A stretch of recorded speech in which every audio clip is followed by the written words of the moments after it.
The American Claimant. By Mark Twain. Chapter 1. It is a matchless morning in rural England. On a fair hill we see a majestic pile, the ivied walls and towers of Cholmondeley Castle, huge relic and witness of the baronial grandeurs of the Middle Ages. This is one of the seats of the Earl of Rossmore, KGGCBKCMG, etc., etc., etc., etc., etc., who possesses 22,000 acres of English land, owns a parish in London with 2,000 houses on its lease roll, and struggles comfortably along on an income of £200,000 a year. The father and founder of this proud old line was William the Conqueror his very self. The mother of it was not inventoried in history by name, she being merely a random episode and inconsequential, like the tanner's daughter of Falaise. In a breakfast room of the castle on this breezy fine morning there are two persons and the cooling remains of a deserted meal. One of these persons is the old lord, tall, erect, square-shouldered, white-haired, stern-browed, a man who shows character in every feature, attitude, and movement, and carries his 70 years as easily as most men carry 50. The other person is his only son and heir, a dreamy-eyed young fellow, who looks about 26 but is near 30. Candor, kindliness, honesty, sincerity, simplicity, modesty, it is easy to see that these are cardinal traits of his character, and so when you have clothed him in the formidable components of his name, you somehow seem to be contemplating a lamb in armour, his name and style being the Honourable Kirkcudbright Llaniver Marjorie Banks Sellers Viscount Berkeley, of Cholmondeley Castle, Warwickshire. Pronounced Kirkcudbright Llaniver Marshbanks Sellers Viscount Berkeley, of Cholmondeley Castle, Warwickshire. He is standing by a great window, in an attitude suggestive of respectful attention to what his father is saying and equally respectful dissent from the positions and arguments offered. The father walks the floor as he talks, and his talk shows that his temper is away up toward summer heat. Soft-spirited as you are, Berkeley, I am quite aware that when you have once made up your mind to do a thing which your ideas of honor and justice require you to do, argument and reason are, for the time being, wasted upon you, yes, and ridicule, persuasion, supplication, and command as well. To my mind, father, if you will look at it without prejudice, without passion, you must concede that I am not doing a rash thing, a thoughtless, willful thing, with nothing substantial behind it to justify it. I did not create the American claimant to the earldom of Rossmore, I did not hunt for him, did not find him, did not obtrude him upon your notice. He found himself, he injected himself into our lives. And has made mine a purgatory for 10 years with his tiresome letters, his wordy reasonings, his acres of tedious evidence. Which you would never read, would never consent to read. Yet in common fairness he was entitled to a hearing. That hearing would either prove he was the rightful earl, in which case our course would be plain, or it would prove that he wasn't, in which case our course would be equally plain. I have read his evidences, my lord. I have conned them well, studied them patiently and thoroughly. The chain seems to be complete, no important link wanting. I believe he is the rightful earl. And I a usurper, a nameless pauper, a tramp. Consider what you are saying, sir. Father, if he is the rightful earl, would you, could you, that fact being established, consent to keep his titles and his properties from him a day, an hour, a minute? You are talking nonsense, nonsense, lurid idiocy. Now, listen to me. I will make a confession, if you wish to call it by that name. I did not read those evidences because I had no occasion to, I was made familiar with them in the time of this claimant's father and of my own father 40 years ago. This fellow's predecessors have kept mine more or less familiar with them for close upon 150 years.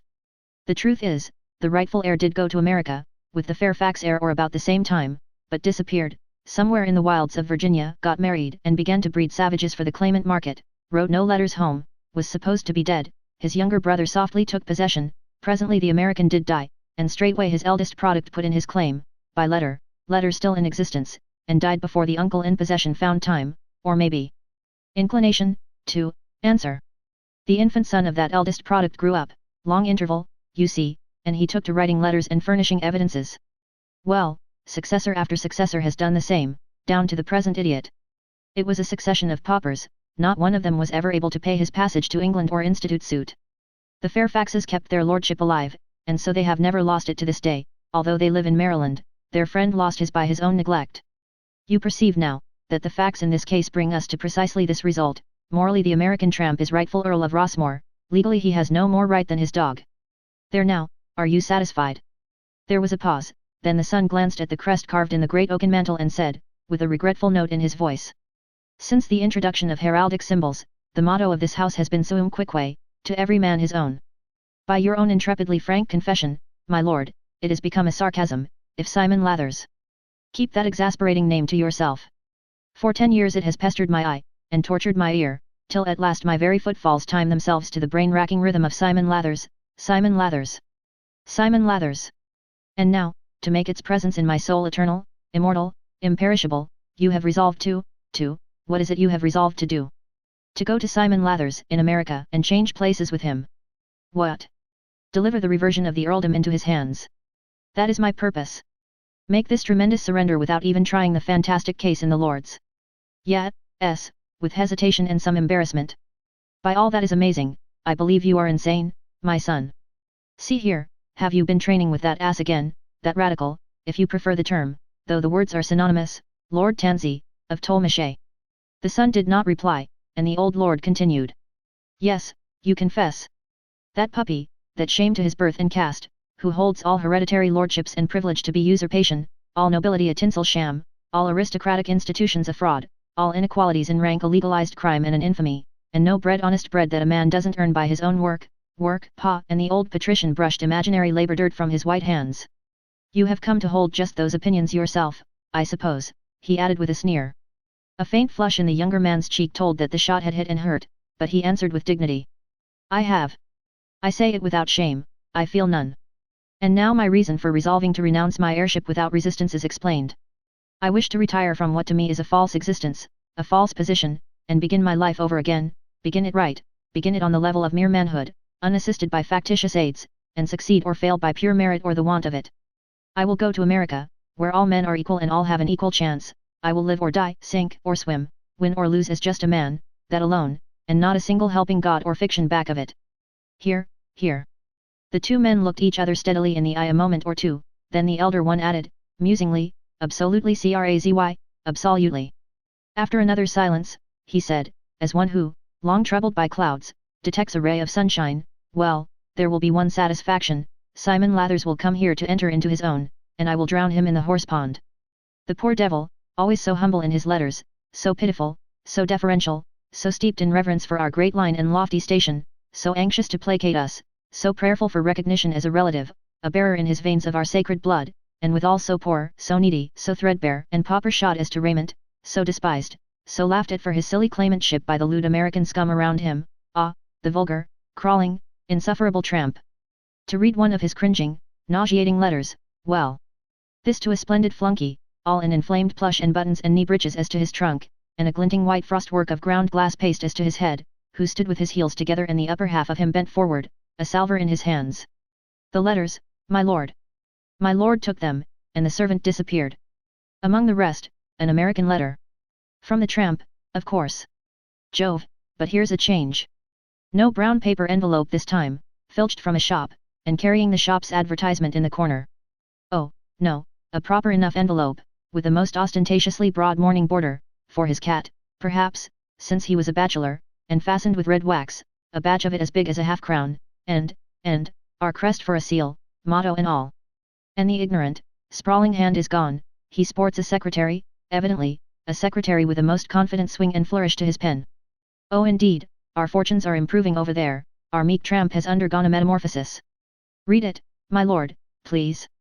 Yes, this time I will. For the sake of the cat. 14,042 16th Street, Washington, May 2nd. My lord. It is my painful duty to announce to you that the head of our illustrious house is no more, the Right Honourable, the most noble, the most puissant Simon Lathers Lord Rossmore having departed this life, gone at last. This is unspeakably precious news, my son, at his seat in the environs of the hamlet of Duffy's Corners in the grand old state of Arkansas, and his twin brother with him, both being crushed by a log at a smokehouse raising, owing to carelessness on the part of all present. Referable to overconfidence and gaiety induced by overplus of sour mash, extolled be sour mash, whatever that may be, at Berkeley, 5 days ago, with no scion of our ancient race present to close his eyes and inter him with the honours due his historic name and lofty rank. In fact, he is on the ice yet, him and his brother, friends took up a collection for it. But I shall take immediate occasion to have their noble remains shipped to you, great heavens, for interment, with due ceremonies and solemnities, in the family vault or mausoleum of our house. Meantime I shall put up a pair of hatchments on my house front, and you will of course do the same at your several seats. I have also to remind you that by this sad disaster I as sole heir, inherit and become seized of all the titles, honours, lands and goods of our lamented relative, and must of necessity, painful as the duty is, shortly require at the bar of the Lords restitution of these dignities and properties, now illegally enjoyed by your titular lordship. With assurance of my distinguished consideration and warm cousinly regard, I remain your titular lordship's most obedient servant, Mulberry Sellers Earl Rossmore. I'm Mance. Come, this one's interesting. Why, Berkeley, his breezy impudence why, it's colossal, it's sublime. No, this one doesn't seem to cringe much. Cringe? Why, he doesn't know the meaning of the word.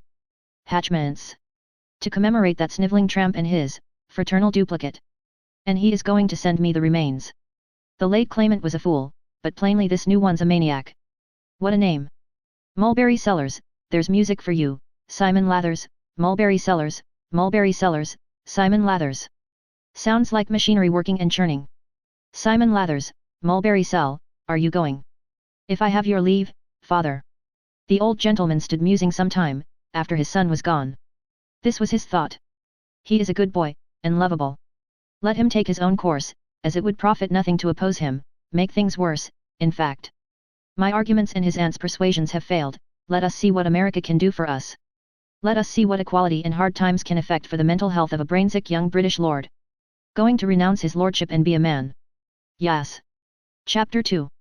Colonel Mulberry Sellers, this was some days before he wrote his letter to Lord Rossmore, was seated in his library, which was also his drawing room and was also his picture gallery and likewise his workshop.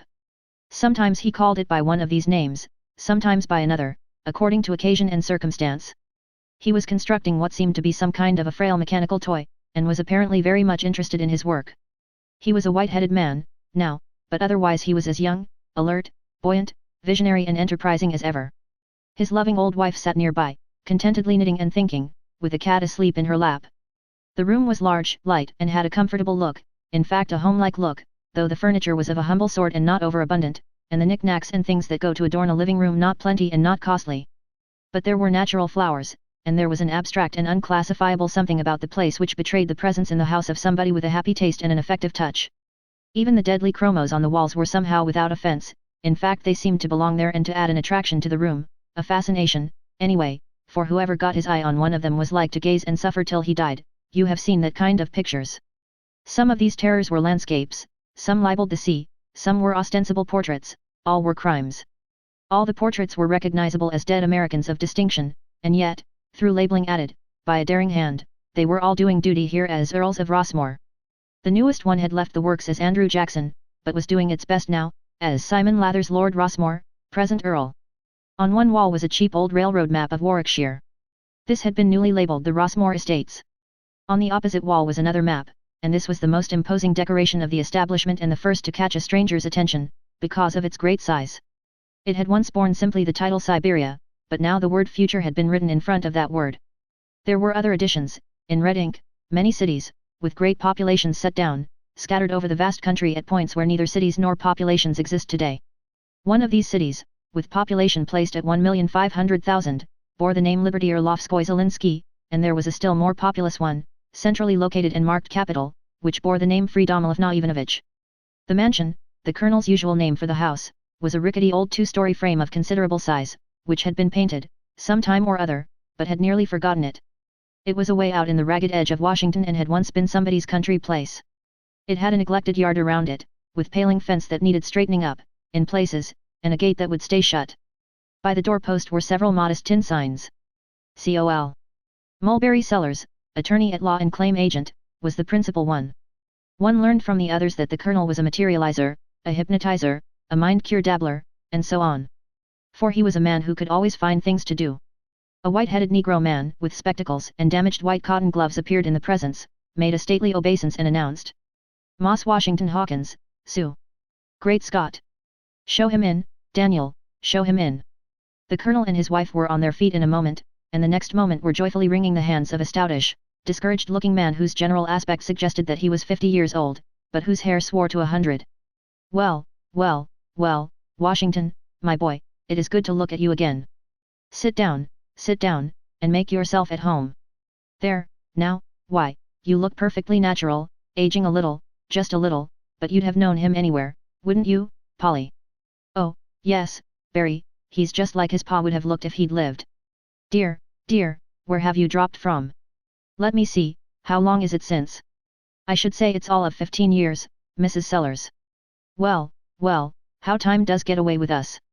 Yes, and oh, the change is that. There was a sudden catch of her voice and a trembling of the lip, the men waiting reverently for her to get command of herself and go on, but after a little struggle she turned away, with her apron to her eyes, and softly disappeared. Seeing you made her think of the children, poor thing, dear, dear, they're all dead but the youngest. But banish care, it's no time for it now, on with the dance, let joy be unconfined is my motto, whether there's any dance to dance, or any joy to unconfine, you'll be the healthier for it every time, Washington, it's my experience, and I've seen a good deal of this world.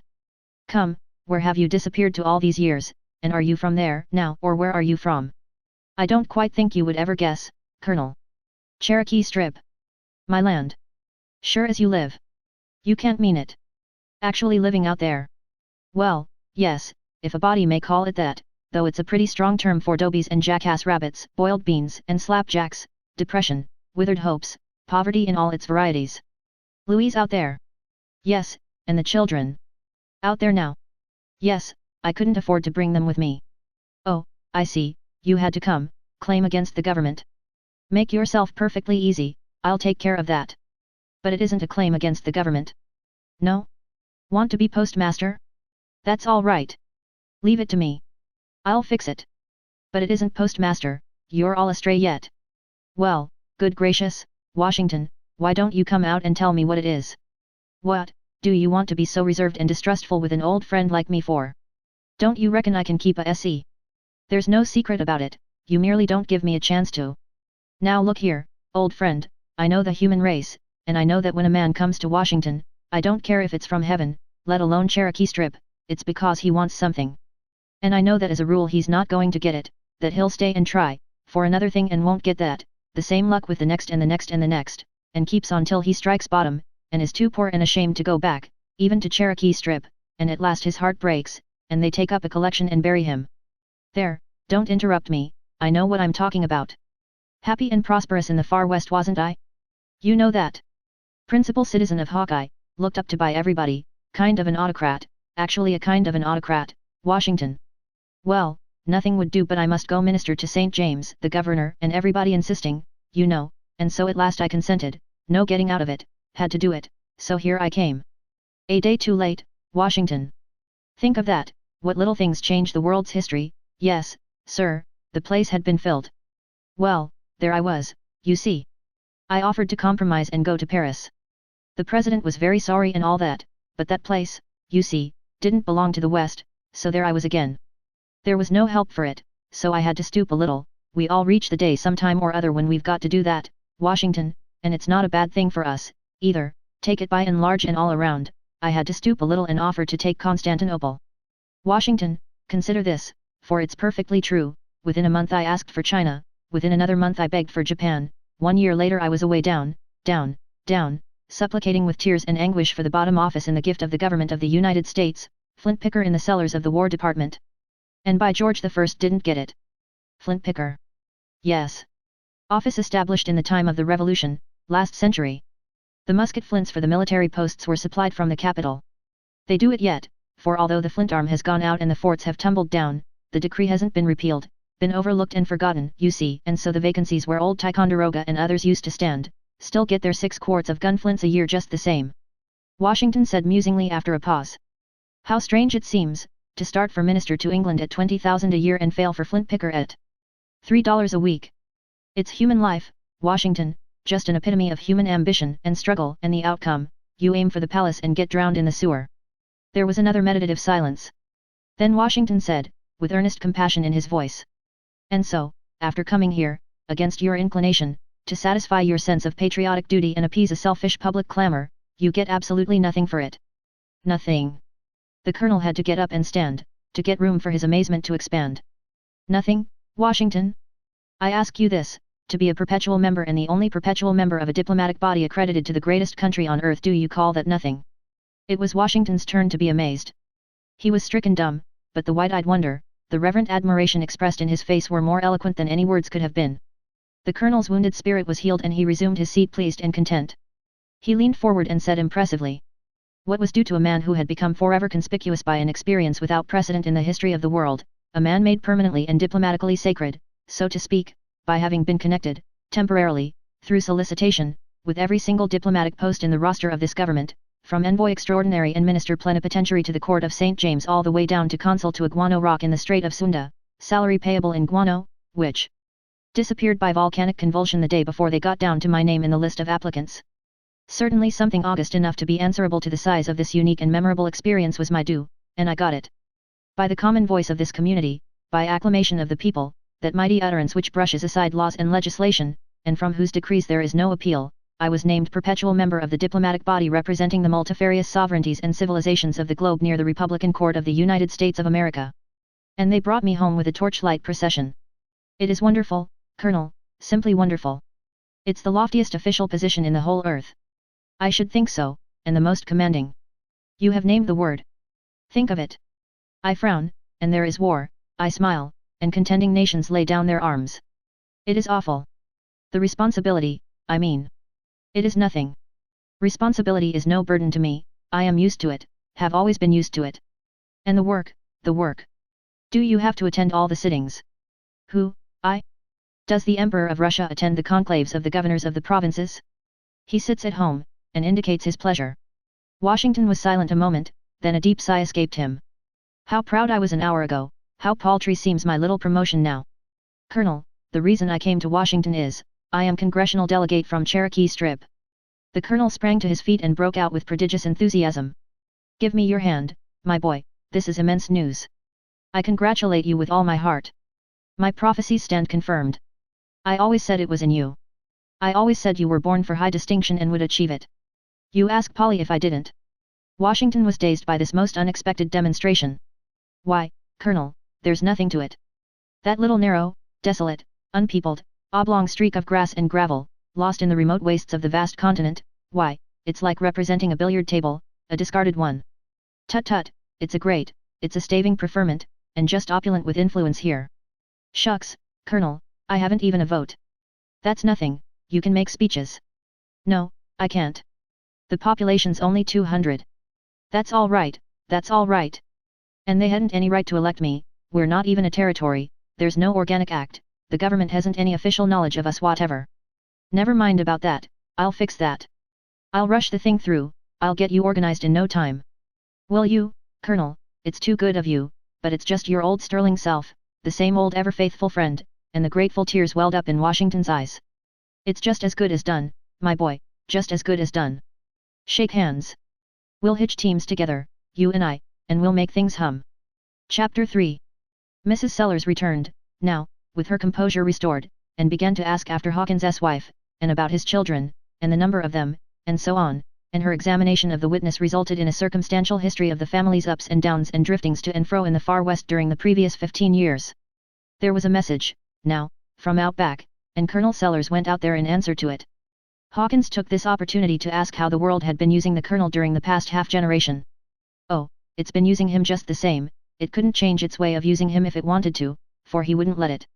I can easily believe that, Mrs. Sellers. Yes, you see, he doesn't change, himself, not the least little bit in the world, he's always Mulberry Sellers. I can see that plain enough.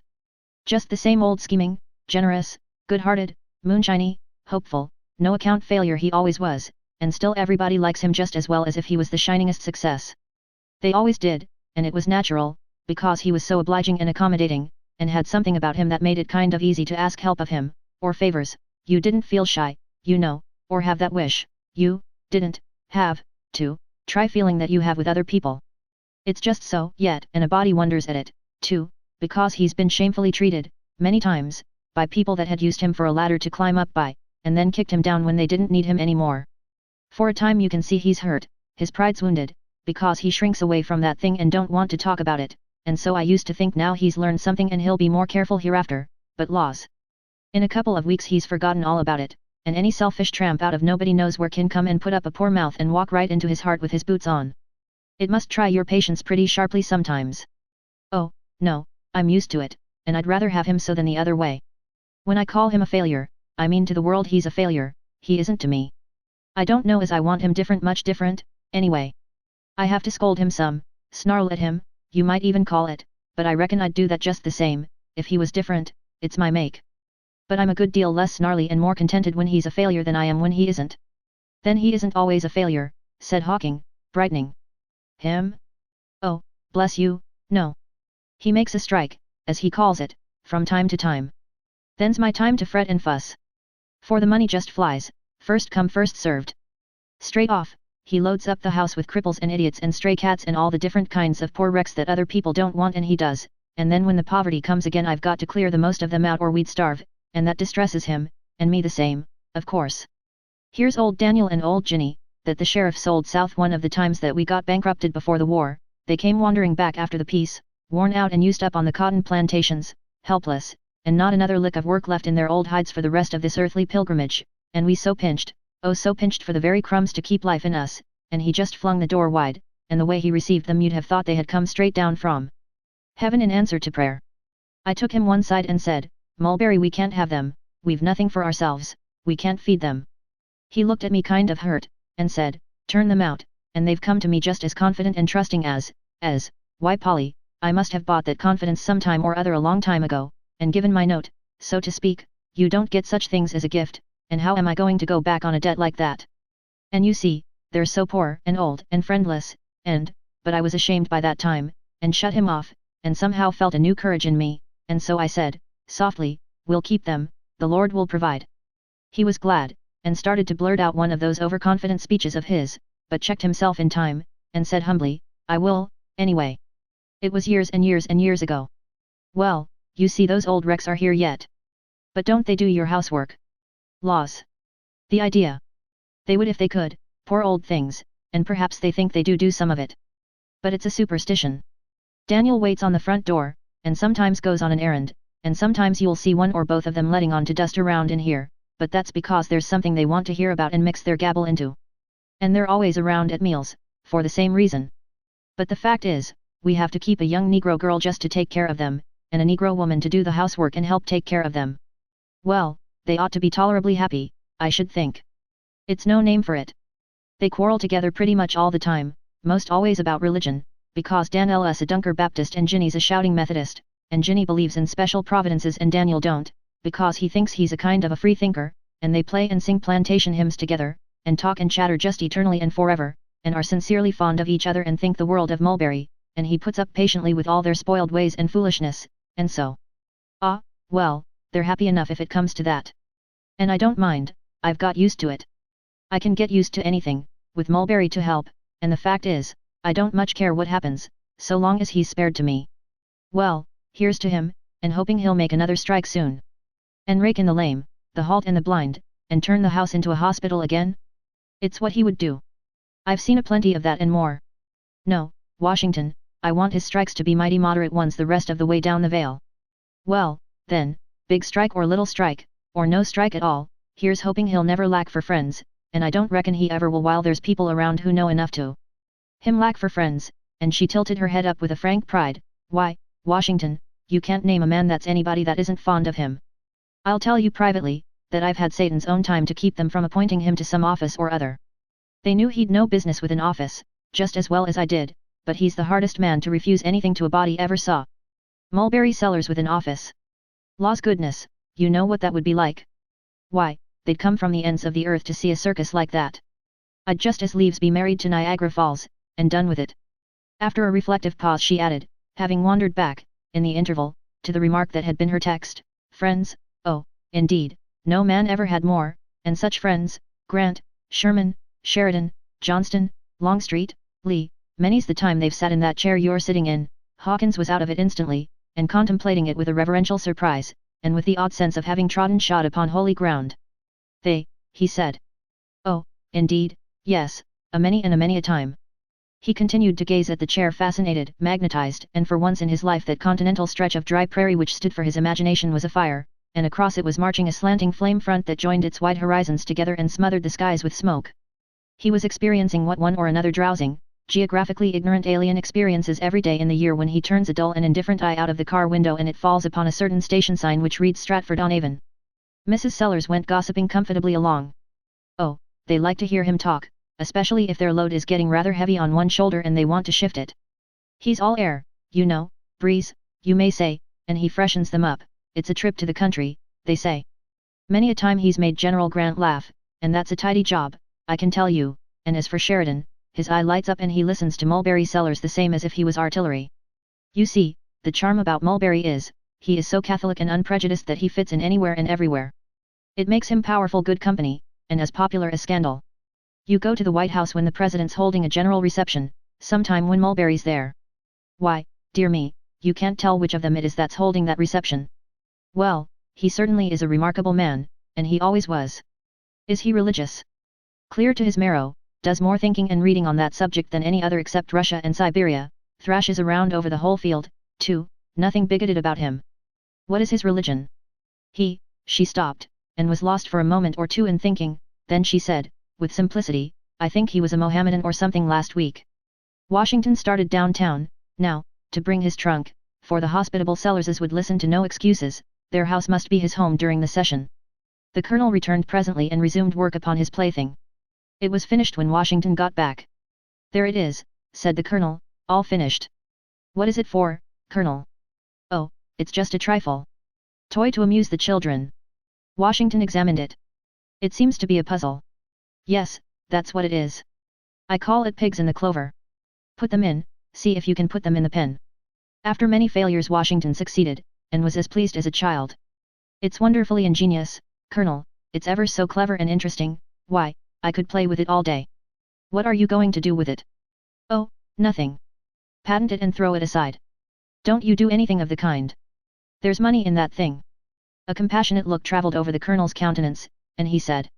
Money, yes, pin money, a couple of 100,000, perhaps. Not more. Washington's eyes blazed. A couple of $100,000, do you call that pin money? The colonel rose and tiptoed his way across the room, closed a door that was slightly ajar, tiptoed his way to his seat again, and said, under his breath. You can keep a secret. Washington nodded his affirmative, he was too awed to speak.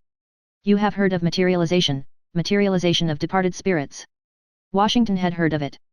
And probably didn't believe in it, and quite right, too.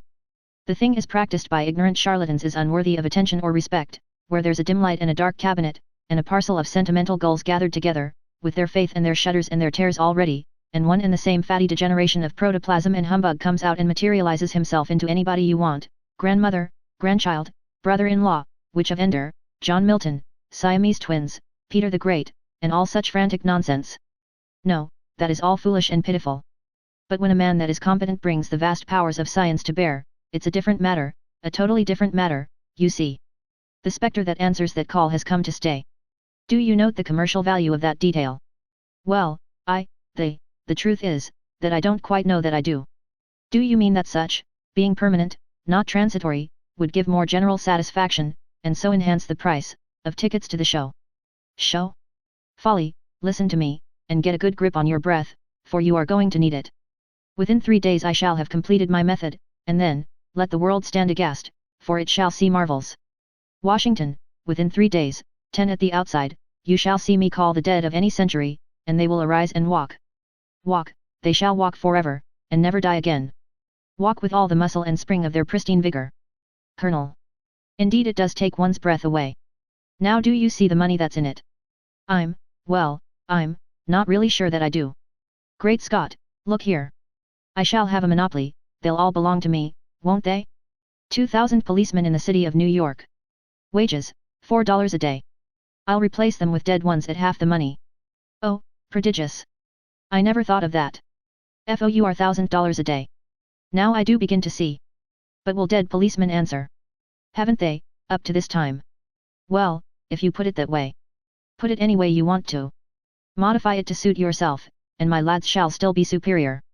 They won't eat, they won't drink, don't need those things, they won't wink for cash at gambling dens and unlicensed rum holes, they won't spark the scullery maids, and moreover the bands of toughs that ambuscade them on lonely beats, and cowardly shoot and knife them will only damage the uniforms and not live long enough to get more than a momentary satisfaction out of that.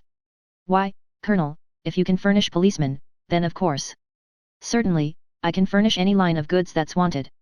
Take the army, for instance, now 25,000 men, expense, 22 millions a year. I will dig up the Romans, I will resurrect the Greeks, I will furnish the government, for 10 millions a year, 10,000 veterans drawn from the victorious legions of all the ages, soldiers that will chase Indians year in and year out on materialized horses, and cost never a cent for rations or repairs. The armies of Europe cost 2 billions a year now, I will replace them all for 1 billion. I will dig up the trained statesmen of all ages and all climes, and furnish this country with a Congress that knows enough to come in out of the rain, a thing that's never happened yet, since the Declaration of Independence, and never will happen till these practically dead people are replaced with the genuine article. I will restock the thrones of Europe with the best brains and the best morals that all the royal sepulchres of all the centuries can furnish, which isn't promising very much, and I'll divide the wages and the civil list, fair and square, merely taking my half end. Colonel, if the half of this is true, there's millions in it, millions. Billions in it, billions, that's what you mean. Why, look here, the thing is so close at hand, so imminent, so absolutely immediate, that if a man were to come to me now and say, Colonel, I am a little short, and if you could lend me a couple of $1 billion for, come in. This in answer to a knock. An energetic-looking man bustled in with a big pocketbook in his hand, took a paper from it and presented it, with the curt remark. 17th and last call, you want to out with that $3.40 this time without fail, Colonel Mulberry Sellers. The colonel began to slap this pocket and that one, and feel here and there and everywhere, muttering. What have I done with that wallet, let me see, not here, not there, oh, I must have left it in the kitchen, I'll just run and... No you won't, you'll stay right where you are. And you're going to disgorge, too, this time. Washington innocently offered to go and look. When he was gone the colonel said. The fact is, I've got to throw myself on your indulgence just this once more, Suggs, you see the remittances I was expecting. Hang the remittances, it's too stale, it won't answer. Come. The colonel glanced about him in despair. Then his face lighted, he ran to the wall and began to dust off a peculiarly atrocious chromo with his handkerchief. Then he brought it reverently, offered it to the collector, averted his face and said. Take it, but don't let me see it go. It's the sole remaining Rembrandt that. Rembrandt be damned, it's a chromo. Oh, don't speak of it so, I beg you. It's the only really great original, the only supreme example of that mighty school of art which... Art. It's the sickest looking thing The colonel was already bringing another horror and tenderly dusting it. Take this one too, the gem of my collection, the only genuine Fra Angelico that. Illuminated liver pad, that's what it is. Give it here, good day, people will think I've robbed a nigger barbershop. As he slammed the door behind him the colonel shouted with an anguished accent. Do please cover them up, don't let the damp get at them. The delicate tints in the Angelico. But the man was gone. Washington reappeared and said he had looked everywhere, and so had Mrs. Sellers and the servants, but in vain, and went on to say he wished he could get his eye on a certain man about this time, no need to hunt up that pocketbook then. The colonel's interest was awake at once. What man? One-armed Pete they call him out there, out in the Cherokee country I mean. Robbed the bank in Tahlequah.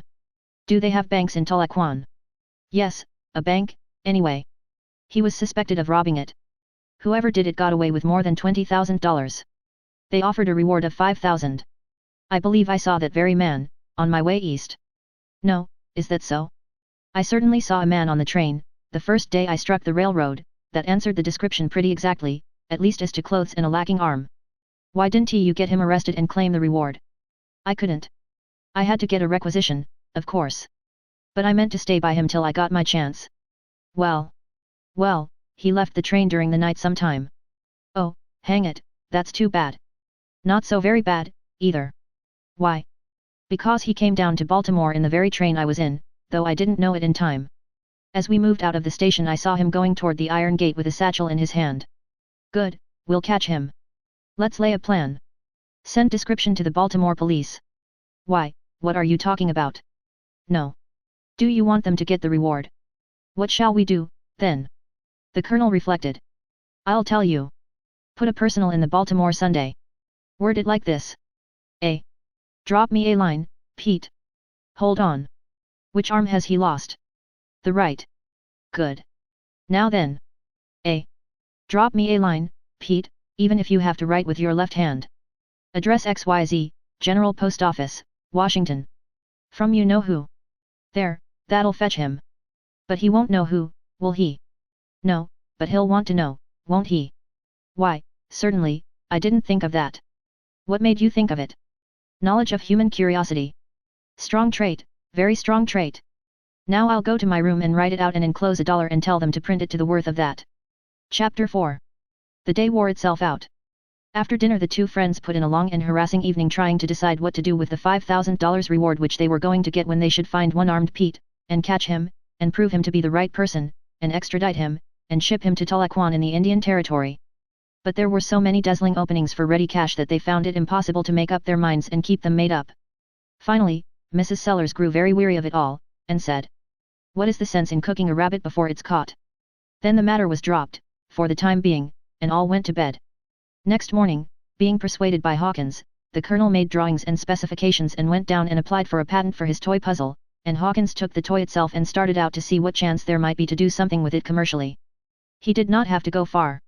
In a small old wooden shanty which had once been occupied as a dwelling by some humble Negro family, he found a keen-eyed Yankee engaged in repairing cheap chairs and other second-hand furniture.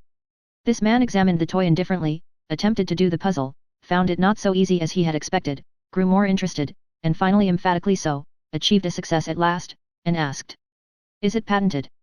"Patent applied for." "That will answer. What do you want for it?" "What will it retail for?" "Well, 25 cents, I should think." "What will you give for the exclusive right?" "I couldn't give $20, if I had to pay cash down, but I'll tell you what I'll do. I'll make it and market it, and pay you 5 cents royalty on each one." Washington sighed. Another dream disappeared, no money in the thing. So he said, "All right, take it at that. Draw me a paper." He went his way with the paper, and dropped the matter out of his mind, dropped it out to make room for further attempts to think out the most promising way to invest his half of the reward, in case a partnership investment satisfactory to both beneficiaries could not be hit upon. He had not been very long at home when Sellers arrived, sodden with grief and booming with glad excitement, working both these emotions successfully, sometimes separately, sometimes together. He fell on Hawkins's neck sobbing, and said, "Oh, mourn with me, my friend, mourn for my desolate house. Death has smitten my last kinsman and I am Earl of Rossmore, congratulate me." He turned to his wife, who had entered while this was going on, put his arms about her and said, "You will bear up, for my sake, my lady, it had to happen, it was decreed." She bore up very well, and said, "It's no great loss. Simon Lathers was a poor well-meaning useless thing and no account, and his brother never was worth shucks."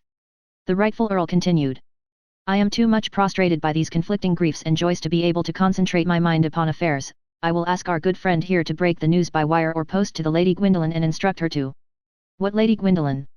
"Our poor daughter, who, alas." "Sally Sellers?" "Mulberry Sellers, are you losing your mind? There, please do not forget who you are, and who I am, remember your own dignity, be considerate also of mine. It were best to cease from using my family name, now, Lady Rossmore." "Goodness gracious, well, I never. What am I to call you then?" "In private, the ordinary terms of endearment will still be admissible, to some degree, but in public it will be more becoming if your ladyship will speak to me as my lord, or your lordship, and of me as Rossmore, or the earl, or his lordship, and—" "Oh, scat! I can't ever do it, Barry." "But indeed you must, my love, we must live up to our altered position and submit with what grace we may to its requirements." "Well, all right, have it your own way, I've never set my wishes against your commands yet, my lord, and it's late to begin now, though to my mind it's the rottenest foolishness that ever was." "Spoken like my own true wife. There, kiss and be friends again." "But, Gwendolen, I don't know how I am ever going to stand that name." "Why, a body wouldn't know Sally Sellers in it.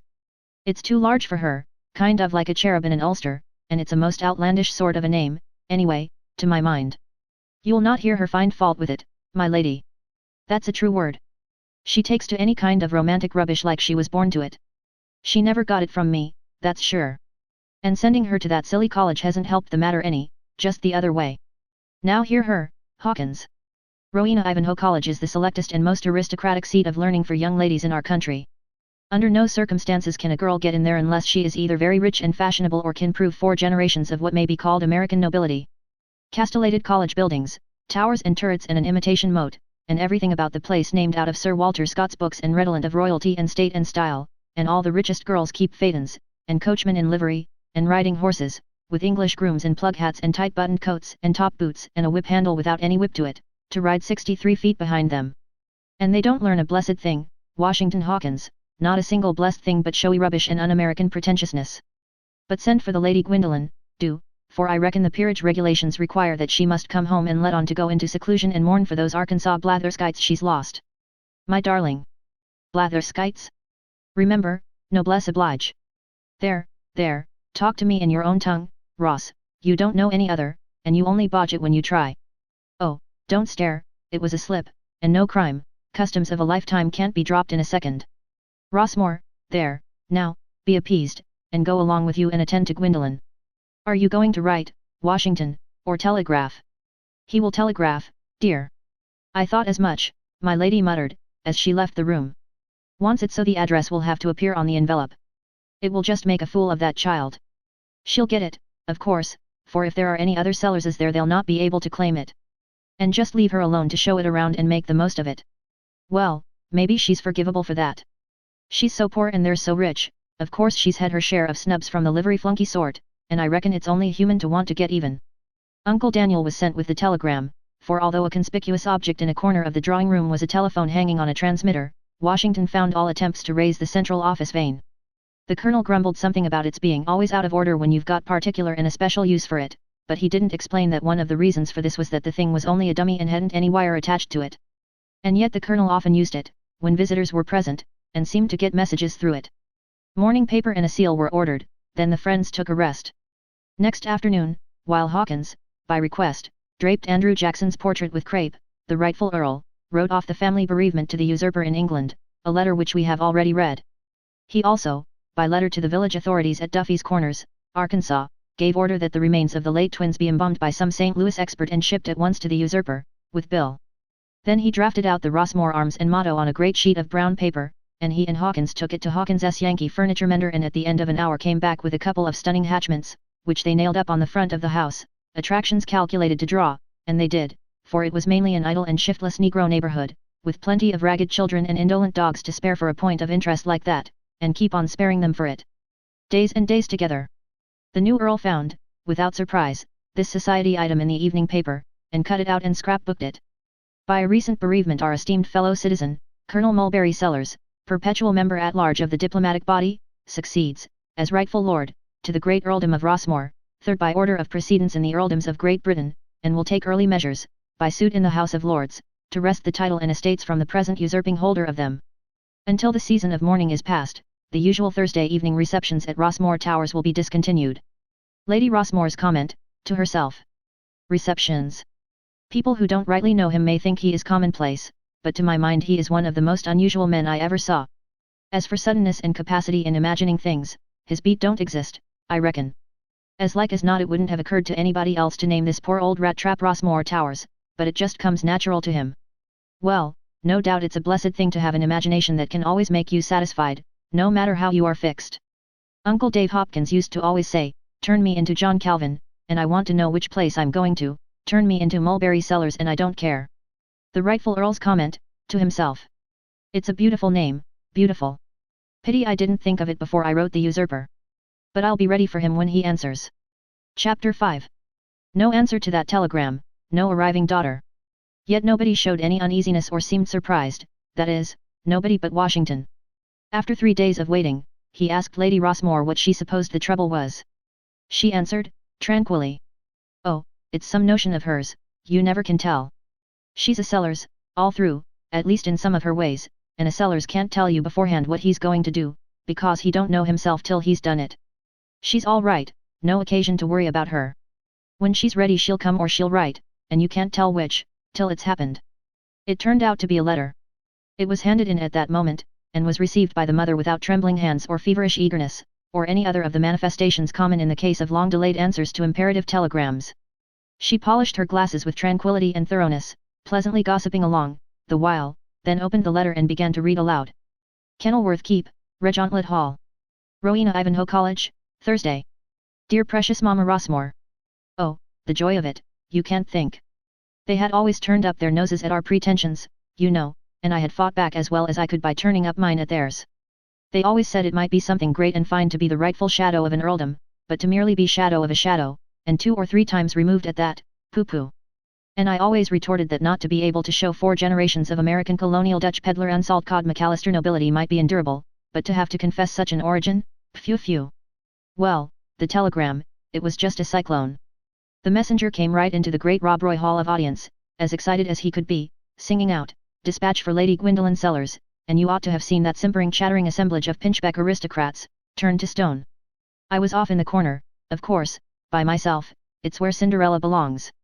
I took the telegram and read it, and tried to faint, and I could have done it if I had had any preparation, but it was all so sudden, you know, but no matter, I did the next best thing, I put my handkerchief to my eyes and fled sobbing to my room, dropping the telegram as I started. I released one corner of my eye a moment, just enough to see the herd swarm for the telegram, and then continued my broken-hearted flight just as happy as a bird. Then the visits of condolence began, and I had to accept the loan of Miss Augusta Templeton Ashmore Hamilton's quarters because the press was so great and there isn't room for 3 and a cat in mine. And I've been holding a lodge of sorrow ever since and defending myself against people's attempts to claim kin. And do you know, the very first girl to fetch her tears and sympathy to my market was that foolish Skimperton girl who has always snubbed me so shamefully and claimed lordship and precedence of the whole college because some ancestor of hers, some time or other, was a McAllister.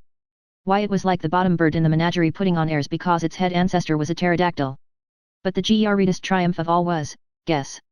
But you'll never. This is it. That little fool and 2 others have always been fussing and fretting over which was entitled to precedence, by rank, you know. They've nearly starved themselves at it, for each claimed the right to take precedence of all the college in leaving the table, and so neither of them ever finished her dinner, but broke off in the middle and tried to get out ahead of the others. Well, after my first day's grief and seclusion, I was fixing up a morning dress, you see, I appeared at the public table again, and then, what do you think? Those 3 fluffy goslings sat there contentedly, and squared up the long famine, lapped and lapped, munched and munched, ate and ate, till the gravy appeared in their eyes, humbly waiting for the Lady Gwendolen to take precedence and move out first, you see. Oh, yes, I've been having a darling good time. And do you know, not one of these collegians has had the cruelty to ask me how I came by my new name. With some, this is due to charity, but with the others it isn't. They refrain, not from native kindness but from educated discretion. I educated them. Well, as soon as I shall have settled up what's left of the old scores and snuffed up a few more of those pleasantly intoxicating clouds of incense, I shall pack and depart homeward. Tell Papa I am as fond of him as I am of my new name. I couldn't put it stronger than that. What an inspiration it was. But inspirations come easy to him. These, from your loving daughter, Gwendolen. Hawkins reached for the letter and glanced over it. Good hand, he said, and full of confidence and animation, and goes racing right along. She's bright, that's plain. Oh, they're all bright, the Sellerses. Anyway, they would be, if there were any. Even those poor Latherses would have been bright if they had been Sellerses, I mean full blood. Of course they had a Sellers strain in them, a big strain of it, too, but being a bland dollar don't make it a dollar just the same. The 7th day after the date of the telegram, Washington came dreaming down to breakfast and was set wide awake by an electrical spasm of pleasure. Here was the most beautiful young creature he had ever seen in his life. It was Sally Sellers' Lady Gwendolen. She had come in the night. And it seemed to him that her clothes were the prettiest and the daintiest he had ever looked upon, and the most exquisitely contrived and fashioned and combined, as to decorative trimmings and fixings and melting harmonies of color. It was only a morning dress, and inexpensive, but he confessed to himself, in the English common to Cherokee strip, that it was a corker. And now, as he perceived, the reason why the Sellers' household poverties and sterilities had been made to blossom like the rose, and charm the eye and satisfy the spirit, stood explained. Here was the magician, here in the midst of her works, and furnishing in her own person the proper accent and climaxing finish of the whole. My daughter, Major Hawkins, come home to mourn, flown home at the call of affliction to help the authors of her being bear the burden of bereavement. She was very fond of the late Earl, idolized him, sir, idolized him. Why, father, I've never seen him. True, she's right, I was thinking of another, of her mother. I idolized that smoked haddock, that sentimental, spiritless. I was thinking of myself. Poor noble fellow, we were inseparable calm. Hear the man. Mulberry Sal, Mull, Rossmore, hang the troublesome name, I can never, if I've heard you say once, I've heard you say 1,000 times that if that poor sheep. I was thinking of, I don't know who I was thinking of, and it doesn't make any difference anyway, somebody idolized him, I recollect it as if it were yesterday, and... Father, I am going to shake hands with Major Hawkins, and let the introduction work along and catch up at its leisure. I remember you very well indeed, Major Hawkins, although I was a little child when I saw you last, and I am very, very glad indeed to see you again and have you in our house as one of us, and beaming in his face she finished her cordial shake with the hope that he had not forgotten her. He was prodigiously pleased by her outspoken heartiness, and wanted to repay her by assuring her that he remembered her, and not only that but better even than he remembered his own children, but the facts would not quite warrant this. Still, he stumbled through a tangled sentence which answered just as well, since the purport of it was an awkward and unintentional confession that her extraordinary beauty had so stupefied him that he hadn't got back to his bearings, yet, and therefore couldn't be certain as to whether he remembered her at all or not. The speech made him her friend, it couldn't well help it. In truth, the beauty of this fair creature was of a rare type, and may well excuse a moment of our time spent in its consideration. It did not consist in the fact that she had eyes, nose, mouth, chin, hair, ears, it consisted in their arrangement. In true beauty, more depends upon right location and judicious distribution of feature than upon multiplicity of them. So also as regards color. The very combination of colors which in a volcanic eruption would add beauty to a landscape might detach it from a girl. Such was Gwendolen Sellers. The family circle being completed by Gwendolen's arrival, it was decreed that the official morning should now begin, that it should begin at 6 o'clock every evening, the dinner hour, and end with the dinner. It's a grand old line, Major, a sublime old line, and deserves to be mourned for, almost royally, almost imperially, I may say. Lady Gwendolen, but she's gone, never mind, I wanted my peerage, I'll fetch it myself, presently, and show you a thing or two that will give you a realizing idea of what our house is. I've been glancing through Burke, and I find that of William the Conqueror's 64 natural ch, my dear, would you mind getting me that book? It's on the escritoire in our boudoir. Yes, as I was saying, there's only St. Albans, Buccleuch and Grafton ahead of us on the list, all the rest of the British nobility are in procession behind us. Ah, thanks, my lady. Now then, we turn to William, and we find, letter for XYZ? Oh, splendid, when'd you get it? Last night, but I was asleep before you came, you were out so late, and when I came to breakfast Miss Gwendolen, well, she knocked everything out of me, you know. Wonderful girl, wonderful, her great origin is detectable in her step, her carriage, her features, but what does he say? Come, this is exciting. I haven't read it, Ross, Mr. Ross, M. Lord. Just cut it short like that. It's the English way. I'll open it. Ah, now let's see. Do you know who? Think I know you. Wait 10 days. Coming to Washington. The excitement died out of both men's faces. There was a brooding silence for a while, then the younger one said with a sigh. Why, we can't wait 10 days for the money. No, the man's unreasonable, we are down to the bedrock, financially speaking. If we could explain to him in some way, that we are so situated that time is of the utmost importance to us. Yes, that's it, and so if it would be as convenient for him to come at once it would be a great accommodation to us, and one which we should sincerely appreciate. That's it, and most gladly reciprocate. Certainly, that'll fetch him. Worded right, if he's a man, got any of the feelings of a man, sympathies and all that, he'll be here inside of 24 hours. Pen and paper, come, we'll get right at it. Between them they framed 22 different advertisements, but none was satisfactory. A main fault in all of them was urgency.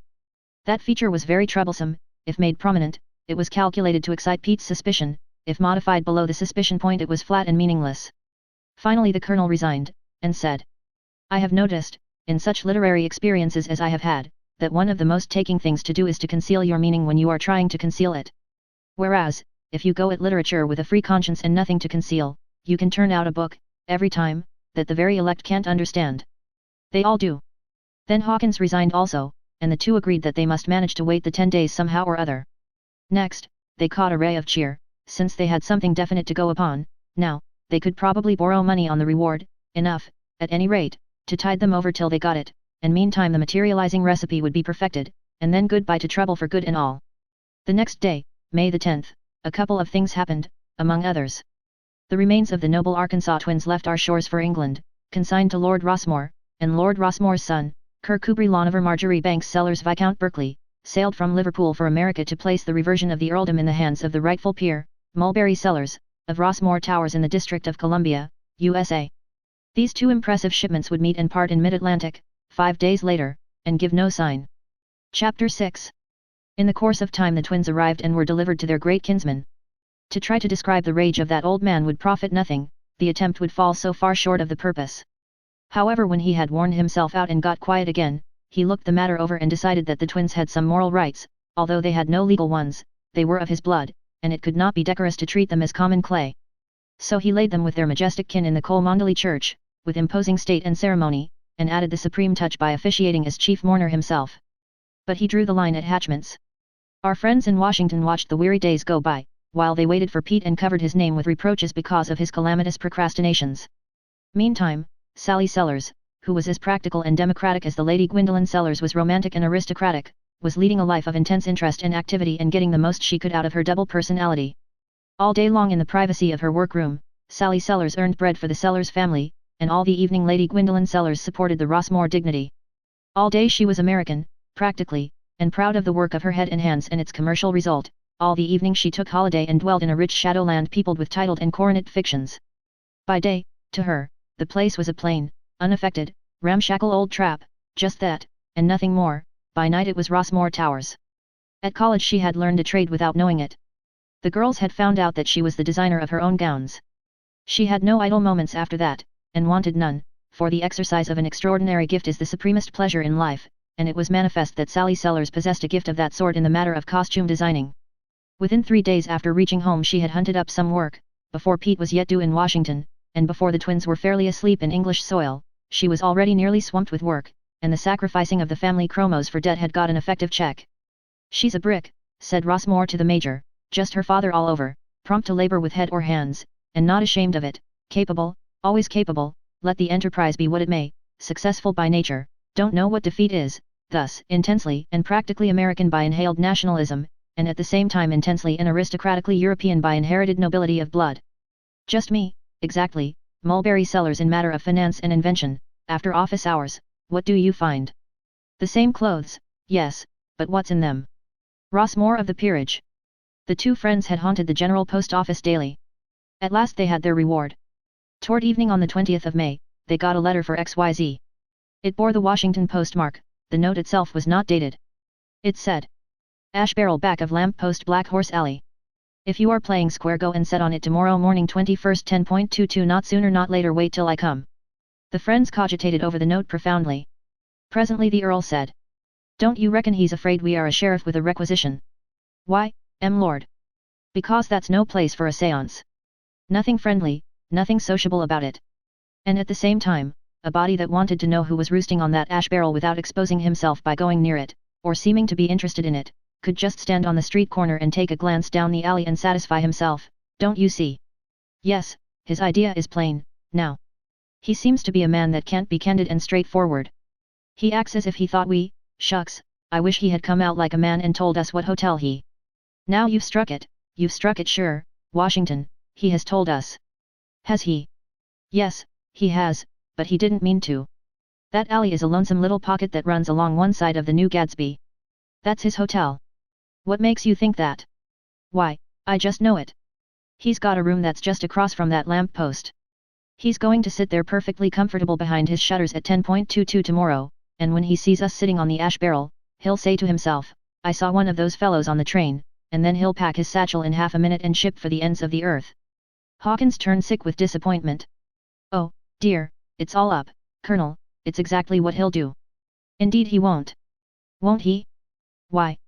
"Because you won't be holding the ash barrel down, it'll be me. You'll be coming in with an officer in a requisition in plain clothes, the officer, I mean, the minute you see him arrive, and open up a talk with me." "Well, what a head you have got, Colonel Sellers. I never should have thought of that in the world.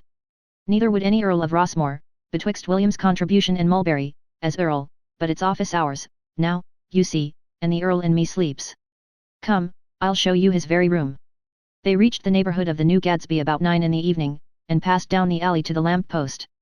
"There you are," said the Colonel, triumphantly, with a wave of his hand which took in the whole side of the hotel. "There it is, what did I tell you?" "Well, but, why, Colonel, it's 6 stories high. I don't quite make out which window you—" "All the windows, all of them. Let him have his choice, I'm indifferent, now that I have located him. You go and stand on the corner and wait, I'll prospect the hotel." The Earl drifted here and there through the swarming lobby, and finally took a waiting position in the neighborhood of the elevator. During an hour crowds went up and crowds came down, and all complete as to limbs, but at last the watcher got a glimpse of a figure that was satisfactory, got a glimpse of the back of it, though he had missed his chance at the face through waning alertness. The glimpse revealed a cowboy hat, and below it a plaid sack of rather loud pattern, and an empty sleeve pinned up to the shoulder. Then the elevator snatched the vision aloft and the watcher fled away in joyful excitement, and rejoined the fellow conspirator. "We've got him, Major, got him sure. I've seen him good, and I don't care where or when that man approaches me backwards, I'll recognize him every time. We're all right. Now for the requisition." They got it, after the delays usual in such cases. By 11:30 they were at home and happy, and went to bed full of dreams of the morrow's great promise.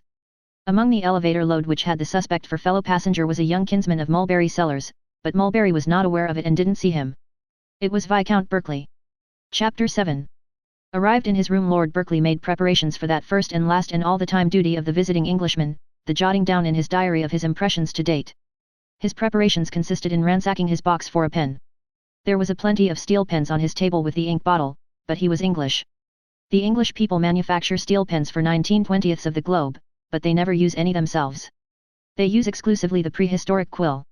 My lord not only found a quill pen, but the best one he had seen in several years, and after writing diligently for some time, closed with the following entry. But in one thing I have made an immense mistake, I ought to have shucked my title and changed my name before I started. He sat admiring that pen a while, and then went on. All attempts to mingle with the common people and become permanently one of them are going to fail, unless I can get rid of it, disappear from it, and reappear with the solid protection of a new name. I am astonished and pained to see how eager the most of these Americans are to get acquainted with a lord, and how diligent they are in pushing attentions upon him. They lack English servility, it is true, but they could acquire it, with practice. My quality travels ahead of me in the most mysterious way. I write my family name without additions, on the register of this hotel, and imagine that I am going to pass for an obscure and unknown wanderer, but the clerk promptly calls out, "Front, show his lordship to 482, and before I can get to the lift there is a reporter trying to interview me as they call it. This sort of thing shall cease at once. I will hunt up the American Claimant the first thing in the morning, accomplish my mission, then change my lodging and vanish from scrutiny under a fictitious name." He left his diary on the table, where it would be handy in case any new impressions should wake him up in the night, then he went to bed and presently fell asleep. An hour or two passed, and then he came slowly to consciousness with a confusion of mysterious and augmenting sounds hammering at the gates of his brain for admission. The next moment he was sharply awake, and those sounds burst with the rush and roar and boom of an undimmed freshet into his ears. Banging and slamming of shutters, smashing of windows and the ringing clash of falling glass, clatter of flying feet along the halls, shrieks, supplications, dumb moanings of despair, within, hoarse shouts of command outside, cracklings and snappings, and the windy roar of victorious flames. Bang, bang, bang. On the door, and a cry. "Turn out, the house is on fire." The cry passed on, and the banging. Lord Berkeley sprang out of bed and moved with all possible speed toward the clothes press in the darkness and the gathering smoke, but fell over a chair and lost his bearings. He groped desperately about on his hands, and presently struck his head against the table and was deeply grateful, for it gave him his bearings again, since it stood close by the door. He seized his most precious possession, his journaled impressions of America, and darted from the room. He ran down the deserted hall toward the red lamp which he knew indicated the place of a fire escape. The door of the room beside it was open. In the room the gas was burning full head, on a chair was a pile of clothing. He ran to the window, could not get it up, but smashed it with a chair, and stepped out on the landing of the fire escape. Below him was a crowd of men, with a sprinkling of women and youth, massed in a ruddy light. Must he go down in his spectral night dress? No, this side of the house was not yet on fire except at the further end. He would snatch on those clothes. Which he did. They fitted well enough, though a trifle loosely, and they were just a shade loud as to pattern. Also as to hat, which was of a new breed to him, Buffalo Bill not having been to England yet. One side of the coat went on, but the other side refused. One of its sleeves was turned up and stitched to the shoulder. He started down without waiting to get it loose, made the trip successfully, and was promptly hustled outside the limit rope by the police. The cowboy hat and the coat but half on made him too much of a center of attraction for comfort, although nothing could be more profoundly respectful, not to say deferential, than was the manner of the crowd toward him. In his mind he framed a discouraged remark for early entry in his diary: "It is of no use, they know a lord through any disguise, and show awe of him, even something very like fear, indeed." Presently one of the gaping and adoring half-circle of boys ventured a timid question. My lord answered it. The boys glanced wonderingly at each other and from somewhere fell the comment: "English cowboy. Well, if that ain't curious." Another mental note to be preserved for the diary: cowboy. Now what might a cowboy be? Perhaps, but the Viscount perceived that some more questions were about to be asked, so he worked his way out of the crowd, released the sleeve, put on the coat and wandered away to seek a humble and obscure lodging.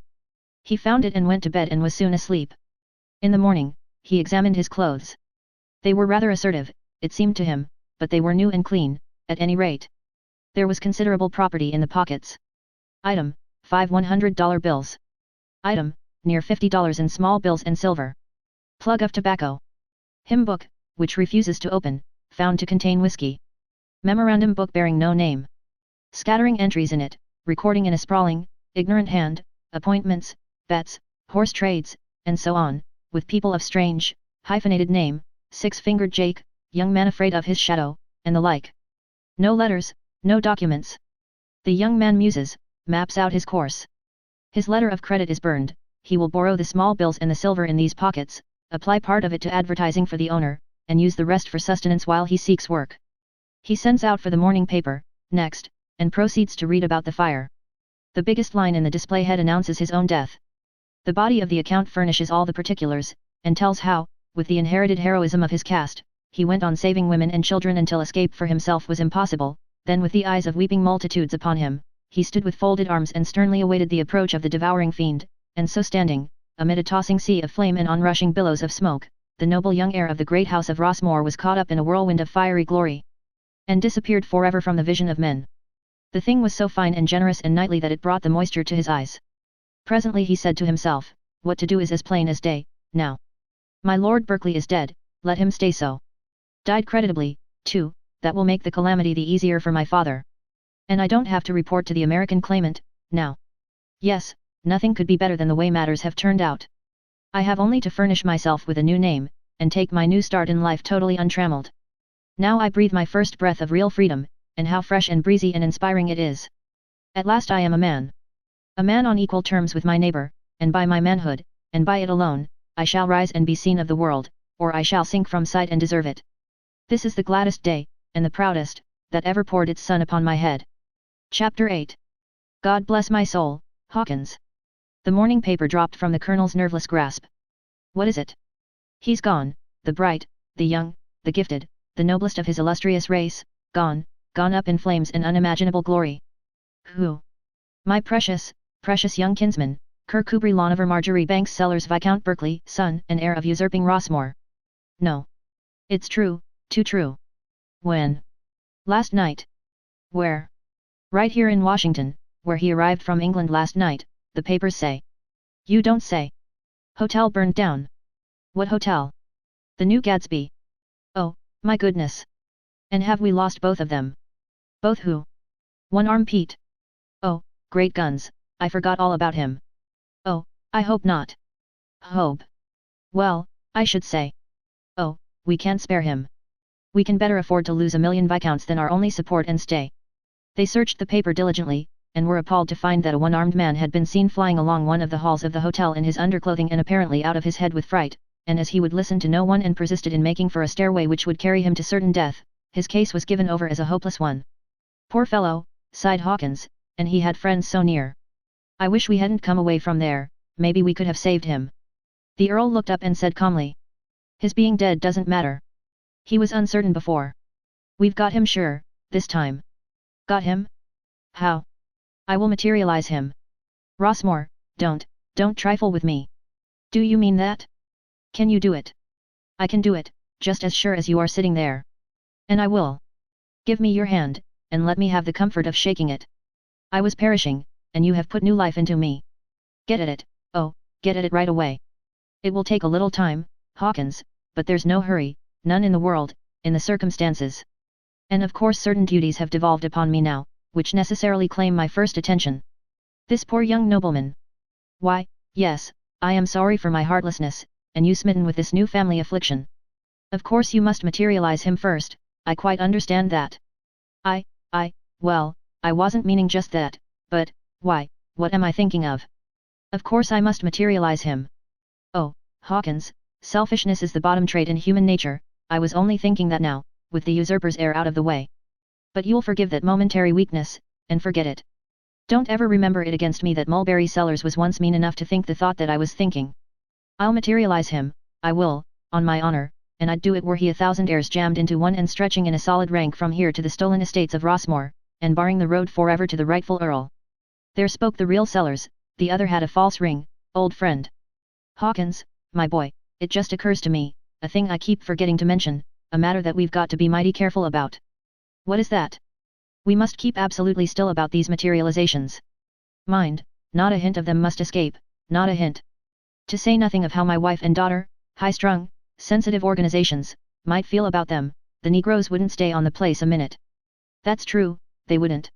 It's well you spoke, for I'm not naturally discreet with my tongue when I'm not warned. Sellers reached out and touched a bell button in the wall, set his eye upon the rear door and waited, touched it again and waited, and just as Hawkins was remarking admiringly that the colonel was the most progressive and most alert man he had ever seen, in the matter of impressing into his service every modern convenience the moment it was invented, and always keeping breast to breast with the drum major in the great work of material civilization, he forsook the button, which hadn't any wire attached to it, rang a vast dinner bell which stood on the table, and remarked that he had tried that newfangled dry battery, now, to his entire satisfaction, and had got enough of it, and added, "Nothing would do, Graham Bell, but I must try it," said the mere fact of my trying it would secure public confidence, and get it a chance to show what it could do. I told him that in theory a dry battery was just a curled darling and no mistake, but when it come to practice, show, and here's the result. Was I right? What should you say, Washington Hawkins? You've seen me try that button twice. Was I right? That's the idea. Did I know what I was talking about, or didn't I? Well, you know how I feel about you, Colonel Sellers, and always have felt. It seems to me that you always know everything about everything. If that man had known you as I know you, he would have taken your judgment at the start, and dropped his dry battery where it was. Did you ring, Moss Sellers? No, Moss Sellers didn't. Den it was you, Moss Washington. I's here, Sue. No, it wasn't Moss Washington, either. De good lan, who did ring her, den? Lord Rossmore rang it. The old negro flung up his hands and exclaimed. Blame my skin if I hind teak on and forget dat name agin. Come here, Ginny, run here, honey. Ginny arrived. You take dish here order de Lord gwine to give you eyes gwine down cellar and study dat name till I get it. I take da order. Who's yo nigger loss year? De bell rung for you. Dat don't make no difference. When a bell ring for anybody, an old master tell me to clear out, and settle it in the kitchen. The noise of the quarrelling presently sank to a murmur in the distance, and the Earl added, That's a trouble with old house servants that were your slaves once and have been your personal friends always. Yes, and members of the family. Members of the family is just what they become, the members of the family, in fact. And sometimes master and mistress of the household. These two are mighty good and loving and faithful and honest, but hang it, they do just about as they please, they chip into a conversation whenever they want to, and the plain fact is, they ought to be killed. It was a random remark, but it gave him an idea, however, nothing could happen without that result. What I wanted, Hawkins, was to send for the family and break the news to them. Oh, never mind bothering with the servants, then. I will go and bring them down. While he was gone, the Earl worked his idea. Yes, he said to himself, when I've got the materializing down to a certainty, I will get Hawkins to kill them, and after that they will be under better control. Without doubt a materialized Negro could easily be hypnotized into a state resembling silence. And this could be made permanent, yes, and also modifiable, at will, sometimes very silent, sometimes turn on more talk, more action, more emotion, according to what you want. It's a prime good idea. Make it adjustable, with a screw or something. The two ladies entered, now, with Hawkins, and the two Negroes followed, uninvited, and fell to brushing and dusting around, for they perceived that there was matter of interest to the fore, and were willing to find out what it was. Sellers broke the news with stateliness and ceremony, first warning the ladies, with gentle art, that a pang of peculiar sharpness was about to be inflicted upon their hearts still sore from a like hurt, still lamenting a like loss. Then he took the paper, and with trembling lips and with tears in his voice he gave them that heroic death picture. The result was a very genuine outbreak of sorrow and sympathy from all the hearers. The elder lady cried, thinking how proud that great-hearted young hero's mother would be, if she were living, and how unappeasable her grief, and the two old servants cried with her, and spoke out their applauses and their pitying lamentations with the eloquent sincerity and simplicity native to their race. Gwendolen was touched, and the romantic side of her nature was strongly wrought upon. She said that such a nature as that young man's was rarely and truly noble, and nearly perfect, and that with nobility of birth added it was entirely perfect. For such a man she could endure all things, suffer all things, even to the sacrificing of her life.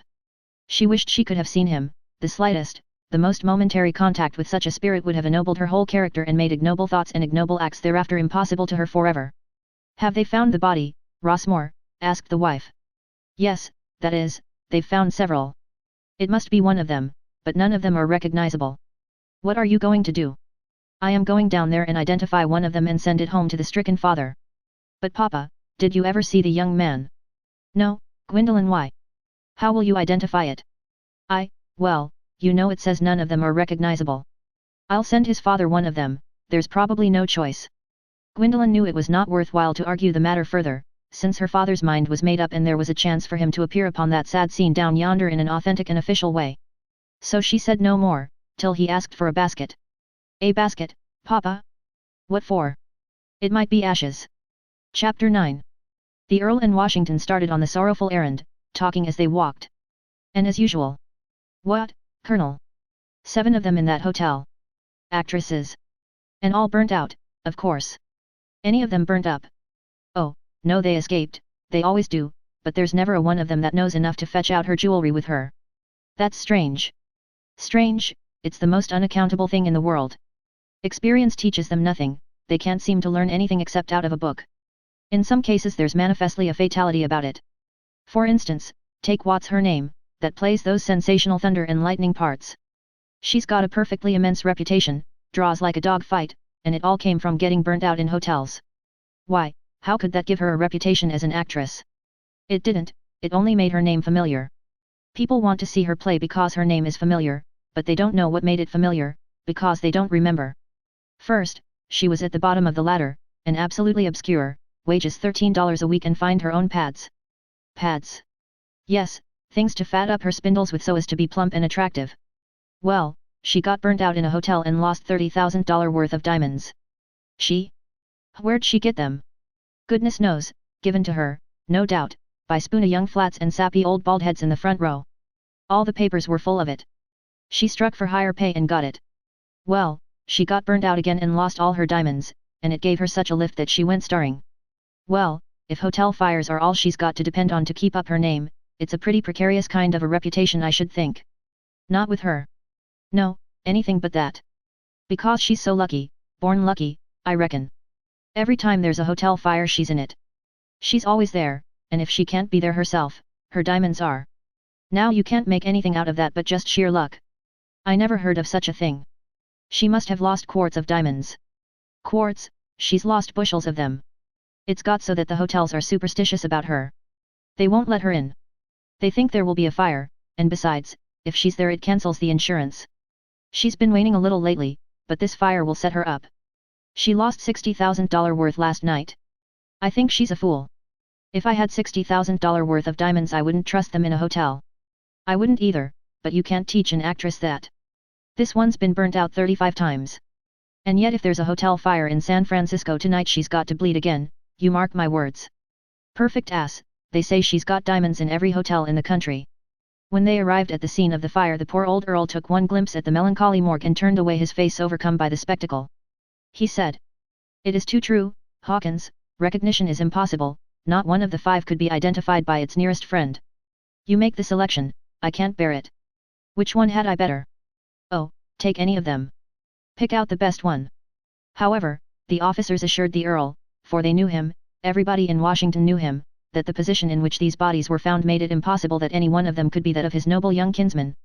They pointed out the spot where, if the newspaper account was correct, he must have sunk down to destruction, and at a wide distance from this spot they showed him where the young man must have gone down in case he was suffocated in his room, and they showed still a third place, quite remote, where he might possibly have found his death if perchance he tried to escape by the side exit toward the rear.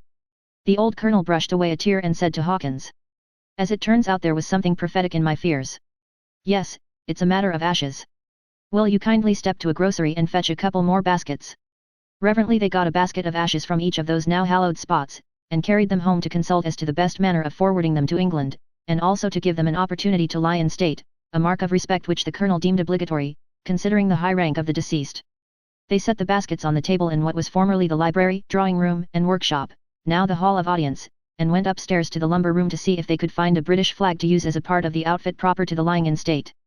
A moment later, Lady Rossmore came in from the street and caught sight of the baskets just as old Ginny crossed her field of vision. She quite lost her patience and said, Well, what will you do next? What in the world possessed you to clutter up the parlor table with these baskets of ashes? Ashes. And she came to look. She put up her hands in pathetic astonishment. Well, I never seed alike.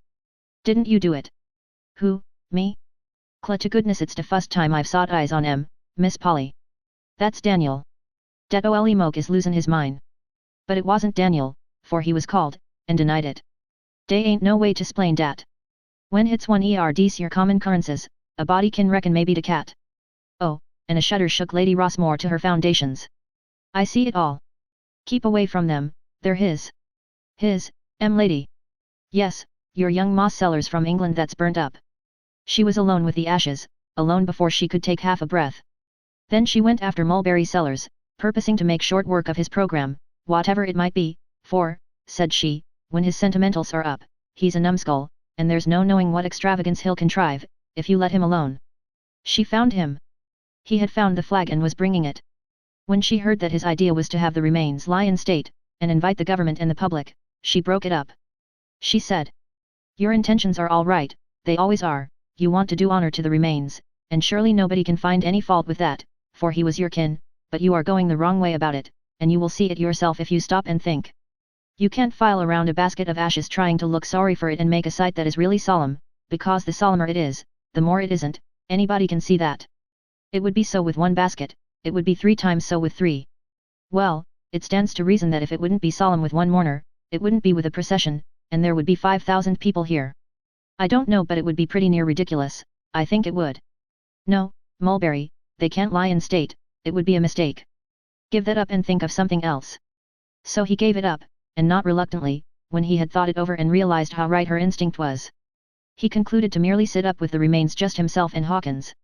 Even this seemed a doubtful attention, to his wife, but she offered no objection, for it was plain that he had a quite honest and simple-hearted desire to do the friendly and honorable thing by these forlorn poor relics which could command no hospitality in this far-off land of strangers but his. He draped the flag about the baskets, put some crepe on the doorknob, and said with satisfaction, "There, he is as comfortable, now, as we can make him in the circumstances. Except, yes, we must strain a point there, one must do as one would wish to be done by, he must have it." "Have what, dear?" "Hatchment." The wife felt that the house front was standing about all it could well stand, in that way, the prospect of another stunning decoration of that nature distressed her, and she wished the thing had not occurred to him. She said, hesitatingly, "But I thought such an honor as that wasn't allowed to any but very very near relations, who—" "Right, you are quite right, my lady, perfectly right, but there aren't any nearer relatives than relatives by usurpation. We cannot avoid it, we are slaves of aristocratic custom and must submit." The hatchments were unnecessarily generous, each being as large as a blanket, and they were unnecessarily volcanic, too, as to variety and violence of color, but they pleased the Earl's barbaric eye, and they satisfied his taste for symmetry and completeness, too, for they left no waste room to speak of on the house front. Lady Rossmore and her daughter assisted at the sitting up till near midnight, and helped the gentlemen to consider what ought to be done next with the remains. Rossmore thought they ought to be sent home with a committee and resolutions, at once. But the wife was doubtful. She said, "Would you send all of the baskets?" "Oh, yes, all. All at once." "To his father?" "Oh, no, by no means. Think of the shock." "No, one at a time, break it to him by degrees." "Would that have that effect, father?" "Yes, my daughter. Remember, you are young and elastic, but he is old. To send him the whole at once might well be more than he could bear. But mitigated, one basket at a time, with restful intervals between, he would be used to it by the time he got all of him. And sending him in 3 ships is safer anyway. On account of wrecks and storms. I don't like the idea, father. If I were his father it would be dreadful to have him coming in that. On the installment plan, suggested Hawkins, gravely, and proud of being able to help. Yes, dreadful to have him coming in that incoherent way. There would be the strain of suspense upon me all the time. To have so depressing a thing as a funeral impending, delayed, waiting, unaccomplished. "Oh, no, my child," said the Earl reassuringly, "there would be nothing of that kind, so old a gentleman could not endure a long-drawn suspense like that. There will be 3 funerals." Lady Rossmore looked up surprised, and said, "How is that going to make it easier for him? It's a total mistake, to my mind. He ought to be buried all at once, I'm sure of it." "I should think so, too," said Hawkins. "And certainly I should," said the daughter. "You are all wrong," said the Earl. "You will see it yourselves, if you think. Only one of these baskets has got him in it." "Very well, then," said Lady Rossmore, "the thing is perfectly simple, bury that one." "Certainly," said Lady Gwendolen. "But it is not simple," said the Earl, "because we do not know which basket he is in. We know he is in one of them, but that is all we do know. You see now, I reckon, that I was right, it takes 3 funerals, there is no other way." "And 3 graves and 3 monuments and 3 inscriptions?" asked the daughter. "Well, yes, to do it right. That is what I should do." "It could not be done so, father. Each of the inscriptions would give the same name and the same facts and say he was under each and all of these monuments, and that would not answer at all." The Earl nestled uncomfortably in his chair. "No," he said, "that is an objection. That is a serious objection. I see no way out. There was a general silence for a while. Then Hawkins said, "It seems to me that if we mixed the three ramifications together." The Earl grasped him by the hand and shook it gratefully. "It solves the whole problem," he said. "One ship, one funeral, one grave, one monument, it is admirably conceived. It does you honor, Major Hawkins, it has relieved me of a most painful embarrassment and distress, and it will save that poor stricken old father much suffering. Yes, he shall go over in one basket." "When?" asked the wife. "Tomorrow immediately, of course." "I would wait, Mulberry." "Wait? Why? You don't want to break that childless old man's heart." "God knows I don't." "Then wait till he sends for his son's remains. If you do that, you will never have to give him the last and sharpest pain a parent can know, I mean, the certainty that his son is dead. For he will never send." "Why won't he?" "Because to send, and find out the truth, would rob him of the one precious thing left him, the uncertainty, the dim hope that maybe, after all, his boy escaped, and he will see him again someday." "Why, Polly, he'll know by the papers that he was burnt up." "He won't let himself believe the papers, he'll argue against anything and everything that proves his son is dead, and he will keep that up and live on it, and on nothing else till he dies. But if the remains should actually come, and be put before that poor old dim-hoping soul. Oh, my God, they never shall. Polly, you've saved me from a crime, and I'll bless you for it always. Now we know what to do. We'll place them reverently away, and he shall never know." Chapter 10. The young Lord Berkeley, with the fresh air of freedom in his nostrils, was feeling invincibly strong for his new career, and yet, if the fight should prove a very hard one at first, very discouraging, very taxing on untoughened moral sinews, he might in some weak moment want to retreat.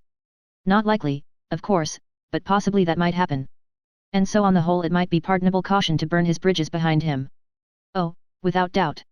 He must not stop with advertising for the owner of that money, but must put it where he could not borrow from it himself, meantime, under stress of circumstances.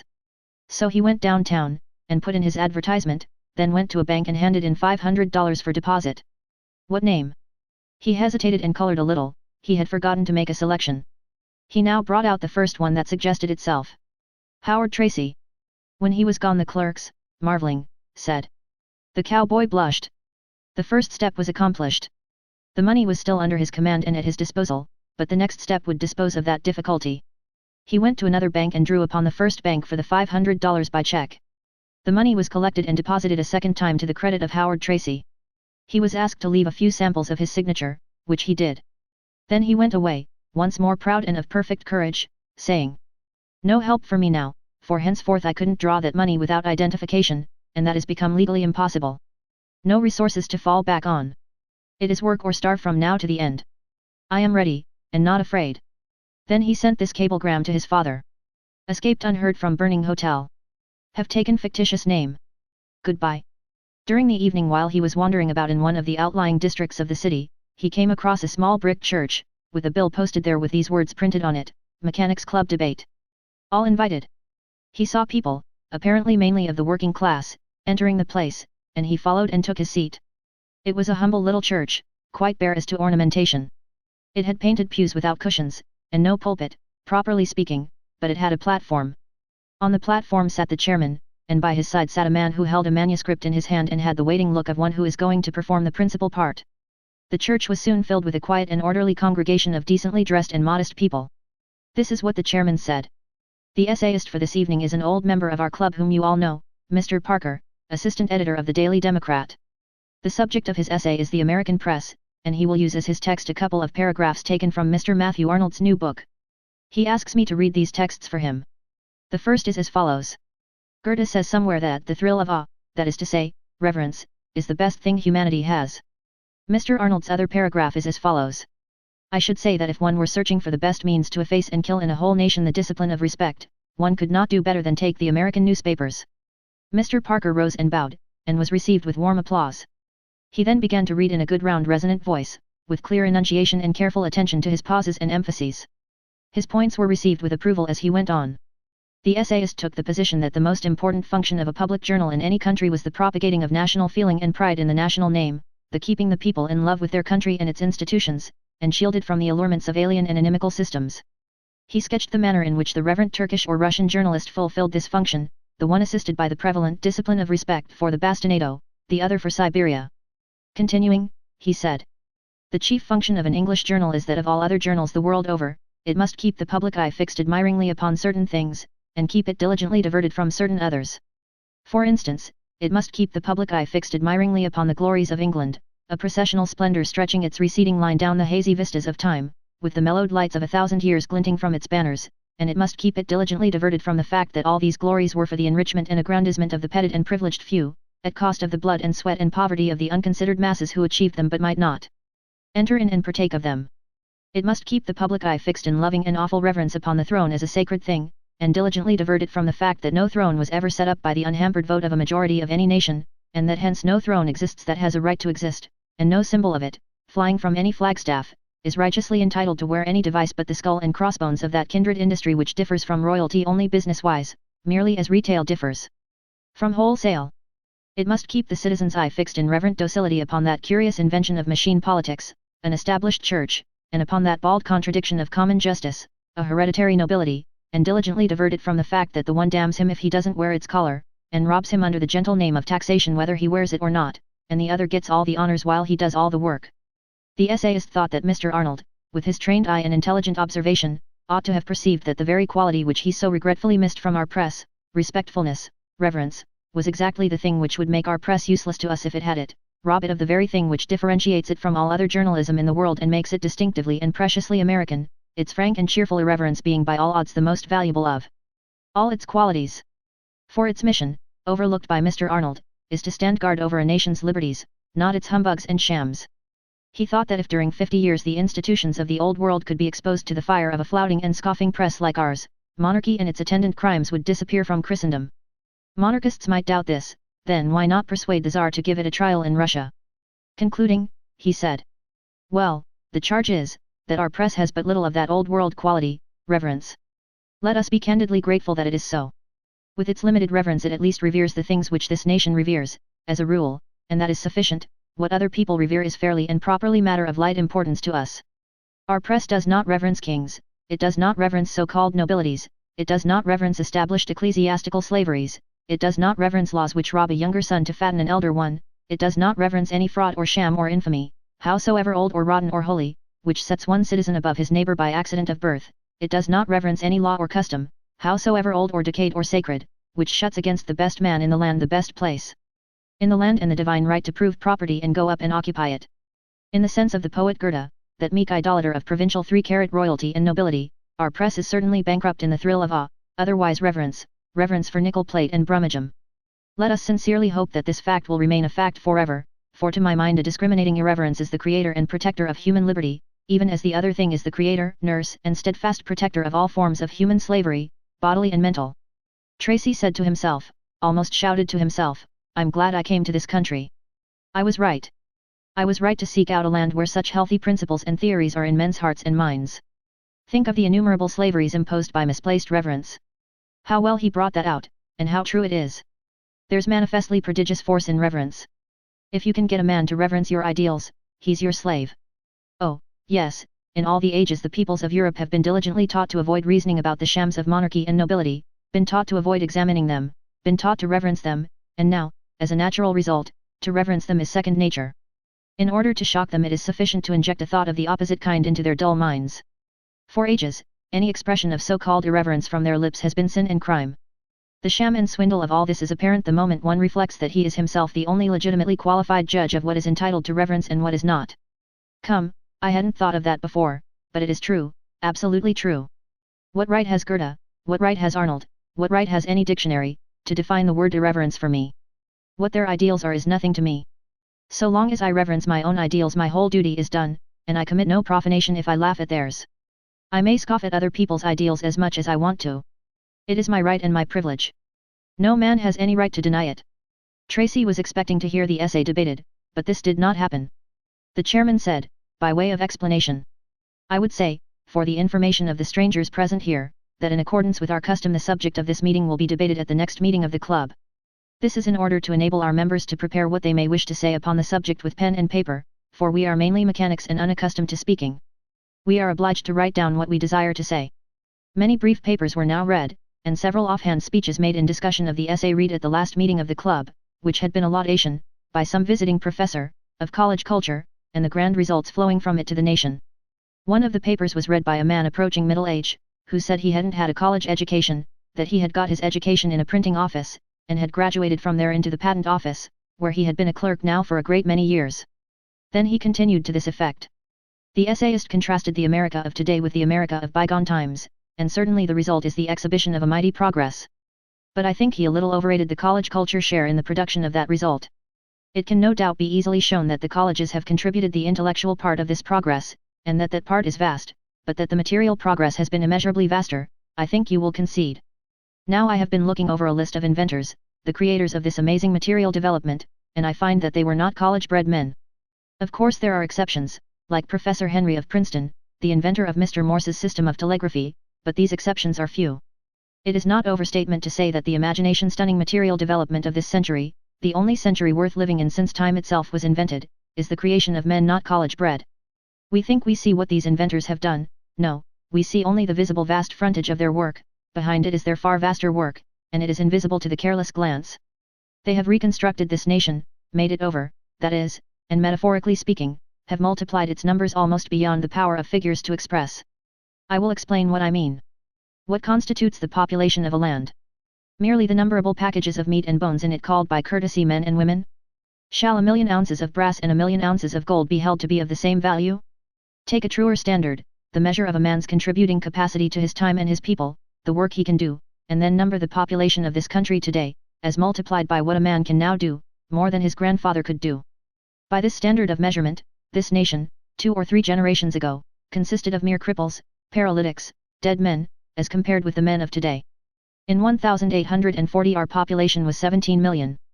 By way of rude but striking illustration, let us consider, for argument's sake, that 4 of these millions consisted of aged people, little children, and other incapables, and that the remaining 13 million were divided and employed as follows. 2 million as ginners of cotton. 6 million, women, as stocking knitters. 2 million, women, as thread spinners. 500,000 as screw makers. 400,000 as reapers, binders, etc. 1 million as corn shellers. 40,000 as weavers. 1,000 as stitchers of shoes soles. Now the deductions which I am going to append to these figures may sound extravagant, but they are not. I take them from Miscellaneous Documents No. 50, 2nd Session 45th Congress, and they are official and trustworthy. Today, the work of those 2 million cotton ginners is done by 2,000 men, that of the 6 million stocking knitters is done by 3,000 boys, that of the 2 million thread spinners is done by 1,000 girls, that of the 500,000 screw makers is done by 500 girls, that of the 400,000 reapers, binders, etc., is done by 4,000 boys, that of the 1 million corn shellers is done by 7,500 men, that of the 40,000 weavers is done by 1,200 men, and that of the 1,000 stitchers of shoes soles is done by 6 men. To bunch the figures, 17,900 persons today do the above work, whereas 50 years ago it would have taken 13 millions of persons to do it.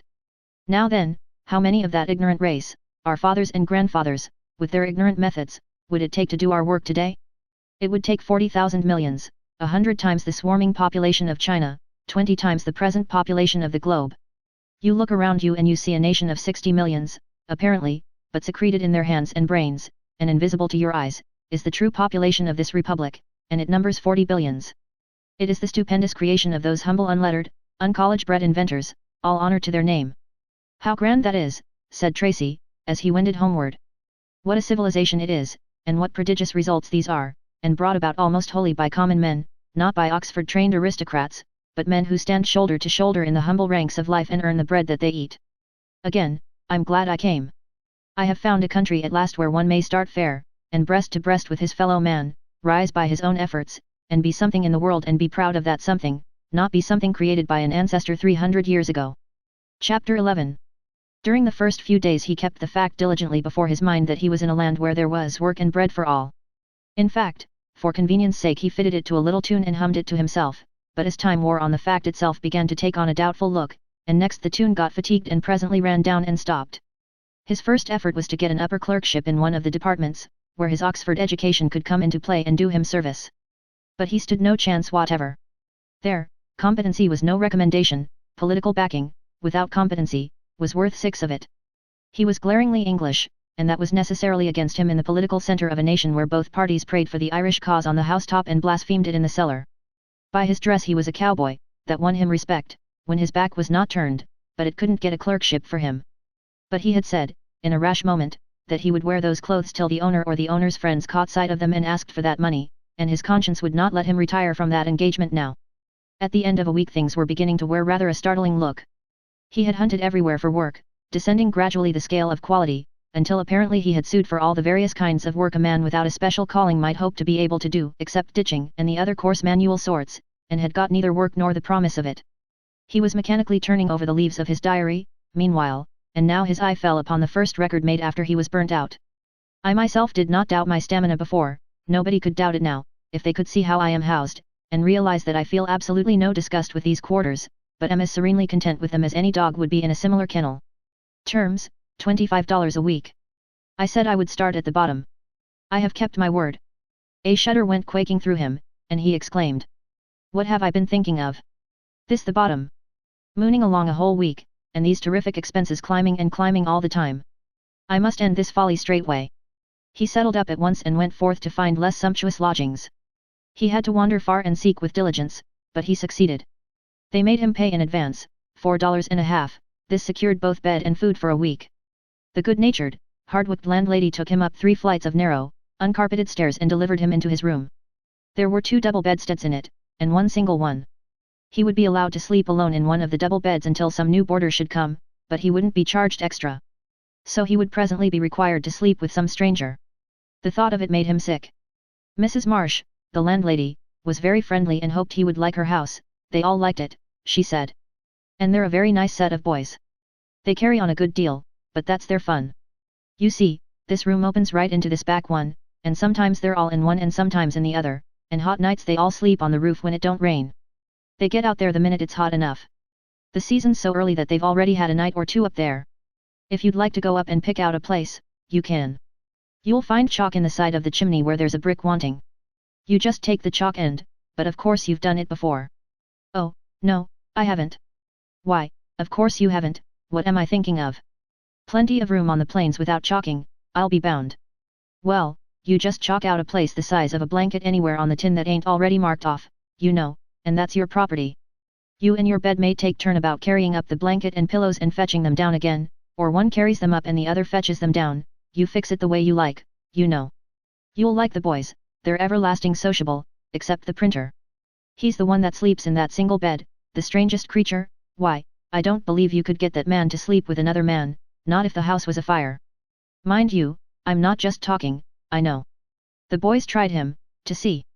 They took his bed out one night, and so when he got home about 3 in the morning, he was on a morning paper then, but he's on an evening one now, there wasn't any place for him but with the iron molder, and if you'll believe me, he just sat up the rest of the night, he did, honest.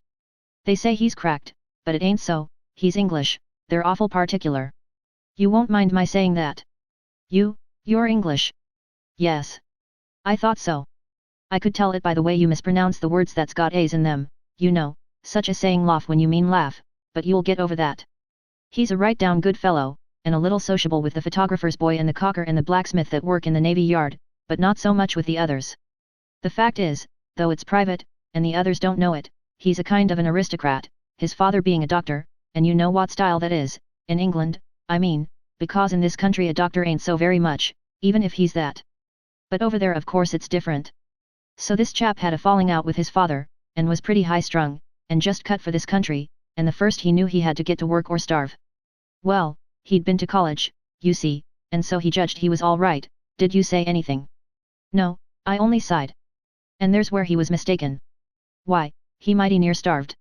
And I reckon he would have starved sure enough, if some JOUR printer or other hadn't took pity on him and got him a place as apprentice. So he learnt the trade, and then he was all right, but it was a close call. Once he thought he had got to haul in his pride and holler for his father and, why, you're sighing again. Is anything the matter with you, does my clatter? Oh, dear, no. Pray go on, I like it. Yes, you see, he's been over here 10 years, he's 28, now, and he ain't pretty well satisfied in his mind, because he can't get reconciled to being a mechanic and associating with mechanics, he being, as he says to me, a gentleman, which is a pretty plain letting on that the boys ain't, but of course I know enough not to let that cat out of the bag. Why, would there be any harm in it? Harm in it? They'd lick him, wouldn't they? Wouldn't you? Of course you would. Don't you ever let a man say you ain't a gentleman in this country. But laws, what am I thinking about? I reckon a body would think twice before he said a cowboy wasn't a gentleman. A trim, active, slender and very pretty girl of about 18 walked into the room now, in the most satisfied and unembarrassed way. She was cheaply but smartly and gracefully dressed, and the mother's quick glance at the stranger's face as he rose, was of the kind which inquires what effect has been produced, and expects to find indications of surprise and admiration. This is my daughter Hattie, we call her Puss. It's the new boarder, Puss. This without rising. The young Englishman made the awkward bow common to his nationality and time of life in circumstances of delicacy and difficulty, and these were of that sort, for, being taken by surprise, his natural, lifelong self sprang to the front, and that self of course would not know just how to act when introduced to a chambermaid, or to the heiress of a mechanic's boarding house. His other self, the self which recognized the equality of all men, would have managed the thing better, if it hadn't been caught off guard and robbed of its chance. The young girl paid no attention to the bow, but put out her hand frankly and gave the stranger a friendly shake and said, "How do you do?" Then she marched to the one washstand in the room, tilted her head this way and that before the wreck of a cheap mirror that hung above it, dampened her fingers with her tongue, perfected the circle of a little lock of hair that was pasted against her forehead, then began to busy herself with the slops. "Well, I must be going, it's getting towards supper time. Make yourself at home, Mr. Tracy, you'll hear the bell when it's ready." The landlady took her tranquil departure, without commanding either of the young people to vacate the room. The young man wondered a little that a mother who seemed so honest and respectable should be so thoughtless, and was reaching for his hat, intending to disembarrass the girl of his presence, but she said, "Where are you going?" "Well, nowhere in particular, but as I am only in the way here." "Why, who said you were in the way?" "Sit down, I'll move you when you are in the way." She was making the beds, now. He sat down and watched her deft and diligent performance. "What gave you that notion? Do you reckon I need a whole room just to make up a bed or two in?" "Well no, it wasn't that, exactly. We are away up here in an empty house, and your mother being gone." The girl interrupted him with an amused laugh, and said, "Nobody to protect me? Bless you, I don't need it. I'm not afraid. I might be if I was alone, because I do hate ghosts, and I don't deny it. Not that I believe in them, for I don't. I'm only just afraid of them." "How can you be afraid of them if you don't believe in them?" "Oh, I don't know the how of it, that's too many for me, I only know it's so." "It's the same with Maggie Lee." "Who is that?" "One of the boarders, young lady that works in the factory." "She works in a factory?" "Yes." "Shoe factory?" "In a shoe factory, and you call her a young lady?" "Why, she's only 22, what should you call her?" "I wasn't thinking of her age, I was thinking of the title. The fact is, I came away from England to get away from artificial forms, for artificial forms suit artificial people only, and here you've got them too. I'm sorry.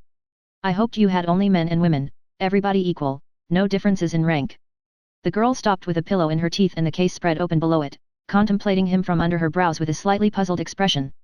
She released the pillow and said, "Why, they are all equal. Where's any difference in rank? If you call a factory girl a young lady, what do you call the president's wife? Call her an old one. Oh, you make age the only distinction. There ain't any other to make as far as I can see. Then all women are ladies." "Certainly they are. All the respectable ones." "Well, that puts a better face on it. Certainly there is no harm in a title when it is given to everybody. It is only an offense and a wrong when it is restricted to a favored few. But Miss Hattie. Miss Hattie, be frank, confess that that title isn't accorded by everybody to everybody. The rich American doesn't call her cook a lady, isn't that so?" "Yes, it's so." "What of it?" He was surprised and a little disappointed, to see that his admirable shot had produced no perceptible effect. "What of it?" he said. "Why this, equality is not conceded here, after all, and the Americans are no better off than the English. In fact there's no difference. Now what an idea. There's nothing in a title except what is put into it, you've said that yourself. Suppose the title is clean, instead of lady. You get that?" "I believe so. Instead of speaking of a woman as a lady, you substitute clean and say she's a clean person. That's it. In England the swell folks don't speak of the working people as gentlemen and ladies." "Oh, no. And the working people don't call themselves gentlemen and ladies?" "Certainly not. So if you used the other word there wouldn't be any change. The swell people wouldn't call anybody but themselves clean, and those others would drop sort of meekly into their way of talking and they wouldn't call themselves clean. We don't do that way here. Everybody calls himself a lady or gentleman, and thinks he is, and don't care what anybody else thinks him, so long as he don't say it out loud." "You think there's no difference? You knuckle down and we don't. Ain't that a difference?" "It is a difference I hadn't thought of, I admit that. Still, calling oneself a lady doesn't, I wouldn't go on if I were you.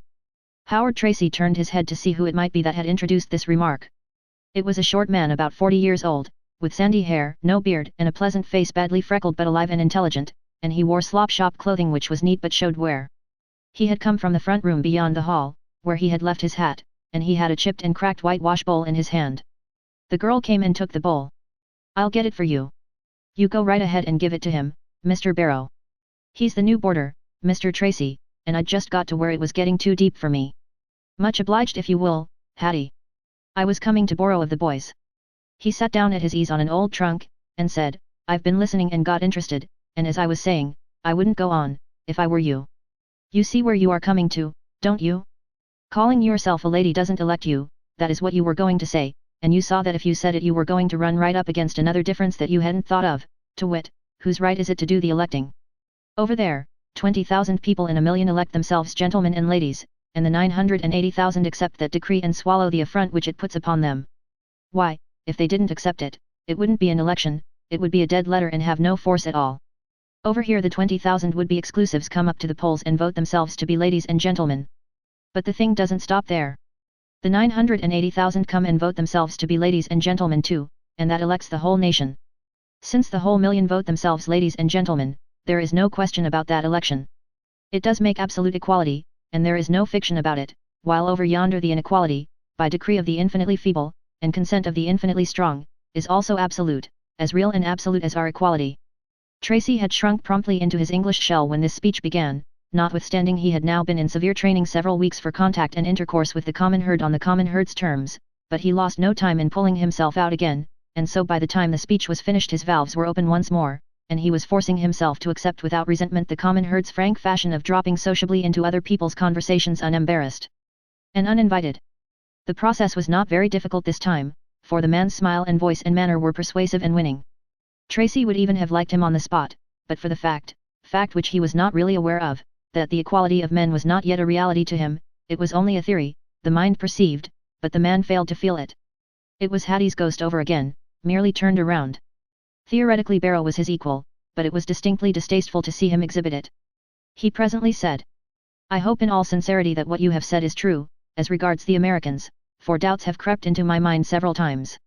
It seemed that the equality must be ungenuine where the sign names of castes were still in vogue, but those sign names have certainly lost their offense and are wholly neutralized, nullified, and harmless if they are the undisputed property of every individual in the nation. I think I realize that caste does not exist and cannot exist except by common consent of the masses outside of its limits. I thought caste created itself and perpetuated itself, but it seems quite true that it only creates itself, and is perpetuated by the people whom it despises, and who can dissolve it at any time by assuming its mere sign names themselves. It's what I think. There isn't any power on earth that can prevent England's 30 millions from electing themselves dukes and duchesses tomorrow and calling themselves so. And within 6 months all the former dukes and duchesses would have retired from the business. I wish they'd try that. Royalty itself couldn't survive such a process. A handful of frowners against 30 million laughers in a state of eruption. Why, it's Herculaneum against Vesuvius. It would take another 18 centuries to find that Herculaneum after the cataclysm. What's a colonel in our South? He's a nobody, because they're all colonels down there. No, Tracy, shudder from Tracy, nobody in England would call you a gentleman and you wouldn't call yourself one, and I tell you it's a state of things that makes a man put himself into most unbecoming attitudes sometimes, the broad and general recognition and acceptance of caste as caste does, I mean. Makes him do it unconsciously, being bred in him, you see, and never thought over and reasoned out. You couldn't conceive of the Matterhorn being flattered by the notice of one of your comely little English hills, could you? Why, no. Well, then, let a man in his right mind try to conceive of Darwin feeling flattered by the notice of a princess. It's so grotesque that it paralyzes the imagination. Yet that Memnon was flattered by the notice of that statuette, he says so himself. The system that can make a god disown his godship and profane it, oh, well, it's all wrong and ought to be abolished, I should say. The mention of Darwin brought on a literary discussion, and this topic roused such enthusiasm in Barrow that he took off his coat and made himself the more free and comfortable for it, and detained him so long that he was still at it when the noisy proprietors of the room came shouting and skylarking in and began to romp, scuffle, wash, and otherwise entertain themselves. He lingered yet a little longer to offer the hospitalities of his room and his bookshelf to Tracy and ask him a personal question or two. What is your trade? They call me a cowboy, but that is a fancy. I'm not that. I haven't any trade. What do you work at for your living? Oh, anything, I mean I would work at anything I could get to do, but thus far I haven't been able to find an occupation. Maybe I can help you, I'd like to try. I shall be very glad. I've tried, myself, to weariness. Well, of course where a man hasn't a regular trade he's pretty bad off in this world. What you needed, I reckon, was less book learning and more bread and butter learning. I don't know what your father could have been thinking of. You ought to have had a trade, you ought to have had a trade, by all means. But never mind about that, we'll stir up something to do, I guess. And don't you get homesick, that's a bad business. We'll talk the thing over and look around a little. You'll come out all right. Wait for me, I'll go down to supper with you. By this time Tracy had achieved a very friendly feeling for Barrow and would have called him a friend, maybe, if not taken too suddenly on a straight-out requirement to realize on his theories. He was glad of his society, anyway, and was feeling lighter-hearted than before. Also he was pretty curious to know what vocation it might be which had furnished Barrow such a large acquaintanceship with books and allowed him so much time to read. Chapter 12. Presently the supper bell began to ring in the depths of the house, and the sound proceeded steadily upward, growing in intensity all the way up towards the upper floors. The higher it came the more maddening was the noise, until at last what it lacked of being absolutely deafening, was made up of the sudden crash and clatter of an avalanche of boarders down the uncarpeted stairway. The peerage did not go to meals in this fashion, Tracy's training had not fitted him to enjoy this hilarious zoological clamor and enthusiasm. He had to confess that there was something about this extraordinary outpouring of animal spirits which he would have to get inured to before he could accept it. No doubt in time he would prefer it, but he wished the process might be modified and made just a little more gradual, and not quite so pronounced and violent. Barrow and Tracy followed the avalanche down through an ever-increasing and more aggressive stench of bygone cabbage and kindred smells, smells which are to be found nowhere but in a cheap private boarding house, smells which once encountered can never be forgotten, smells which encountered generations later are instantly recognizable, but never recognizable with pleasure. To Tracy these odors were suffocating, horrible, almost unendurable, but he held his peace and said nothing.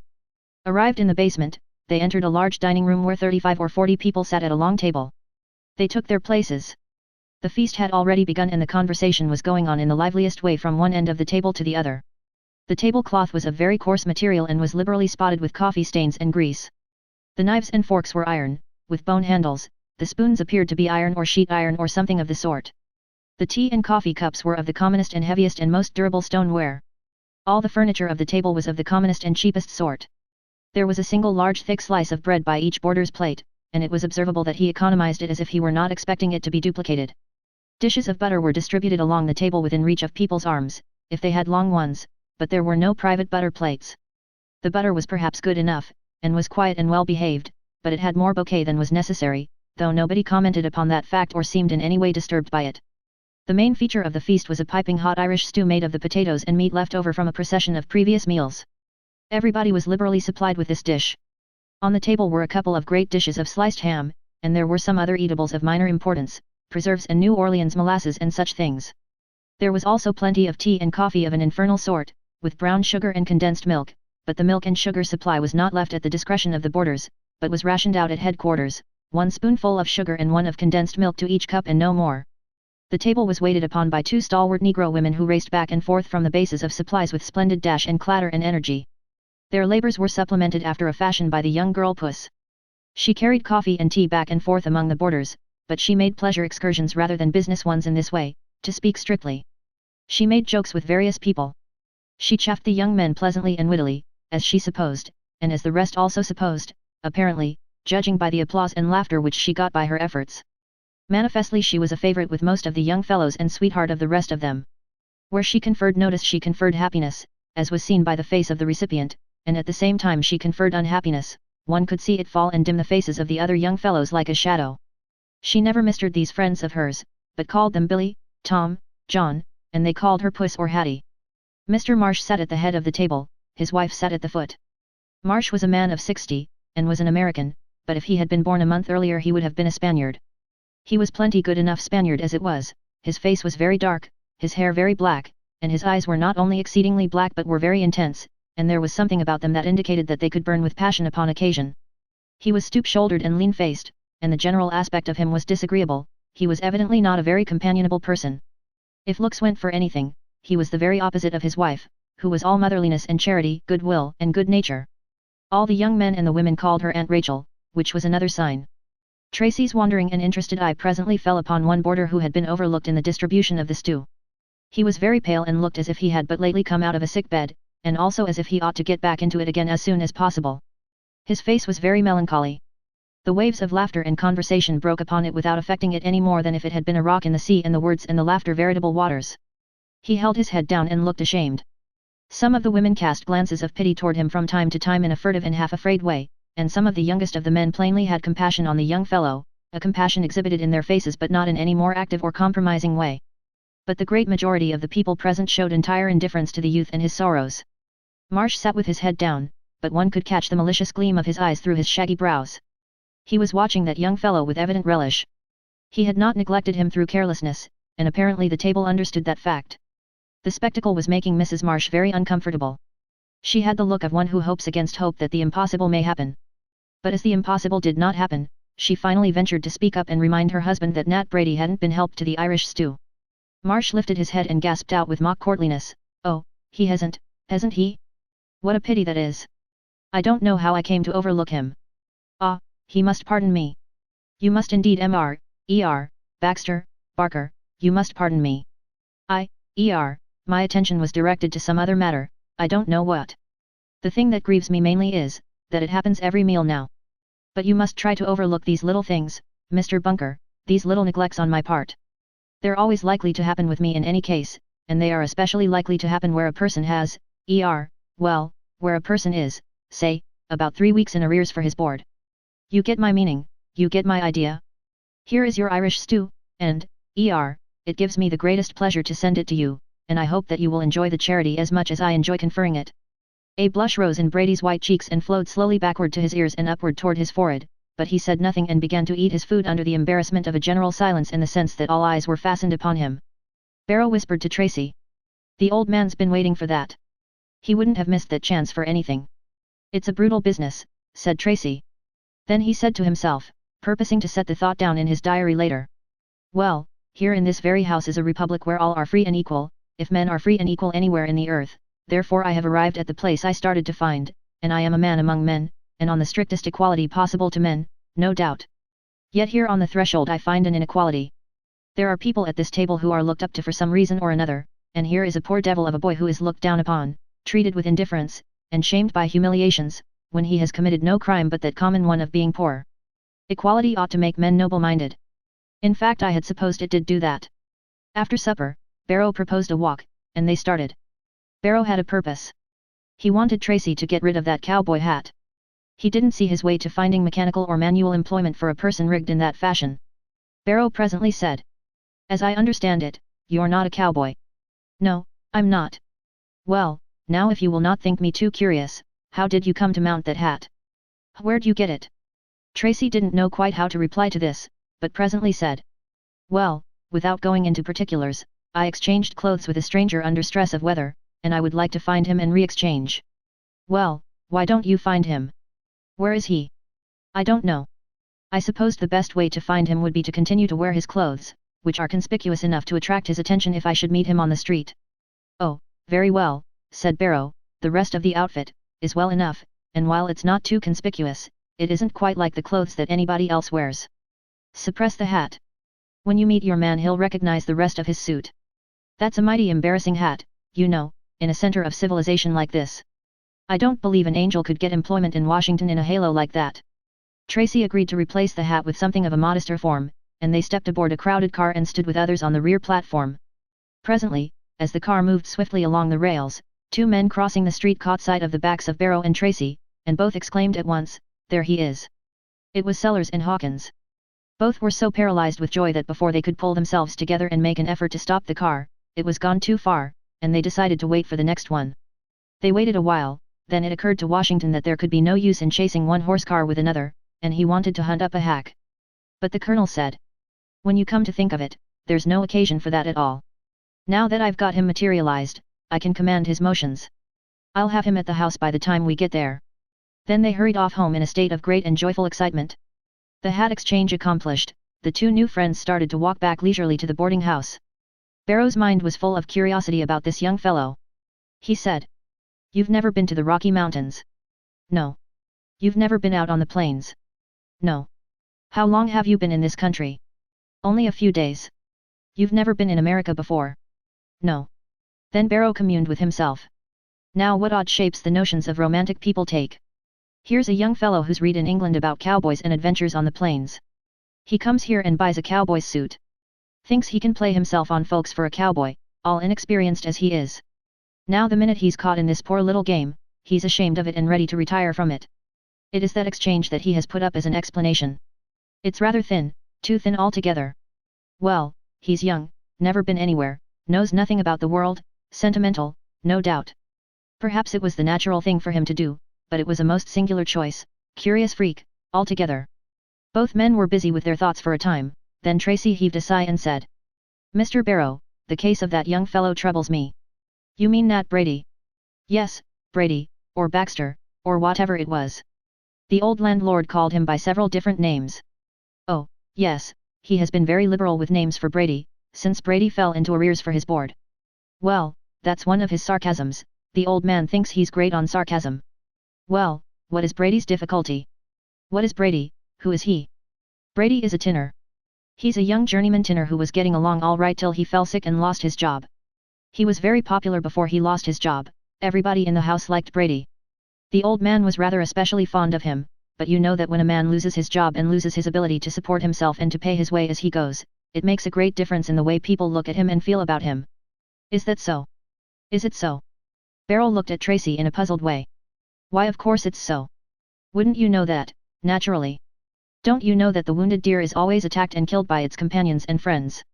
Tracy said to himself, while a chilly and boding discomfort spread itself through his system, in a republic of deer and men where all are free and equal, misfortune is a crime, and the prosperous gore the unfortunate to death. Then he said aloud, here in the boarding house, if one would have friends and be popular instead of having the cold shoulder turned upon him, he must be prosperous. Yes, Barrow said, that is so. It's their human nature.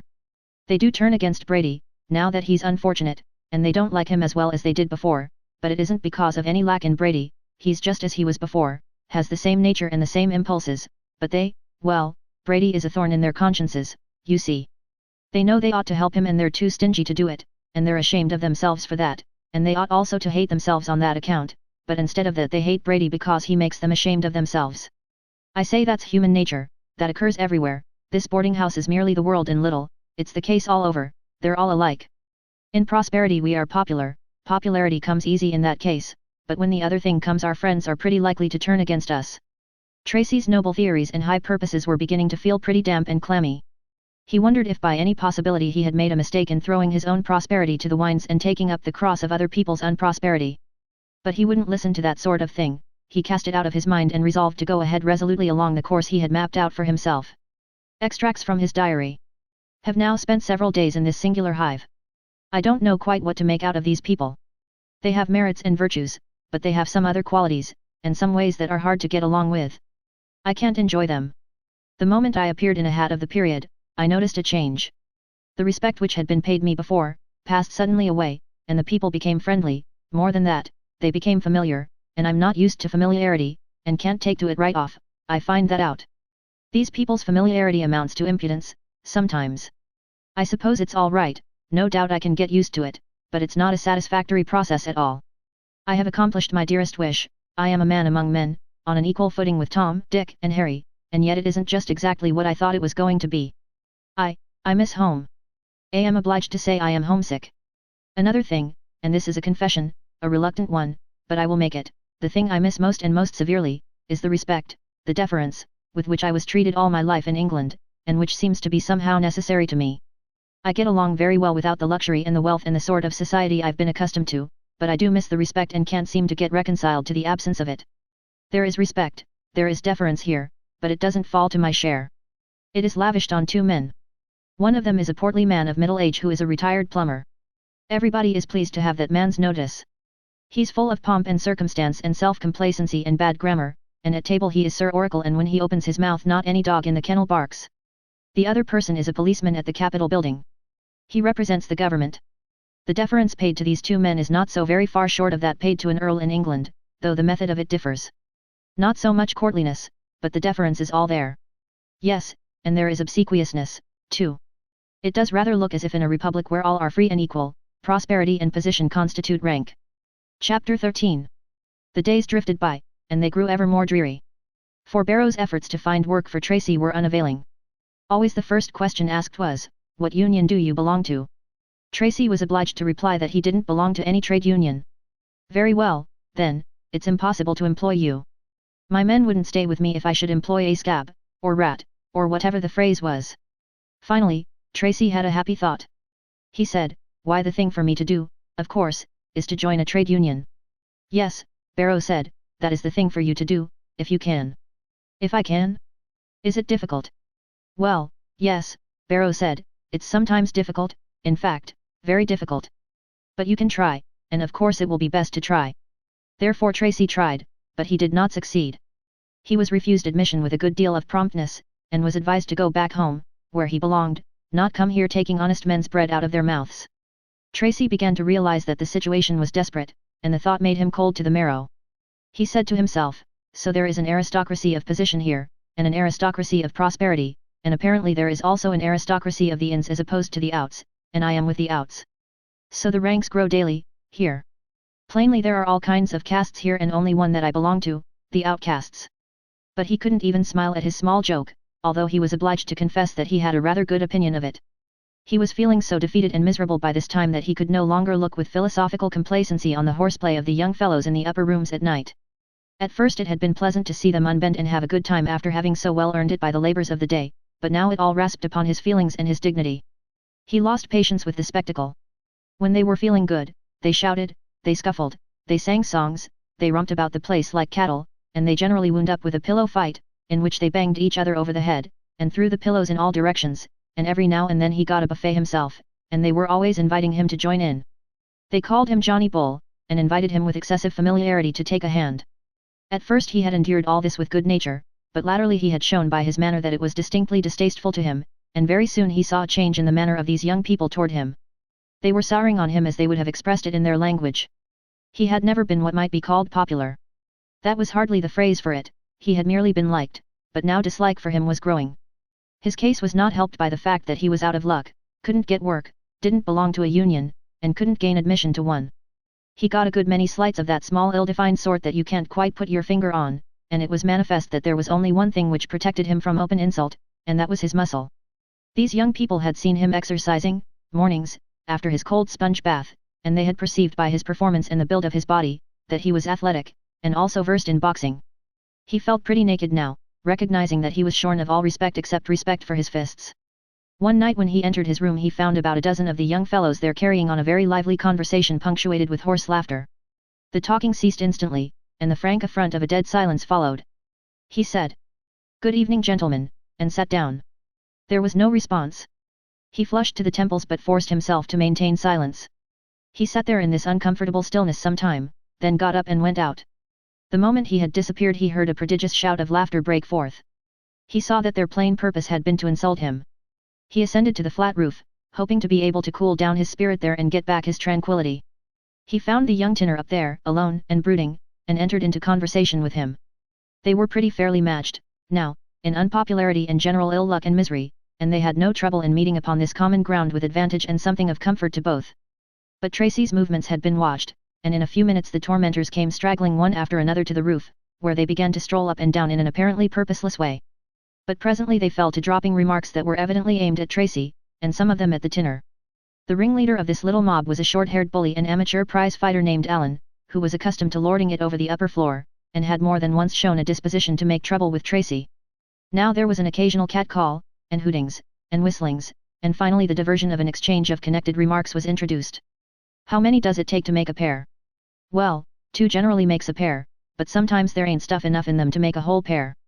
General laugh. "What were you saying about the English a while ago?" "Oh, nothing, the English are all right, only, What was it you said about them?" "Oh, I only said they swallow well." "Swallow better than other people?" "Oh, yes, the English swallow a good deal better than other people." "What is it they swallow best?" "Oh, insults." Another general laugh. "Pretty hard to make 'em fight, ain't it?" "No, 'tain't hard to make 'em fight." "Ain't it, really?" "No, 'tain't hard. It's impossible." Another laugh. "This one's kind of spiritless, that's certain." Couldn't be the other way, in his case. Why? Don't you know the secret of his birth? No, has he got a secret of his birth? You bet he has. What is it? His father was a wax figure. Alan came strolling by where the pair were sitting, stopped, and said to the tinner. How are you off for friends, these days? Well enough off. Got a good many. Well, as many as I need. A friend is valuable, sometimes, as a protector, you know. What do you reckon would happen if I was to snatch your cap off and slap you in the face with it? Please don't trouble me, Mr. Allen, I ain't doing anything to you. You answer me. What do you reckon would happen? Well, I don't know. Tracy spoke up with a good deal of deliberation and said. Don't trouble the young fellow, I can tell you what would happen. Oh, you can you? Boys, Johnny Bull can tell us what would happen if I was to snatch this chump's cap off and slap him in the face with it. Now you'll see. He snatched the cap and struck the youth in the face, and before he could inquire what was going to happen, it had already happened, and he was warming the tin with the broad of his back. Instantly there was a rush, and shouts of, a ring, make a ring. Fair play all round. Johnny's grit, give him a chance. The ring was quickly chalked on the tin, and Tracy found himself as eager to begin as he could have been if his antagonist had been a prince instead of a mechanic. At bottom he was a little surprised at this, because although his theories had been all in that direction for some time, he was not prepared to find himself actually eager to measure strength with quite so common a man as this ruffian. In a moment all the windows in the neighborhood were filled with people, and the roofs also. The men squared off, and the fight began. But Alan stood no chance whatever, against the young Englishman. Neither in muscle nor in science was he his equal. He measured his length on the tin time and again, in fact, as fast as he could get up he went down again, and the applause was kept up in liberal fashion from all the neighborhood around. Finally, Alan had to be helped up. Then Tracy declined to punish him further and the fight was at an end. Alan was carried off by some of his friends in a very much humbled condition, his face black and blue and bleeding, and Tracy was at once surrounded by the young fellows, who congratulated him, and told him that he had done the whole house a service, and that from this out Mr. Allen would be a little more particular about how he handled slights and insults and maltreatment around amongst the boarders. Tracy was a hero now, and exceedingly popular. Perhaps nobody had ever been quite so popular on that upper floor before. But if being discountenanced by these young fellows had been hard to bear, their lavish commendations and approval and hero worship were harder still to endure.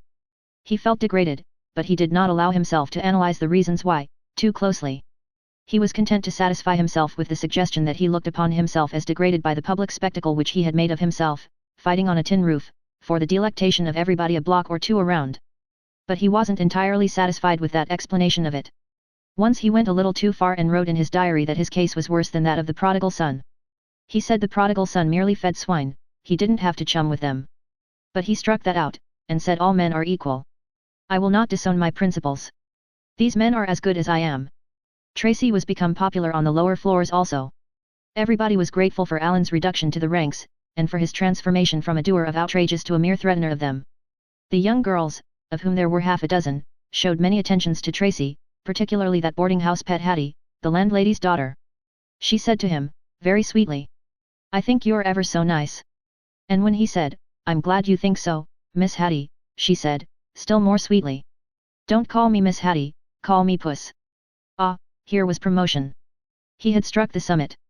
There were no higher heights to climb in that boarding house. His popularity was complete. In the presence of people, Tracy showed a tranquil outside, but his heart was being eaten out of him by distress and despair. In a little while he should be out of money, and then what should he do? He wished, now, that he had borrowed a little more liberally from that stranger's store. He found it impossible to sleep.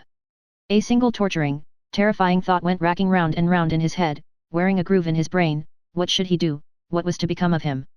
And along with it began to intrude a something presently which was very like a wish that he had not joined the great and noble ranks of martyrdom, but had stayed at home and been content to be merely an earl and nothing better, with nothing more to do in this world of a useful sort than an earl finds to do. But he smothered that part of his thought as well as he could, he made every effort to drive it away, and with fair success, but he couldn't keep it from intruding a little now and then, and when it intruded it came suddenly and nipped him like a bite, a sting, a burn. He recognized that thought by the peculiar sharpness of its pang. The others were painful enough, but that one cut to the quick when it came. Night after night he lay tossing to the music of the hideous snoring of the honest breadwinners until 2 and 3 o'clock in the morning, then got up and took refuge on the roof, where he sometimes got a nap and sometimes failed entirely. His appetite was leaving him and the zest of life was going along with it. Finally, one day, being near the imminent verge of total discouragement, he said to himself, and took occasion to blush privately when he said it. If my father knew what my American name is, well, my duty to my father rather requires that I furnish him my name. I have no right to make his days and nights unhappy. I can do enough unhappiness for the family all by myself. Really, he ought to know what my American name is. He thought over it a while and framed a cablegram in his mind to this effect. My American name is Howard Tracy. That wouldn't be suggesting anything. His father could understand that as he chose, and doubtless he would understand it as it was meant, as a dutiful and affectionate desire on the part of a son to make his old father happy for a moment.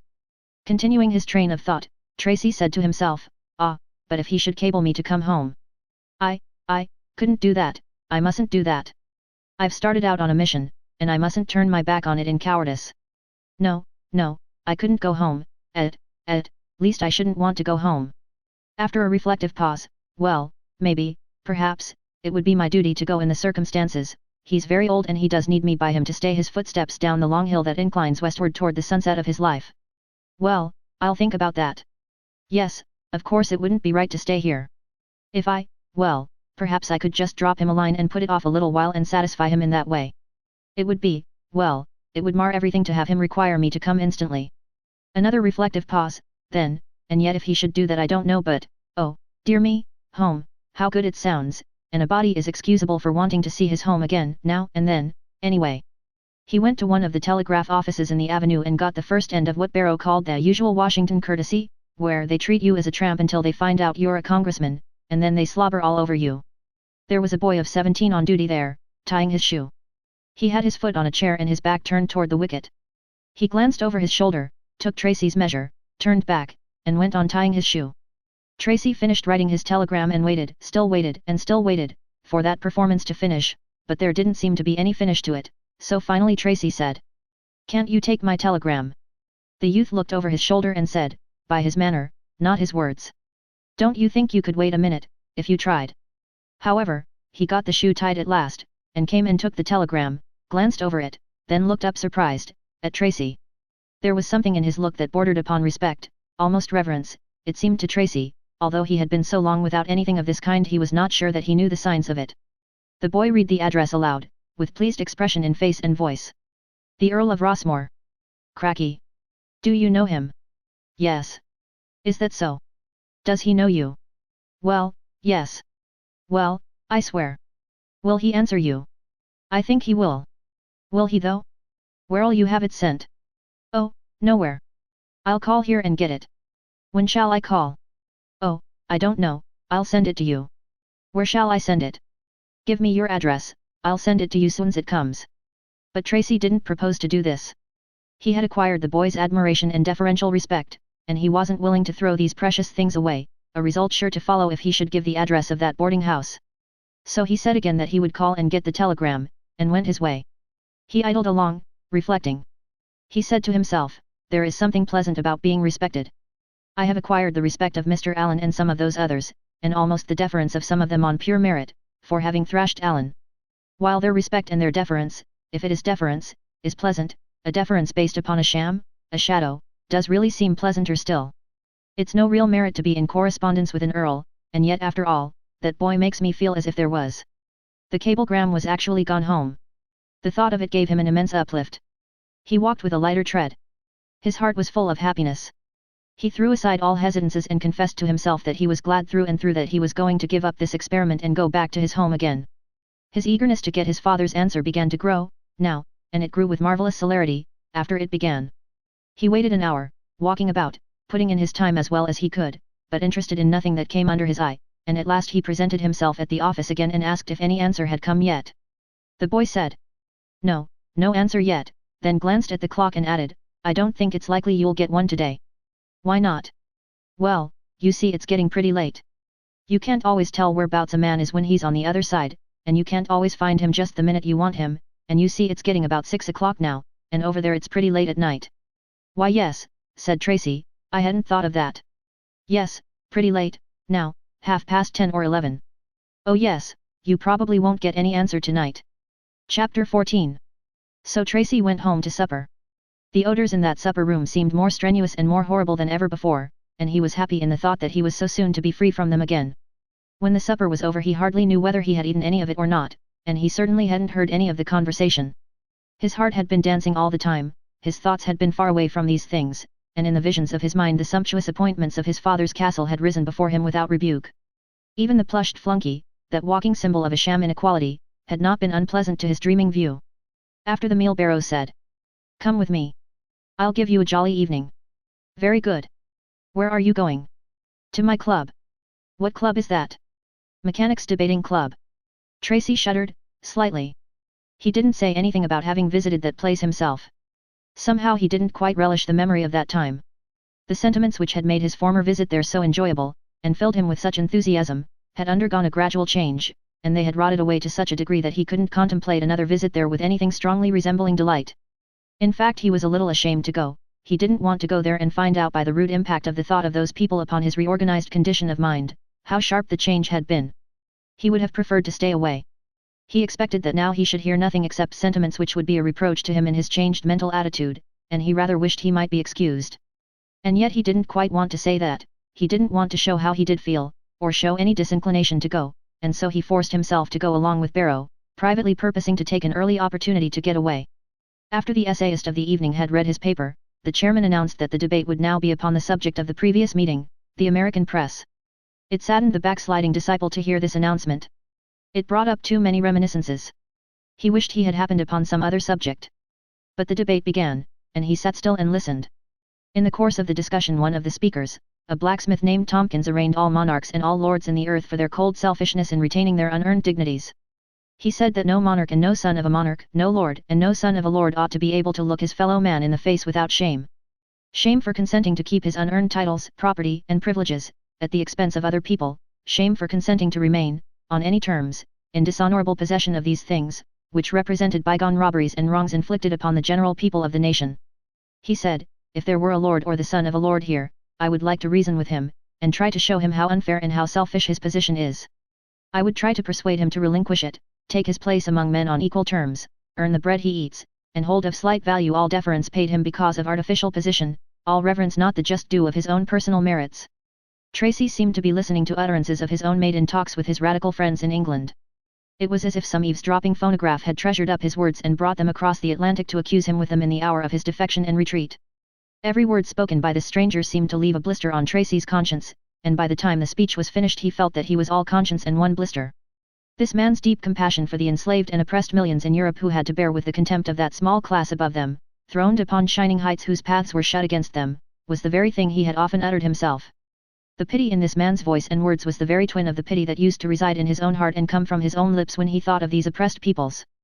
The homeward tramp was accomplished in brooding silence. It was a silence most grateful to Tracy's feelings. He wouldn't have broken it for anything, for he was ashamed of himself all the way through to his spine. He kept saying to himself, how unanswerable it all is, how absolutely unanswerable. It is basely, degradingly selfish to keep those unearned honors, and, oh, hang it, nobody but a cur. What an idiotic damned speech that Tompkins made. This outburst was from Barrow. It flooded Tracy's demoralized soul with waters of refreshment. These were the darlingest words the poor vacillating young apostate had ever heard, for they whitewashed his shame for him, and that is a good service to have when you can't get the best of all verdicts, self-acquittal. Come up to my room and smoke a pipe, Tracy. Tracy had been expecting this invitation, and had had his declination already, but he was glad enough to accept, now. Was it possible that a reasonable argument could be made against that man's desolating speech? He was burning to hear Barrow try it. He knew how to start him, and keep him going, it was to seem to combat his positions, a process effective with most people. What is it you object to in Tompkins's speech, Barrow? Oh, the leaving out of the factor of human nature, requiring another man to do what you wouldn't do yourself. Do you mean? Why, here's what I mean, it's very simple. Tompkins is a blacksmith, has a family, works for wages, and hard, too. Fooling around won't furnish the bread. Suppose it should turn out that by the death of somebody in England he is suddenly an earl, income, $500,000 a year. What would he do? Well, I suppose he would have to decline to. Man, he would grab it in a second. Do you really think he would? Think, I don't think anything about it, I know it. Why? Why? Because he's not a fool. So you think that if he were a fool, he... No, I don't. Fool or no fool, he would grab it. Anybody would. Anybody that's alive. And I've seen dead people that would get up and go for it. I would myself. This was balm, this was healing, this was rest and peace and comfort. But I thought you were opposed to nobilities. Transmissible ones, yes. But that's nothing. I'm opposed to millionaires, but it would be dangerous to offer me the position. You'd take it. I would leave the funeral of my dearest enemy to go and assume its burdens and responsibilities. Tracy thought a while, then said. I don't know that I quite get the bearings of your position. You say you are opposed to hereditary nobilities, and yet if you had the chance you would. Take one? In a minute I would. And there isn't a mechanic in that entire club that wouldn't. There isn't a lawyer, doctor, editor, author, tinker, loafer, railroad president, saint, land, there isn't a human being in the United States that wouldn't jump at the chance. Except me, said Tracy softly. Except you. Barrow could hardly get the words out, his scorn so choked him. And he couldn't get any further than that form of words, it seemed to dam his flow, utterly. He got up and came and glared upon Tracy in a kind of outraged and unappeasable way, and said again, except you. He walked around him, inspecting him from one point of view and then another, and relieving his soul now and then by exploding that formula at him, except you. Finally he slumped down into his chair with the air of one who gives it up, and said. He's straining his viscera and he's breaking his heart trying to get some low-down job that a good dog wouldn't have, and yet wants to let on that if he had a chance to scoop an earldom he wouldn't do it. Tracy, don't put this kind of a strain on me. Lately I'm not as strong as I was. Well, I wasn't meaning to put a strain on you, Barrow, I was only meaning to intimate that if an earldom ever does fall in my way. There, I wouldn't give myself any worry about that, if I was you. And besides, I can settle what you would do. Are you any different from me? Well, no. Are you any better than me? Oh, why, certainly not. Are you as good? Come. Indeed, the fact is you take me so suddenly. Suddenly? What is there sudden about it? It isn't a difficult question, is it? Or doubtful? Just measure us on the only fair lines, the lines of merit, and of course you'll admit that a journeyman chairmaker that earns his $20 a week, and has had the good and genuine culture of contact with men, and care, and hardship, and failure, and success, and downs and ups and downs, is just a trifle the superior of a young fellow like you, who doesn't know how to do anything that's valuable, can't earn his living in any secure and steady way, hasn't had any experience of life. And its seriousness, hasn't any culture but the artificial culture of books, which adorns but doesn't really educate. Come. If I wouldn't scorn an earldom, what the devil right have you to do it? Tracy dissembled his joy, though he wanted to thank the chairmaker for that last remark. Presently a thought struck him, and he spoke up briskly and said. But look here, I really can't quite get the hang of your notions, your principles, if they are principles. You are inconsistent. You are opposed to aristocracies, yet you'd take an earldom if you could. Am I to understand that you don't blame an earl for being and remaining an earl? I certainly don't. And you wouldn't blame Tompkins, or yourself, or me, or anybody, for accepting an earldom if it was offered. Indeed I wouldn't. Well, then, whom would you blame? The whole nation, any bulk and mass of population anywhere, in any country, that will put up with the infamy, the outrage, the insult of a hereditary aristocracy which they can't enter, and on absolutely free and equal terms. Come, aren't you beclouding yourself with distinctions that are not differences? Indeed I am not. I am entirely clear-headed about this thing. If I could extirpate an aristocratic system by declining its honors, then I should be a rascal to accept them. And if enough of the mass would join me to make the extirpation possible, then I should be a rascal to do otherwise than help in the attempt. I believe I understand, yes, I think I get the idea.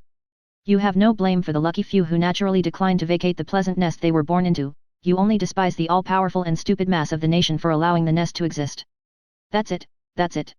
You can get a simple thing through your head if you work at it long enough. Thanks.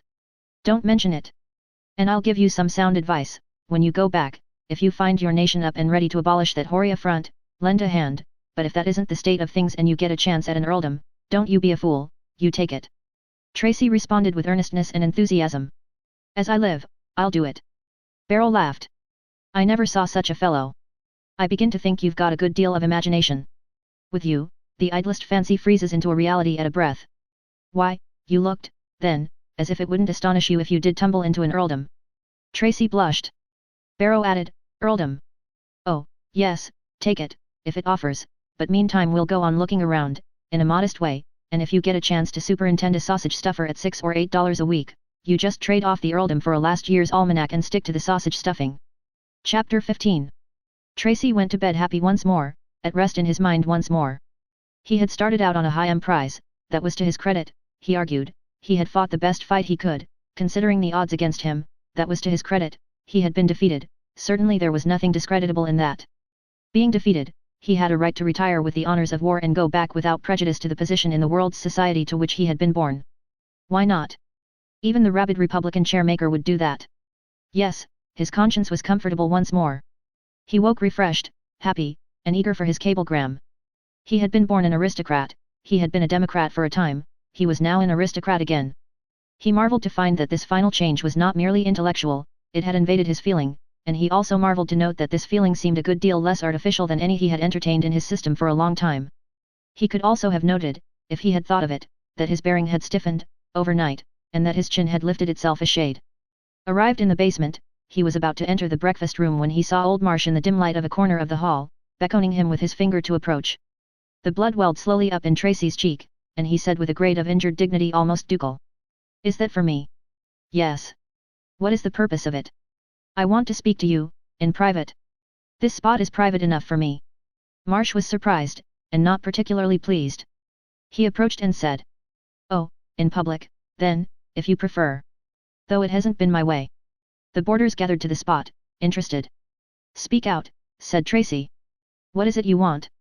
"Well, haven't you, forgot something?" I'm not aware of it." "Oh, you're not? Now you stop and think, a minute."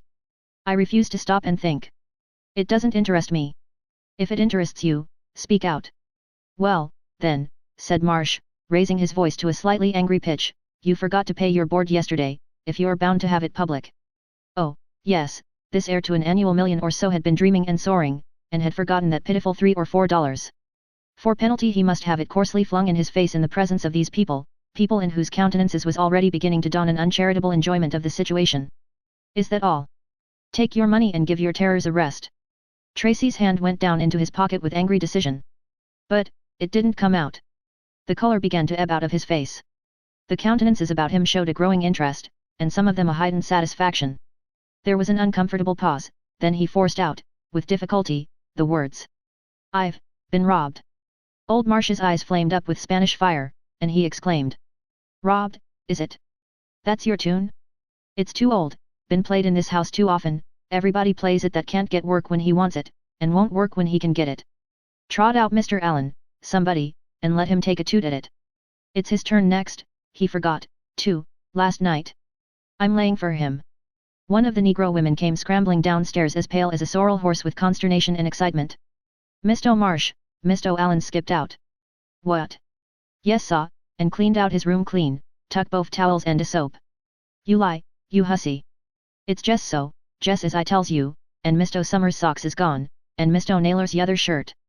Mr. Marsh was at boiling point by this time. He turned upon Tracy. "Answer up now, when are you going to settle?" "Today, since you seem to be in a hurry." "Today is it? Sunday, and you out of work? I like that. Come, where are you going to get the money?" Tracy's spirit was rising again. He proposed to impress these people. "I am expecting a cablegram from home." Old Marsh was caught out, with the surprise of it. The idea was so immense, so extravagant, that he couldn't get his breath at first. When he did get it, it came rancid with sarcasm. "A cablegram, think of it, ladies and gents, he's expecting a cablegram. He's expecting a cablegram, this duffer, this scrub, this bilk. From his father, eh? Yes, without a doubt. $1 or $2 a word, oh, that's nothing, they don't mind a little thing like that, this kind's fathers don't. Now his father is, well, I reckon his father. My father is an English earl." The crowd fell back aghast at the sublimity of the young loafer's cheek. Then they burst into a laugh that made the windows rattle. Tracy was too angry to realize that he had done a foolish thing. He said. "Stand aside, please." "Wait a minute, your lordship," said Marsh, bowing low, "where is your lordship going?" "For the cablegram." "Let me pass." "Excuse me, your lordship, you'll stay right where you are." "What do you mean by that?" "I mean that I didn't begin to keep boarding house yesterday. It means that I am not the kind that can be taken in by every hack driver's son that comes loafing over here because he can't bum a living at home. It means that you can't skip out on any such." Tracy made a step toward the old man, but Mrs. Marsh sprang between, and said. "Don't, Mr. Tracy, please." She turned to her husband and said, "Do bridle your tongue. What has he done to be treated so? Can't you see he has lost his mind with trouble and distress? He's not responsible." Thank your kind heart, madam, but I've not lost my mind, and if I can have the mere privilege of stepping to the telegraph office. Well, you can't, cried Marsh. Or sending. Sending. That beats everything.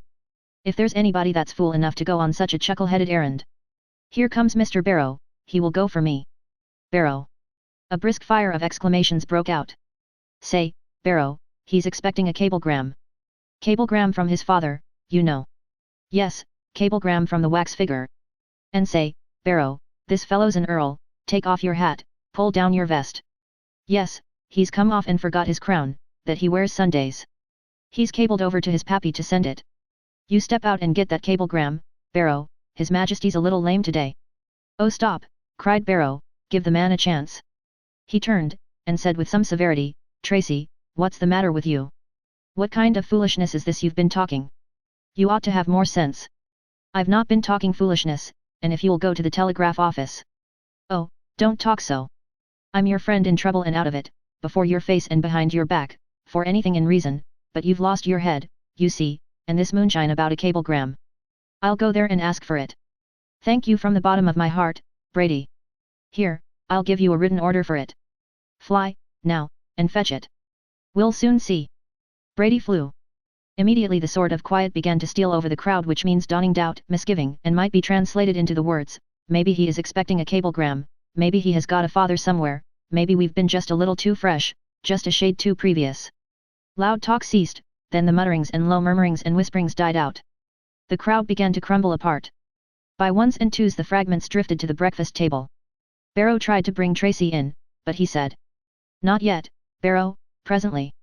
Mrs. Marsh and Hattie tried, offering gentle and kindly persuasions, but he said, I would rather wait, till he comes. Even old Marsh began to have suspicions that maybe he had been a trifle too brash, as he called it in the privacy of his soul, and he pulled himself together and started toward Tracy with invitation in his eyes, but Tracy warned him off with a gesture which was quite positive and eloquent. Then followed the stillest quarter of an hour which had ever been known in that house at that time of day.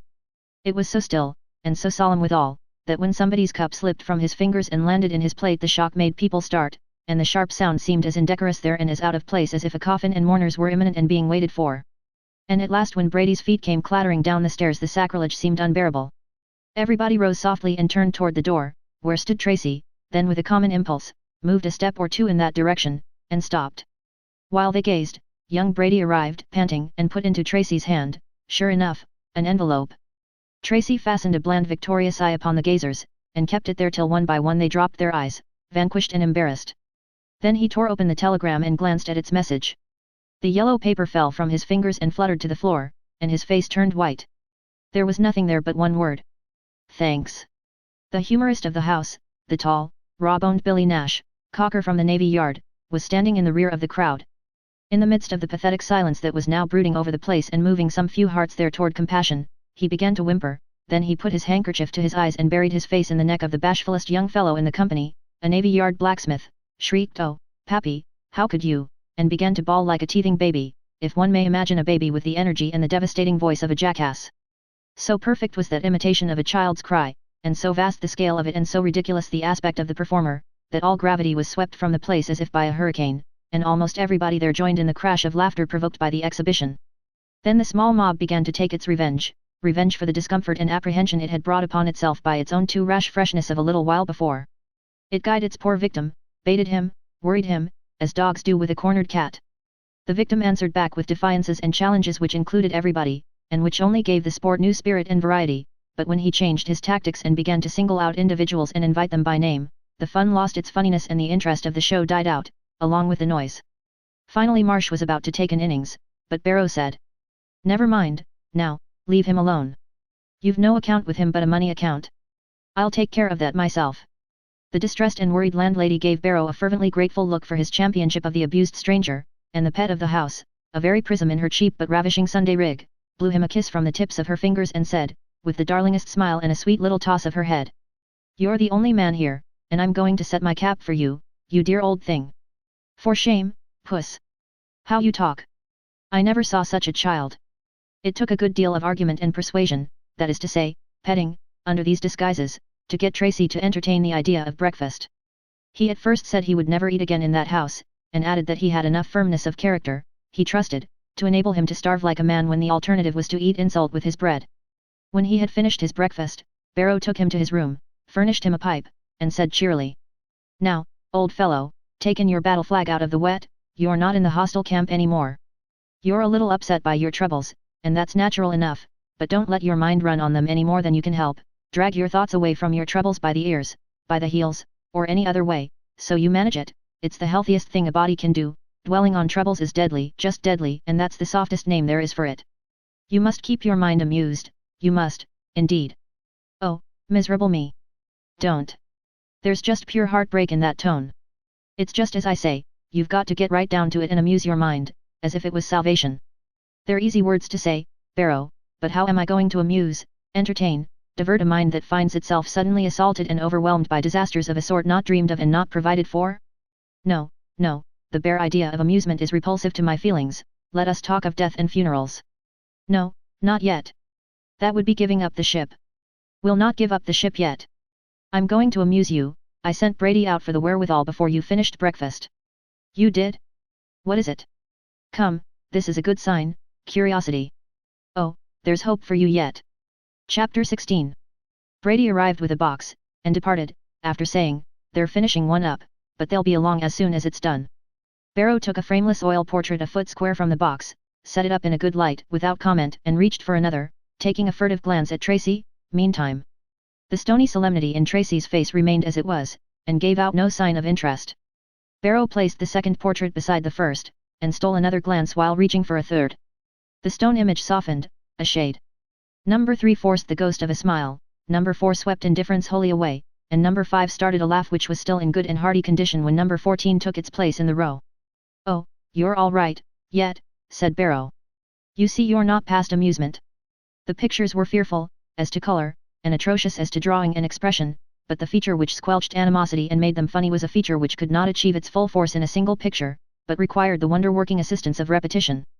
One loudly dressed mechanic in stately attitude, with his hand on a cannon, ashore, and a ship riding at anchor in the offing, this is merely odd, but when one sees the same cannon and the same ship in 14 pictures in a row, and a different mechanic standing watch in each, the thing gets to be funny. "Explain these aberrations," said Tracy. "Well, they are not the achievement of a single intellect, a single talent, it takes two to do these miracles. They are collaborations, the one artist does the figure, the other the accessories. The figure artist is a German shoemaker with an untaught passion for art, the other is a simple-hearted old Yankee sailorman whose possibilities are strictly limited to his ship, his cannon, and his patch of petrified sea. They work these things up from 25-cent tintypes, they get $6 apiece for them, and they can grind out a couple a day when they strike what they call a boost, that is, an inspiration. People actually pay money for these calumnies. They actually do, and quite willingly, too. And these abortionists could double their trade and work the women in, if capped. Saltmarsh could whirl a horse in, or a piano, or a guitar, in place of his cannon. The fact is, he fatigues the market with that cannon. Even the male market, I mean. These 14 in the procession are not all satisfied. One is an old independent fireman, and he wants an engine in place of the cannon, another is a mate of a tug, and wants a tug in place of the ship, and so on, and so on. But the captain can't make a tug that is deceptive, and a fire engine is many flights beyond his power. This is a most extraordinary form of robbery, I never have heard of anything like it. It's interesting. Yes, and so are the artists. They are perfectly honest men, and sincere. And the old sailor man is full of sound religion, and is as devoted a student of the Bible and misquoter of it as you can find anywhere. I don't know a better man or kinder-hearted old soul than Saltmarsh, although he does swear a little, sometimes. He seems to be perfect. I want to know him, Barrow. You'll have the chance. I guess I hear them coming, now. We'll draw them out on their art, if you like." The artists arrived and shook hands with great heartiness. The German was 40 and a little fleshy, with a shiny bald head and a kindly face and deferential manner. Capped. Saltmarsh was 60, tall, erect, powerfully built, with coal black hair and whiskers, and he had a well-tanned complexion, and a gait and countenance that were full of command, confidence, and decision. His horny hands and wrists were covered with tattoo marks, and when his lips parted, his teeth showed up white and blemishless. His voice was the effortless deep bass of a church organ, and would disturb the tranquility of a gas flame 50 yards away. "They're wonderful pictures," said Barrow. "We've been examining them." "It is very pleasant. You like them," said Handel, the German, greatly pleased. "You, Herr Tracy, you have been pleased mit dem too, already." I can honestly say I have never seen anything just like them before. Sean, cried the German, delighted. You hear, Captain? Here is a gentleman, yes, VOT abbreviate unser art. The captain was charmed, and said. Well, sir, we're thankful for a compliment yet, though they're not as scarce now as they used to be before we made a reputation. Getting the reputation is the uphill time in most things, Captain. It's so. It ain't enough to know how to reef a gasket, you got to make the mate know you know it. That's reputation. The good word, said at the right time, that's the word that makes us, and evil be to him that evil thinks, as Isaiah says. It's very relevant, and hits the point exactly, said Tracy. Where did you study art, Captain? I haven't studied, it's a natural gift. He is born mit dos canon in him. He ton't have to do noting, his genius do all the work. If he is asleep, and take a pencil in his hand, out come a cannon. Pi crashes, if he could do a clavier, if he could do a guitar, if he could do a vashtub, it is a fortune, Heiliger Johannes it is yoast a fortune. Well, it is an immense pity that the business is hindered and limited in this unfortunate way. The captain grew a trifle excited, himself, now. You've said it, Mr. Tracy, hindered, well, I should say so. Why, look here. This fellow here, number 11, he's a hackman, a flourishing hackman, I may say. He wants his hack in this picture. Wants it where the cannon is. I got around that difficulty, by telling him the cannons are trademark, so to speak, proves that the pictures are work, and I was afraid if we left it out people wouldn't know for certain if it was a Saltmarsh handle, now you wouldn't yourself. What, Captain? You wrong yourself, indeed you do. Anyone who has once seen a genuine Saltmarsh handle is safe from imposture forever. Strip it, flay it, skin it out of every detail but the bare color and expression, and that man will still recognize it, still stop to worship. Oh, how it makes me feel to hear those expressions. Still say to himself again as he had, said 100 times before, the art of the Saltmarsh handle is an art apart, there is nothing in the heavens above or in the earth beneath that resembles it. Pi chimney, nur horen sie einmal. In my life day half I never heard so brechious words. So I talked him out of the hack, Mr. Tracy, and he let up on that, and said put in a hearse, then, because he's chief mate of a hearse but don't own it, stands a watch for wages, you know. But I can't do a hearse any more than I can a hack, so here we are, becalmed, you see. And it's the same with women and such. They come and they want a little genre picture. It's the accessories that make it a genre. Yes, cannon or cat or any little thing like that, that you heave in to hoop up the effect. We could do a prodigious trade with the women if we could foreground the things they like, but they don't give a damn for artillery. Mine's the lack, continued the captain with a sigh. Andy's end of the business is all right, I tell you he's an artist from way back. Yoast here. Old man. He always talk pout me like . Purred the pleased German. Look at his work yourself.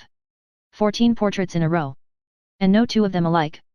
Now that you speak of it, it is true, I hadn't noticed it before. It is very remarkable. Unique, I suppose. I should say so. That's the very thing about Andy, he discriminates. Discrimination's the thief of time, 49th Psalm, but that ain't any matter, it's the honest thing, and it pays in the end. Yes, he certainly is great in that feature, one is obliged to admit it, but, now mind, I'm not really criticizing, don't you think he is just a trifle overstrong in technique? The captain's face was knocked expressionless by this remark. It remained quite vacant while he muttered to himself, technique, technique, polytechnique, pyrotechnique, that's it, likely, fireworks too much color. Then he spoke up with serenity and confidence, and said. Well, yes, he does pile it on pretty loud, but they all like it, you know, fact is, it's the life of the business. Take that number 9, there, Evans the butcher. He drops into the studio as sober-colored as anything you ever see, now look at him. You can't tell him from scarlet fever.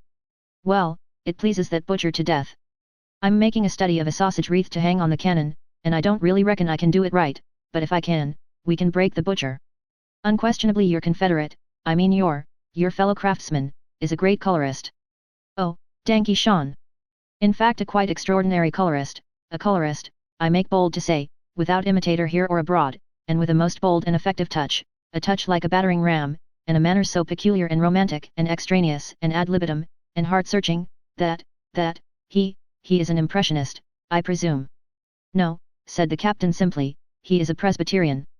It accounts for it all, there's something divine about his art, soulful, unsatisfactory, yearning, dim hearkening on the void horizon, vague, murmuring to the spirit out of ultramarine distances and far-sounding cataclysms of uncreated space. Oh, has he ever tried distemper? The captain answered up with energy. Not if he knows himself. But his dog has, and... Oh, no, it was not my dog. Why, you said it was your dog. Oh, no, Captain, It was a white dog, wasn't it, with his tail docked, and one ear gone, and... Dots him, der fairy dog. Wy, pie corch, dog he would eat baint you asked the same like. Well, never mind that, now, vast heaving, I never saw such a man. You start him on that dog and he'll dispute a year. Blamed if I haven't seen him keep it up a level 2 hours and a half. Why Captain, said Barrow. I guess that must be hearsay. No, sir, no hearsay about it, he disputed with me. I don't see how you stood it. Oh, you've got to, if you run with Andy. But it's the only fault he's got. Ain't you afraid of acquiring it? Oh, no, said the captain, tranquilly, no danger of that, I reckon. The artists presently took their leave. Then Barrow put his hands on Tracy's shoulders and said. Look me in the eye, my boy. Steady, steady. There, it's just as I thought, hoped, anyway, you're all right, thank goodness. Nothing the matter with your mind. But don't do that again, even for fun. It isn't wise. They wouldn't have believed you if you'd been an earl's son. Why, they couldn't, don't you know that? Whatever possessed you to take such a freak? But never mind about that, let's not talk of it. It was a mistake, you see that yourself. Yes, it was a mistake. Well, just drop it out of your mind, it's no harm, we all make them. Pull your courage together, and don't brood, and don't give up. I'm at your back, and we'll pull through, don't you be afraid. When he was gone, Barrow walked the floor a good while, uneasy in his mind. He said to himself, I'm troubled about him. He never would have made a break like that if he hadn't been a little off his balance. But I know what being out of work and no prospect ahead can do for a man. First it knocks the pluck out of him and drags his pride in the dirt, worry does the rest, and his mind gets shaky.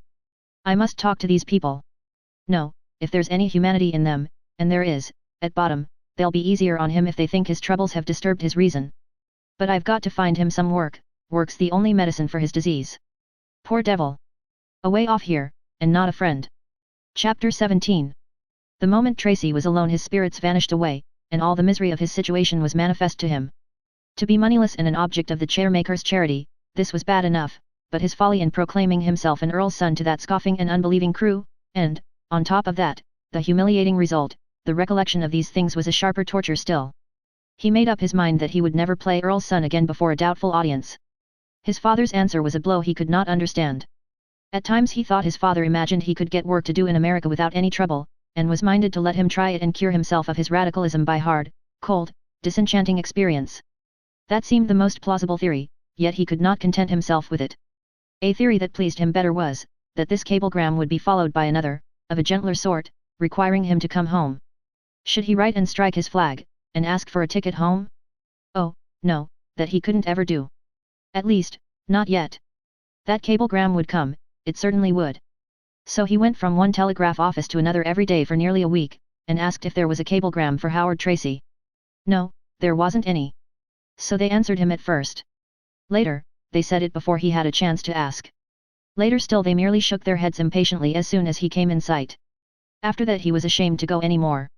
He was down in the lowest depths of despair, now, for the harder Barrow tried to find work for him the more hopeless the possibilities seemed to grow. At last he said to Barrow. Look here. I want to make a confession. I have got down, now, to where I am not only willing to acknowledge to myself that I am a shabby creature and full of false pride, but am willing to acknowledge it to you. Well, I've been allowing you to wear yourself out hunting for work for me when there's been a chance open to me all the time. Forgive my pride, what was left of it.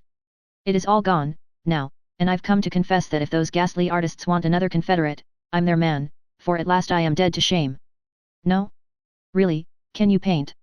Not as badly as they. No, I don't claim that, for I am not a genius, in fact, I am a very indifferent amateur, a slouchy dabster, a mere artistic sarcasm, but drunk or asleep I can beat those buccaneers. Shake. I want to shout. Oh, I tell you, I am immensely delighted and relieved. Oh, just to work, that is life. No matter what the work is, that's of no consequence. Just work itself is bliss when a man's been starving for it. I've been there. Come right along, we'll hunt the old boys up. Don't you feel good? I tell you I do. The freebooters were not at home. But their works were, displayed in profusion all about the little ratty studio.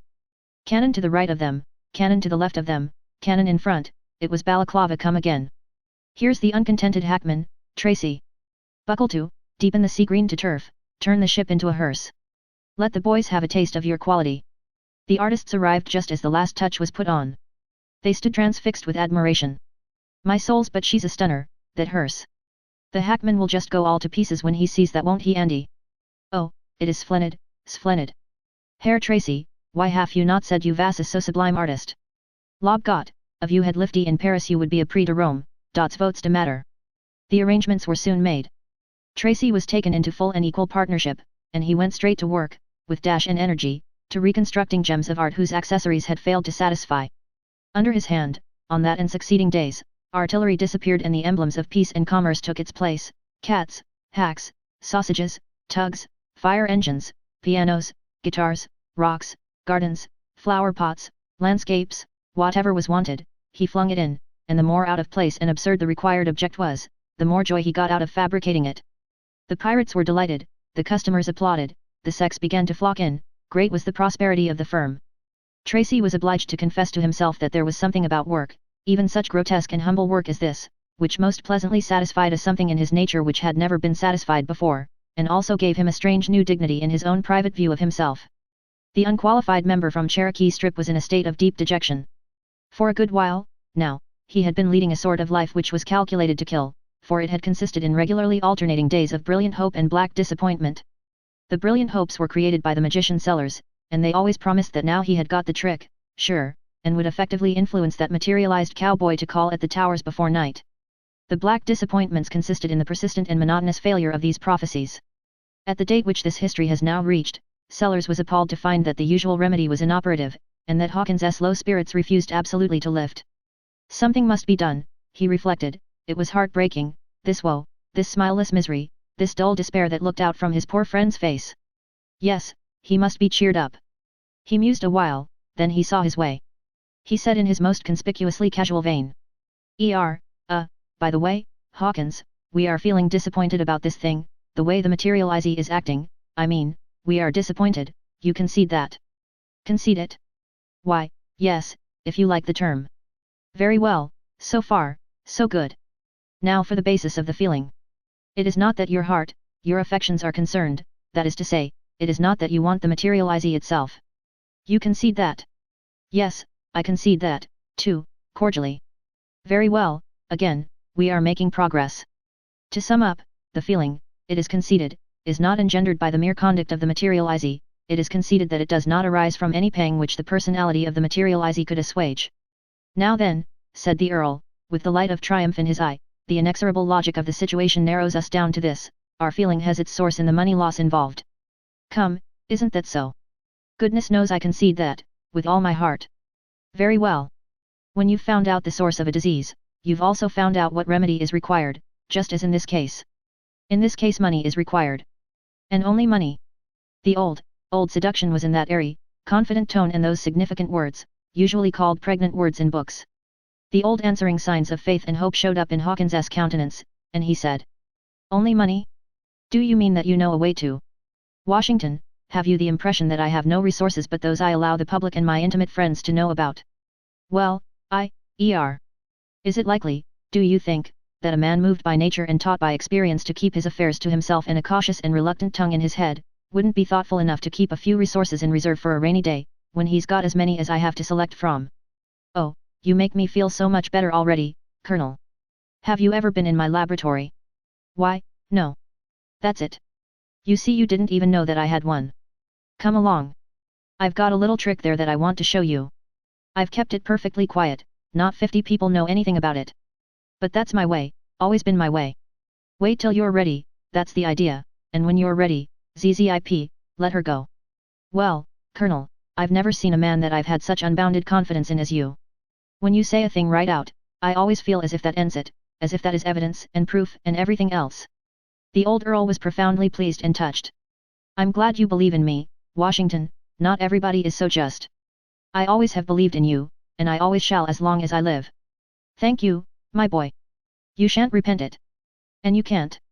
Arrived in the laboratory, the Earl continued, now, cast your eye around this room, what do you see?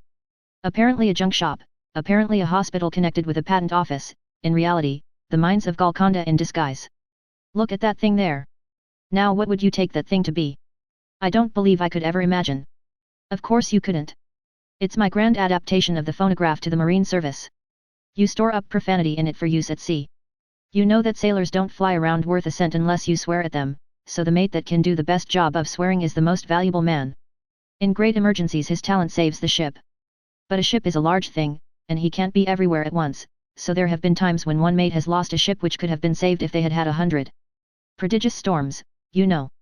Well, a ship can't afford 100 mates, but she can afford 100 cursing phonographs, and distribute them all over the vessel, and there, you see, she's armed at every point. Imagine a big storm, and 100 of my machines all cursing away at once.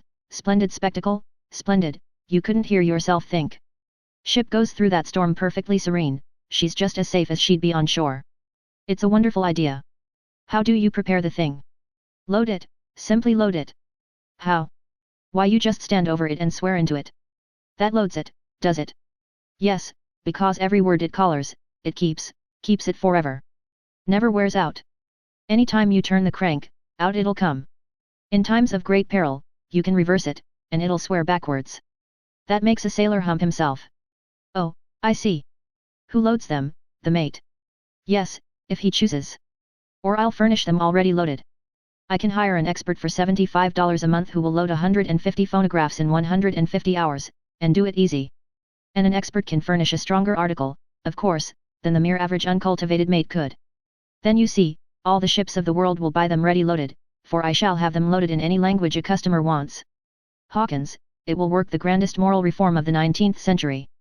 5 years from now, all the swearing will be done by machinery, you won't ever hear a profane word come from human lips on a ship. Millions of dollars have been spent by the churches, in the effort to abolish profanity in the commercial marine. Think of it, my name will live forever in the affections of good men as the man, who, solitary and alone, accomplished this noble and elevating reform. Oh, it is grand and beneficent and beautiful. How did you ever come to think of it? You have a wonderful mind. How did you say you loaded the machine? Oh, it's no trouble, perfectly simple. If you want to load it up loud and strong, you stand right over it and shout. But if you leave it open and all set, it'll eavesdrop, so to speak, that is to say, it will load itself up with any sounds that are made within 6 feet of it. Now I'll show you how it works. I had an expert come and load this one up yesterday. Hello, it's been left open, it's too bad, still I reckon it hasn't had much chance to collect irrelevant stuff. All you do is to press this button in the floor, so. The phonograph began to sing in a plaintive voice. There is a boarding house, far far away, where they have ham and eggs, 3 times a day. Hang it, that ain't it. Somebody's been singing around here. The plaintive song began again, mingled with a low, gradually rising wail of cats slowly warming up toward a fight. Oh, how the boarders yell when they hear that dinner bell. They give that landlord momentary outburst of terrific cat fight which drowns out one word. 3 times a day. Renewal of furious cat fight for a moment. The plaintive voice on a high fierce key, scat, you devils, and a racket as of flying missiles. Well, never mind, let it go. I've got some sailor profanity down in there somewhere, if I could get to it. But it isn't any matter, you see how the machine works. Hawkins responded with enthusiasm. Oh, it works admirably. I know there's 100 fortunes in it. And mind, the Hawkins family get their share, Washington. Oh, thanks, you are just as generous as ever. Ah, it's the grandest invention of the age. Ah, well, we live in wonderful times. The elements are crowded full of beneficent forces, always have been, and ours is the first generation to turn them to account and make them work for us. Why Hawkins, everything is useful, nothing ought ever to be wasted. Now look at sewer gas, for instance. Sewer gas has always been wasted, heretofore, nobody tried to save up sewer gas, you can't name me a man. Ain't that so? You know perfectly well it's so. Yes it is so, but I don't quite see why a body should want to save it up. Well, I'll tell you. Do you see this little invention here? It's a decomposer, I call it a decomposer. I give you my word of honor that if you show me a house that produces a given quantity of sewer gas in a day, I'll engage to set up my decomposer there and make that house produce 100 times that quantity of sewer gas in less than half an hour. Dear me, but why should you want to? Want to? Listen, and you'll see.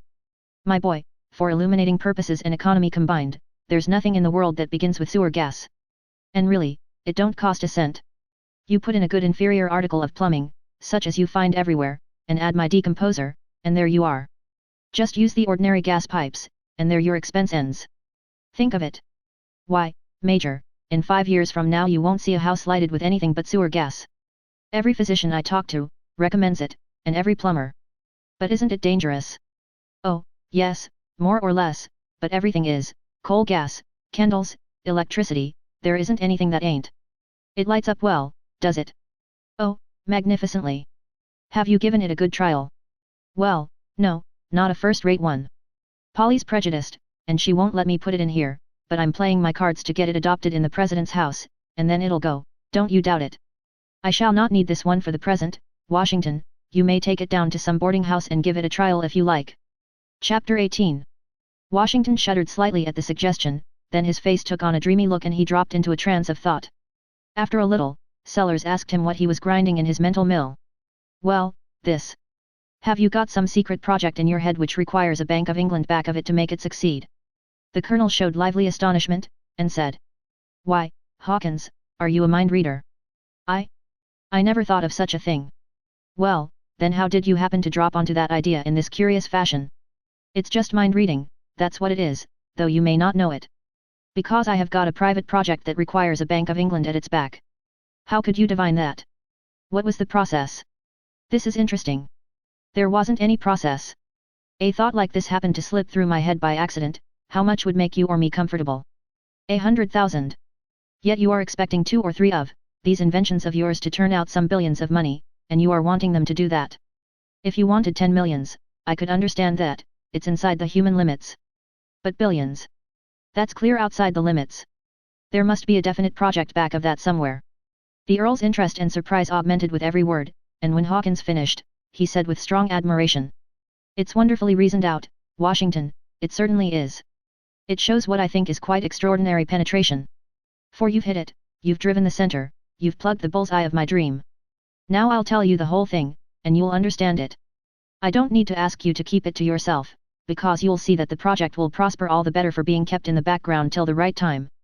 Have you noticed how many pamphlets and books I've got lying around relating to Russia? Yes, I think most anybody would notice that, anybody who wasn't dead. Well, I've been posting myself a good while. That's a great and splendid nation, and deserves to be set free. He paused, then added in a quite matter-of-fact way, when I get this money I'm going to set it free. Great guns! Why, what makes you jump like that? Dear me, when you are going to drop a remark under a man's chair that is likely to blow him out through the roof, why don't you put some expression, some force, some noise into it that will prepare him? You shouldn't flip out such a gigantic thing as this in that colorless kind of a way. You do jolt a person up, so. Go on, now, I am all right again. Tell me all about it. I'm all interest, yes, and sympathy, too. Well, I've looked the ground over, and concluded that the methods of the Russian patriots, while good enough considering the way the boys are hampered, are not the best, at least not the quickest. They are trying to revolutionize Russia from within, that's pretty slow, you know, and liable to interruption all the time, and is full of perils for the workers. Do you know how Peter the Great started his army? He didn't start it on the family premises under the noses of the Strelitzes, no, he started it away off yonder, privately, only just one regiment, you know, and he built to that. The first thing the Strelitzes knew, the regiment was an army, their position was turned, and they had to take a walk. Just that little idea made the biggest and worst of all the despotisms the world has seen. The same idea can unmake it. I'm going to prove it. I'm going to get out to one side and work my scheme the way Peter did. This is mighty interesting, Rossmore. What is it you are going to do? I am going to buy Siberia and start a republic. There, bang you go again, without giving any notice. Going to buy it. Yes, as soon as I get the money. I don't care what the price is, I shall take it. I can afford it, and I will. Now then, consider this, and you've never thought of it, I'll warrant. Where is the place where there is 25 times more manhood, pluck, true heroism, unselfishness, devotion to high and noble ideals, adoration of liberty, wide education and brains, per 1,000 of population, than any other domain in the whole world can show? Siberia. Right. It is true, it certainly is true, but I never thought of it before. Nobody ever thinks of it. But it's so, just the same. In those mines and prisons are gathered together the very finest and noblest and capablest multitude of human beings that God is able to create. Now if you had that kind of a population to sell, would you offer it to a despotism? No, the despotism has no use for it, you would lose money. A despotism has no use for anything but human cattle. But suppose you want to start a republic. Yes, I see. It's just the material for it. Well, I should say so. There's Siberia with just the very finest and choicest material on the globe for a republic, and more coming all the time, don't you see? It is being daily, weekly, monthly recruited by the most perfectly devised system that has ever been invented, perhaps. By this system the whole of the 100 millions of Russia are being constantly and patiently sifted, by myriads of trained experts, spies appointed by the emperor personally, and whenever they catch a man, woman, or child that has got any brains or education or character, they ship that person straight to Siberia. It is admirable, it is wonderful. It is so searching and so effective that it keeps the general level of Russian intellect and education down to that of the Tsar. Come, that sounds like exaggeration. Well, it's what they say anyway. But I think, myself, it's a lie. And it doesn't seem right to slander a whole nation that way, anyhow. Now, then, you see what the material is, there in Siberia, for a republic. He paused, and his breast began to heave and his eye to burn, under the impulse of strong emotion. Then his words began to stream forth, with constantly increasing energy and fire, and he rose to his feet as if to give himself larger freedom. The minute I organize that republic, the light of liberty, intelligence, justice, humanity, bursting from it, flooding from it, flaming from it, will concentrate the gaze of the whole astonished world as upon the miracle of a new sun. Russia's countless multitudes of slaves will rise up and march, eastward, with that great light transfiguring their faces as they come, and far back of them you will see what will you see, a vacant throne in an empty land. It can be done, and by God I will do it. He stood a moment bereft of earthly consciousness by his exaltation, then consciousness returned, bringing him a slight shock, and he said with grave earnestness. I must ask you to pardon me, Major Hawkins. I have never used that expression before, and I beg you will forgive it this time. Hawkins was quite willing. You see, Washington, it is an error which I am by nature not liable to. Only excitable people, impulsive people, are exposed to it. But the circumstances of the present case, I being a Democrat by birth and preference, and an aristocrat by inheritance and relish. The Earl stopped suddenly, his frame stiffened, and he began to stare speechless through the curtainless window. Then he pointed, and gasped out a single rapturous word. Look. What is it, Colonel? It. No. Sure as you're born. Keep perfectly still. I'll apply the influence, I'll turn on all my force. I've brought it thus far, I'll fetch it right into the house. You'll see. He was making all sorts of passes in the air with his hands. There. Look at that. I've made it smile. See. Quite true. Tracy, out for an afternoon stroll, had come unexpectantly upon his family arms displayed upon this shabby house front. The hatchments made him smile, which was nothing, they had made the neighborhood cats do that. Look, Hawkins, look. I'm drawing it over. You're drawing it sure, Rossmore. If I ever had any doubts about materialization, they're gone, now, and gone for good. Oh, this is a joyful day. Tracy was sauntering over to read the door plate. Before he was halfway over he was saying to himself, why, manifestly these are the American Claimant's quarters. It's coming right along. I'll slide down and pull it in.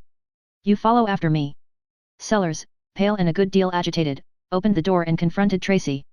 The old man could not at once get his voice, then he pumped out a scattering and hardly coherent salutation, and followed it with, walk in, walk right in, Mr. E.R. Tracy, Howard Tracy. Tracy, thanks, walk right in, you're expected.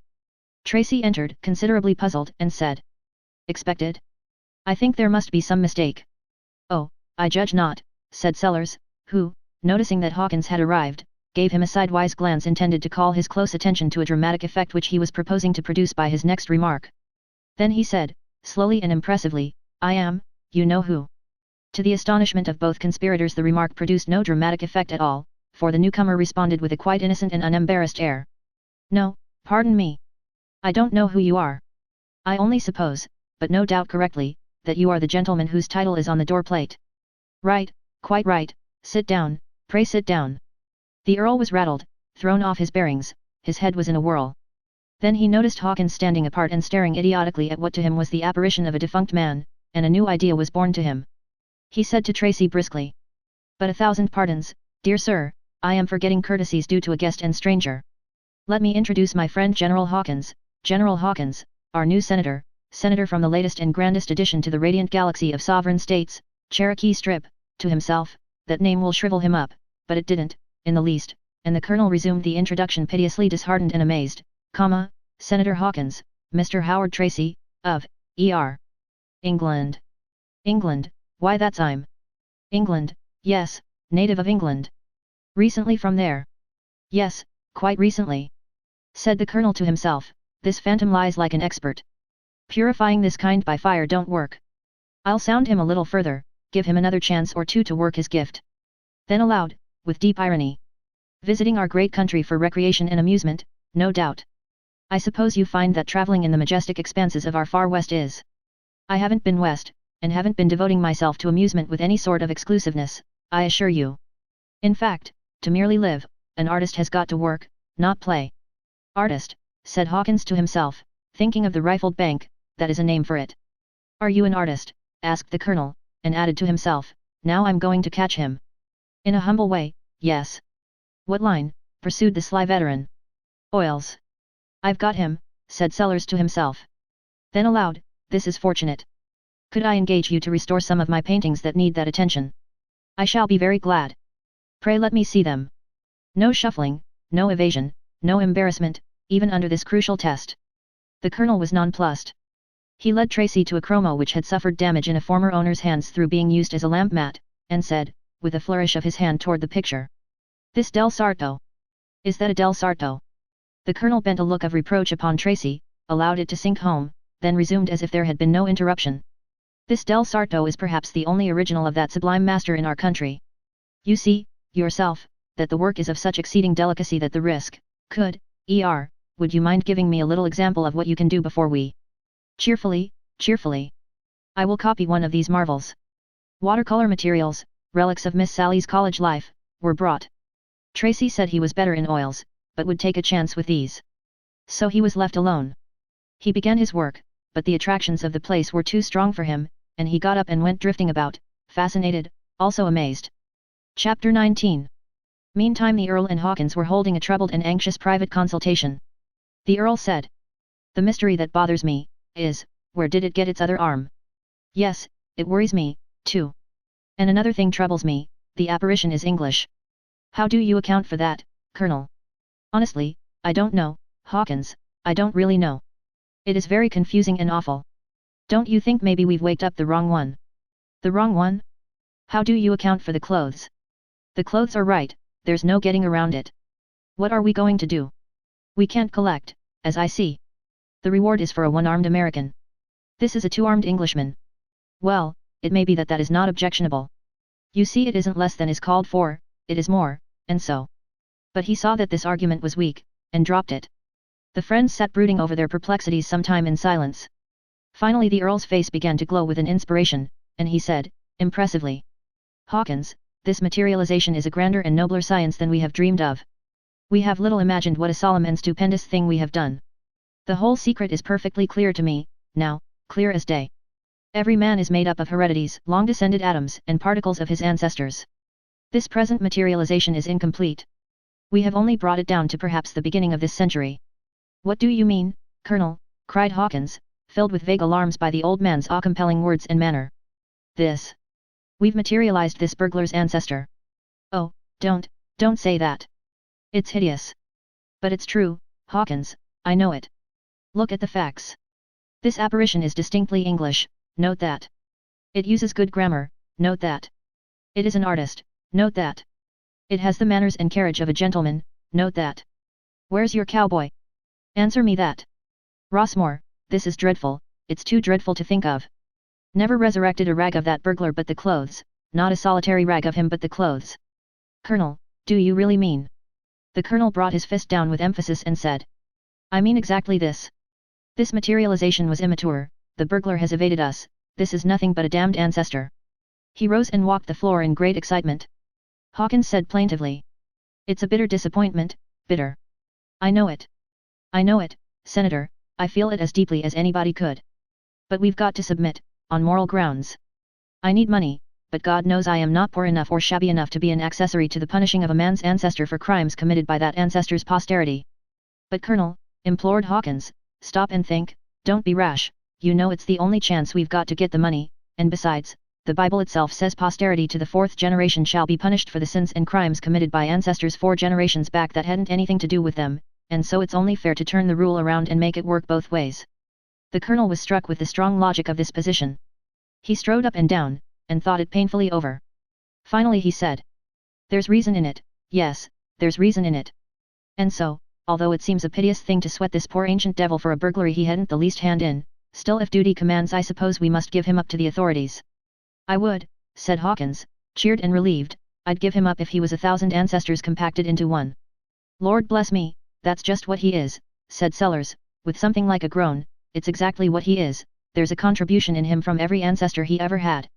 In him there's atoms of priests, soldiers, crusaders, poets, and sweet and gracious women, all kinds and conditions of folk who trod this earth in old centuries, and vanished out of it ages ago, and now by act of ours they are summoned from their holy peace to answer for gutting a one-horse bank away out on the borders of Cherokee Strip, and it's just a howling outrage." "Oh, don't talk like that, Colonel, it takes the heart all out of me, and makes me ashamed of the part I am proposing to." "Wait, I've got it." "A saving hope?" "Shout it out, I am perishing." "It's perfectly simple, a child would have thought of it. He is all right, not a flaw in him, as far as I have carried the work. If I've been able to bring him as far as the beginning of this century, what's to stop me now? I'll go on and materialize him down to date." "Land, I never thought of that," said Hawkins all ablaze with joy again. "It's the very thing. What a brain you have got. And will he shed the superfluous arm?" "He will. And lose his English accent. It will wholly disappear. He will speak Cherokee Strip, and other forms of profanity. Colonel, maybe he'll confess." "Confess? Merely that bank robbery?" "Merely? Yes, but why merely?" The colonel said in his most impressive manner, "Hawkins, he will be wholly under my command. I will make him confess every crime he ever committed. There must be 1,000. Do you get the idea?" "Well, not quite. The rewards will come to us." "Prodigious conception. I never saw such a head for seeing with a lightning glance all the outlying ramifications and possibilities of a central idea. It is nothing, it comes natural to me. When his time is out in one jail he goes to the next, and we shall have nothing to do but collect the rewards as he goes along. It is a perfectly steady income as long as we live, Hawkins. And much better than other kinds of investments, because he is indestructible. It really does look the way you say, it does indeed. Look, why it is. It will not be denied that I have had a pretty wide and comprehensive financial experience, and I do not hesitate to say that I consider this one of the most valuable properties I have ever controlled."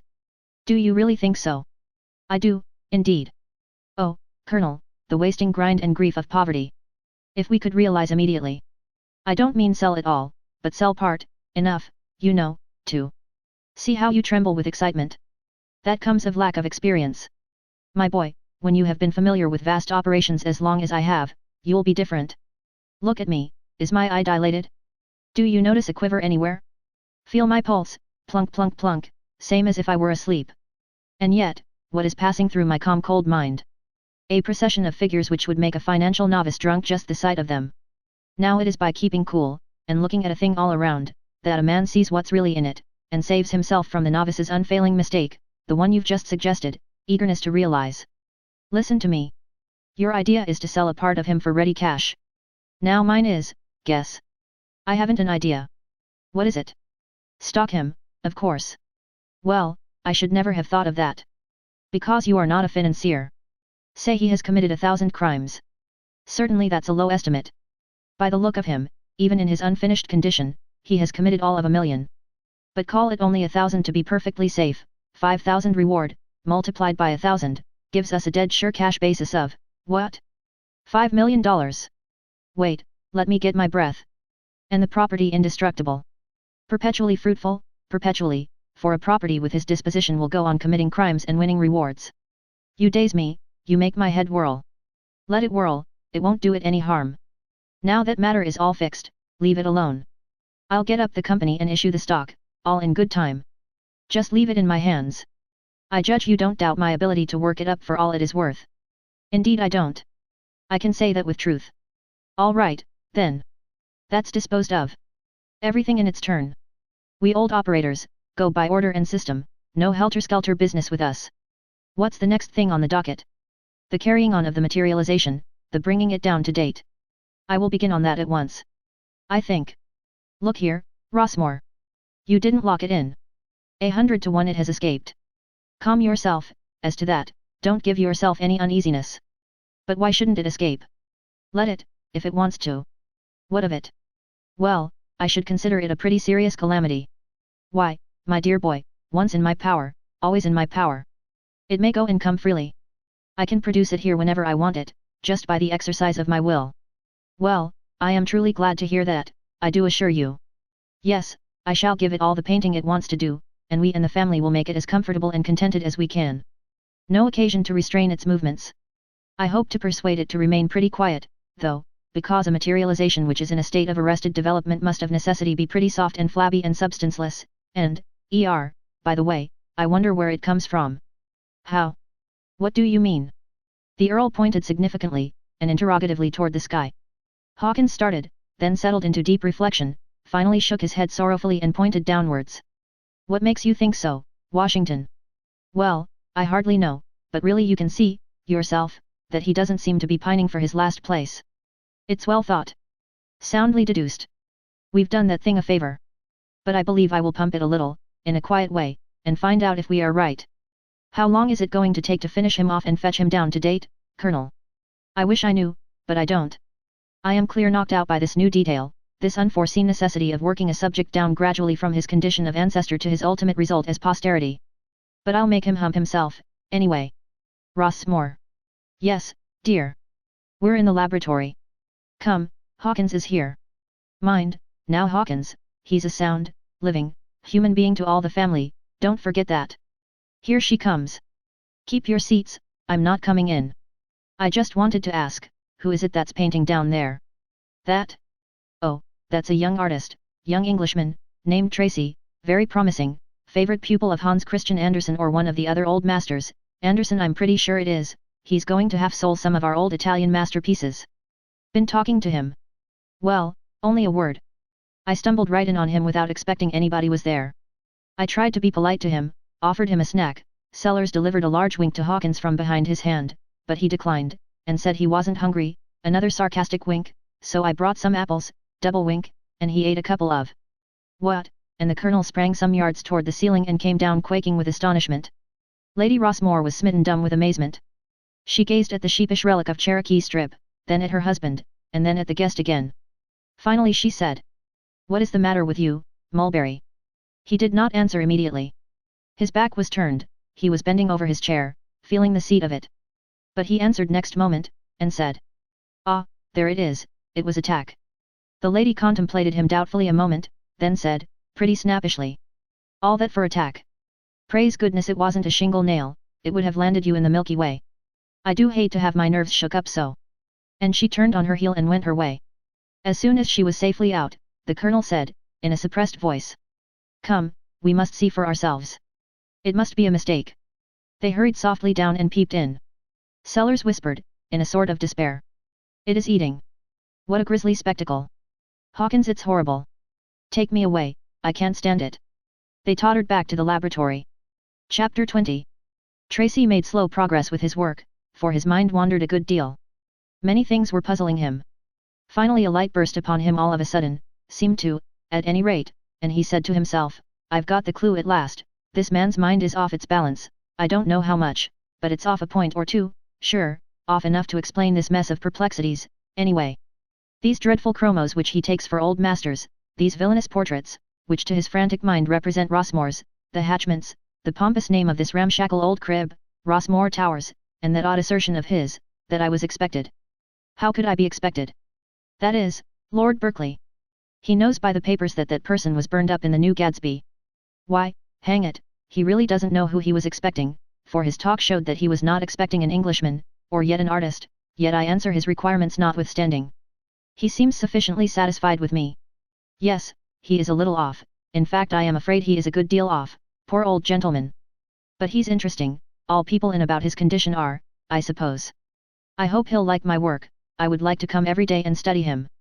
And when I write my father, that hurts. I mustn't get on that subject, it isn't good for my spirits. Somebody coming, I must get to work. It's the old gentleman again. He looks bothered. Maybe my clothes are suspicious, and they are, for an artist. If my conscience would allow me to make a change, but that is out of the question. I wonder what he's making those passes in the air for, with his hands. I seem to be the object of them. Can he be trying to mesmerize me? I don't quite like it. There's something uncanny about it. The colonel muttered to himself, it has an effect on him, I can see it myself. That's enough for one time, I reckon. He's not very solid, yet, I suppose, and I might disintegrate him. I'll just put a sly question or two at him, now, and see if I can find out what his condition is, and where he's from. He approached and said affably. Don't let me disturb you, Mr. Tracy, I only want to take a little glimpse of your work. Ah, that's fine, that's very fine indeed. You are doing it elegantly. My daughter will be charmed with this. May I sit down by you? Oh, do, I shall be glad. It won't disturb you? I mean, won't dissipate your inspirations. Tracy laughed and said they were not ethereal enough to be very easily discommoded. The colonel asked a number of cautious and well-considered questions, questions which seemed pretty odd and flighty to Tracy, but the answers conveyed the information desired, apparently, for the colonel said to himself, with mixed pride and gratification. It's a good job as far as I've got with it. He's solid. Solid and going to last, solid as the real thing. It's wonderful, wonderful. I believe I could petrify him. After a little he asked, warily, do you prefer being here, or there? There? Where? Why, where you've been. Tracy's thought flew to his boarding house, and he answered with decision. Oh, here, much. The colonel was startled, and said to himself, there's no uncertain ring about that. It indicates where he's been to, poor fellow. Well, I am satisfied, now. I'm glad I got him out. He sat thinking and watching the brush go. At length he said to himself, yes, it certainly seems to account for the failure of my endeavors in poor Berkeley's case. He went in the other direction. Well, it's all right. He's better off. Sally Sellers entered from the street, now, looking her divinest, and the artist was introduced to her. It was a violent case of mutual love at first sight, though neither party was entirely aware of the fact, perhaps. The Englishman made this irrelevant remark to himself, perhaps he is not insane, after all. Sally sat down, and showed an interest in Tracy's work which greatly pleased him, and a benevolent forgiveness of it which convinced him that the girl's nature was cast in a large mold. Sellers was anxious to report his discoveries to Hawkins, so he took his leave, saying that if the two young devotees of the Coloured Muse thought they could manage without him, he would go and look after his affairs. The artist said to himself, I think he is a little eccentric, perhaps, but that is all. He reproached himself for having injuriously judged a man without giving him any fair chance to show what he really was. Of course the stranger was very soon at his ease and chatting along comfortably. The average American girl possesses the valuable qualities of naturalness, honesty, and inoffensive straightforwardness. She is nearly barren of troublesome conventions and artificialities, consequently her presence and her ways are unembarrassing, and one is acquainted with her and on the pleasantest terms with her before he knows how it came about.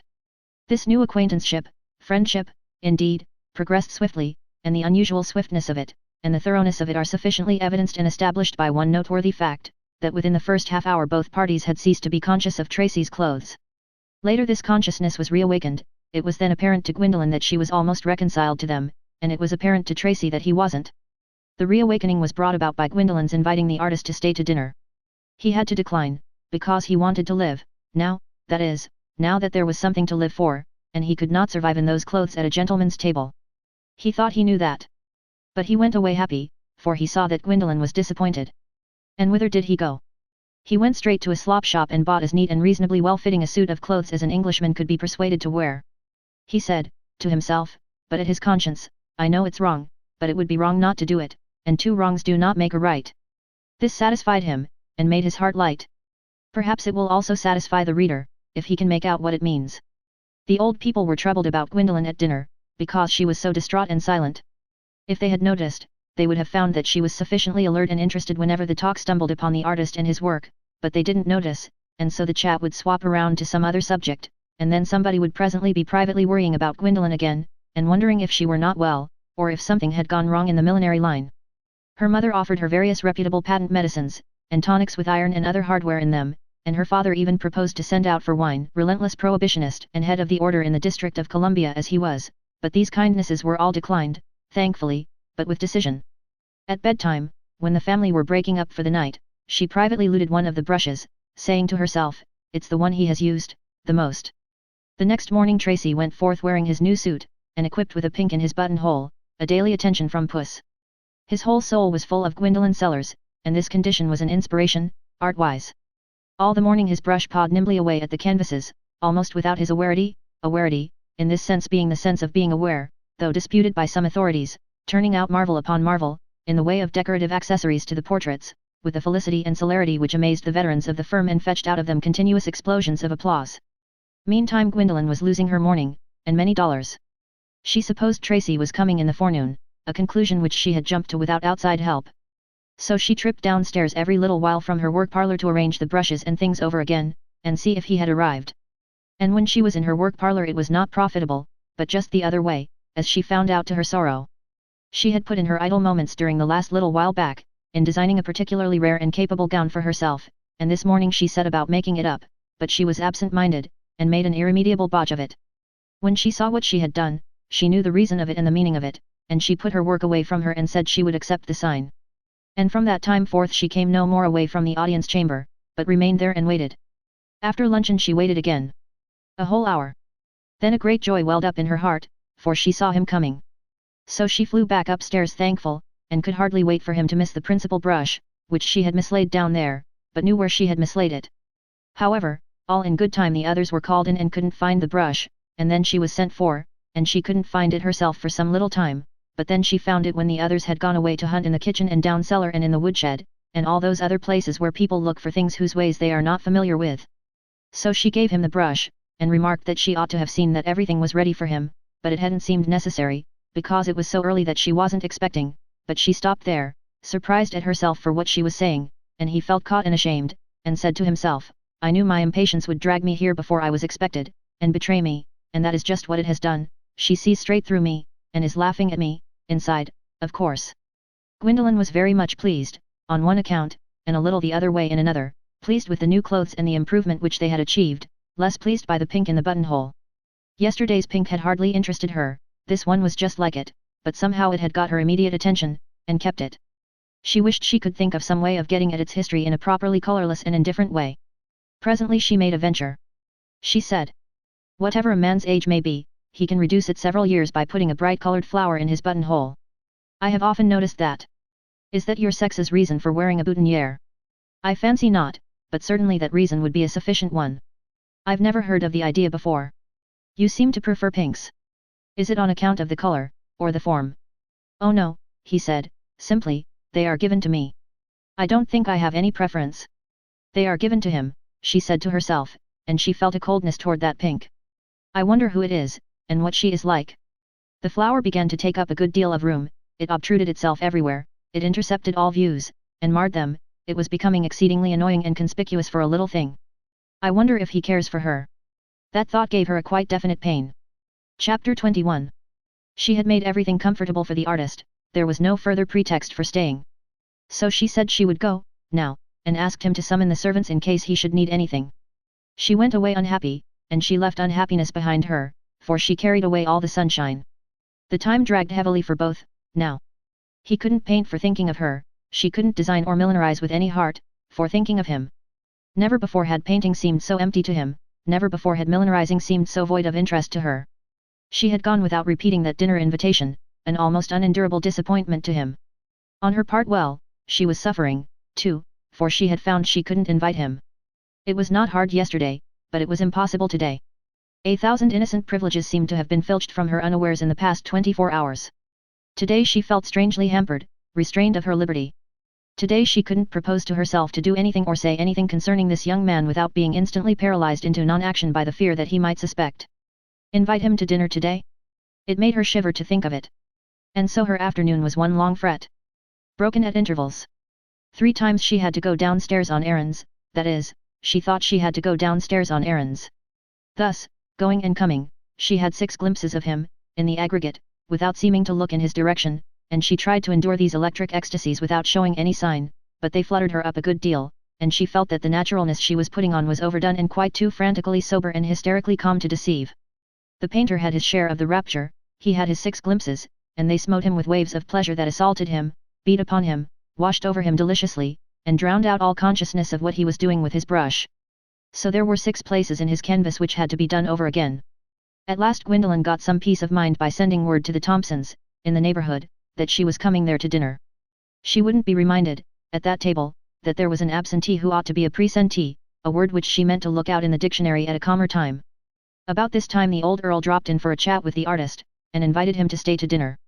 Tracy cramped down his joy and gratitude by a sudden and powerful exercise of all his forces, and he felt that now that he was going to be close to Gwendolen, and hear her voice and watch her face during several precious hours, earth had nothing valuable to add to his life for the present. The Earl said to himself, "This spectre can eat apples, apparently. We shall find out, now, if that is a specialty. I think, myself, it's a specialty. Apples, without doubt, constitute the spectral limit. It was the case with our first parents. No, I am wrong, at least only partly right. The line was drawn at apples, just as in the present case, but it was from the other direction." The new clothes gave him a thrill of pleasure and pride. He said to himself, "I've got part of him down to date, anyway." Sellers said he was pleased with Tracy's work, and he went on and engaged him to restore his old masters, and said he should also want him to paint his portrait and his wife's and possibly his daughter's. The tide of the artist's happiness was at flood, now. The chat flowed pleasantly along while Tracy painted and Sellers carefully unpacked a picture which he had brought with him. It was a chromo, a new one, just out. It was the smirking, self-satisfied portrait of a man who was inundating the Union with advertisements inviting everybody to buy his specialty, which was a $3 shoe or a dress suit or something of that kind. The old gentleman rested the chromo flat upon his lap and gazed down tenderly upon it, and became silent and meditative. Presently Tracy noticed that he was dripping tears on it. This touched the young fellow's sympathetic nature, and at the same time gave him the painful sense of being an intruder upon a sacred privacy, an observer of emotions which a stranger ought not to witness. But his pity rose superior to other considerations, and compelled him to try to comfort the old mourner with kindly words and a show of friendly interest. He said, "I am very sorry, is it a friend whom?" "Ah, more than that, far more than that, a relative, the dearest I had on earth, although I was never permitted to see him. Yes, it is young Lord Berkeley, who perished so heroically in the awful conflagration." "Why, what is the matter?" "Oh, nothing, nothing." It was a little startling to be so suddenly brought face to face, so to speak, with a person one has heard so much talk about. "Is it a good likeness?" "Without doubt, yes. I never saw him, but you can easily see the resemblance to his father," said Sellers, holding up the chromo and glancing from it to the chromo misrepresenting the usurping Earl and back again with an approving eye. "Well, no, I am not sure that I make out the likeness. It is plain that the usurping Earl there has a great deal of character and a long face like a horse's, whereas his heir here is smirky, moon-faced, and characterless." "We are all that way in the beginning, all the line," said Sellers, undisturbed. "We all start as moon-faced fools, then later we tadpole along into horse-faced marvels of intellect and character. It is by that sign and by that fact that I detect the resemblance here and know this portrait to be genuine and perfect. Yes, all our family are fools at first. This young man seems to meet the hereditary requirement, certainly. Yes, yes, he was a fool, without any doubt. Examine the face, the shape of the head, the expression. It's all fool, fool, fool, straight through." "Thanks," said Tracy, involuntarily. "Thanks. I mean for explaining it to me. Go on, please." "As I was saying, fool is printed all over the face. A body can even read the details. What do they say? Well, add it up, he is a wobbler." "A which?" "Wobbler. A person that's always taking a firm stand about something or other, kind of a Gibraltar stand, he thinks, for unshakable fidelity and everlastingness, and then, inside of a little while, he begins to wobble. No more Gibraltar there, no, sir, a mighty ordinary commonplace weakling wobbling around on stilts. That's Lord Berkeley to a dot, you can see it, look at that sheep. But, why are you blushing like sunset? Dear sir, have I unwittingly offended in some way?" "Oh, no indeed, no indeed. Far from it. But it always makes me blush to hear a man revile his own blood." He said to himself, how strangely his vagrant and unguided fancies have hit upon the truth. By accident, he has described me. I am that contemptible thing. When I left England I thought I knew myself, I thought I was a very Frederick the Great for resolution and staying capacity, whereas in truth I am just a wobbler, simply a wobbler. Well, after all, it is at least creditable to have high ideals and give birth to lofty resolutions, I will allow myself that comfort." Then he said, aloud, "Could this sheep, as you call him, breed a great and self-sacrificing idea in his head, do you think? Could he meditate such a thing, for instance, as the renunciation of the earldom and its wealth and its glories, and voluntary retirement to the ranks of the commonalty, there to rise by his own merit or remain forever poor and obscure? Could he? Why, look at him, look at this simpering self-righteous mug. There is your answer. It's the very thing he would think of. And he would start in to do it, too. And then he'd wobble. And back down. Every time. Is that to happen with all I mean would that happen to all his high resolutions? Oh certainly, certainly. It's the Rossmore of it. Then this creature was fortunate to die. Suppose, for argument's sake, that I was a Rossmore, and it can't be done. Why? Because it's not a supposable case. To be a Rossmore at your age, you'd have to be a fool, and you're not a fool. And you'd have to be a wobbler, whereas anybody that is an expert in reading character can see at a glance that when you set your foot down once, it's there to stay, an earthquake can't wobble it. He added to himself, that's enough to say to him, but it isn't half strong enough for the facts. The more I observe him, now, the more remarkable I find him. It is the strongest face I have ever examined. There is almost superhuman firmness here, immovable purpose, iron steadfastness of will. A most extraordinary young man. He presently said, aloud. Sometime I want to ask your advice about a little matter, Mr. Tracy. You see, I've got that young lord's remains, my goodness, how you jump. Oh, it's nothing, pray go on. You've got his remains. Yes. Are you sure they are his, and not somebody else's? Oh, perfectly sure. Samples, I mean. Not all of him. Samples. Yes, in baskets. Sometime you will be going home, and if you wouldn't mind taking them along. Who? I. Yes, certainly. I don't mean now, but after a while, but look here, would you like to see them? No. Most certainly not. I don't want to see them. Oh, very well. I only thought, hey, where are you going, dear? Out to dinner, Papa. Tracy was aghast. The Colonel said, in a disappointed voice. Well, I'm sorry. Sho, I didn't know she was going out, Mr. Tracy. Gwendolyn's face began to take on a sort of apprehensive what have I done expression. 3 old people to 1 young one, well, it isn't a good team, that's a fact. Gwendolyn's face betrayed a dawning hopefulness and she said, with a tone of reluctance which hadn't the hallmark on it. If you prefer, I will send word to the Thompsons that I... Oh, is it the Thompsons? That simplifies it, sets everything right. We can fix it without spoiling your arrangements, my child. You've got your heart set on. But Papa, I'd just as soon go there some other. No, I won't have it. You are a good hard-working darling child, and your father is not the man to disappoint you when you... But Papa, I... Go along, I won't hear a word. We'll get along, dear. Gwendolyn was ready to cry with vexation. But there was nothing to do but start, which she was about to do when her father hit upon an idea which filled him with delight because it so deftly covered all the difficulties of the situation and made things smooth and satisfactory. I've got it, my love, so that you won't be robbed of your holiday and at the same time will be pretty satisfactorily fixed for a good time here.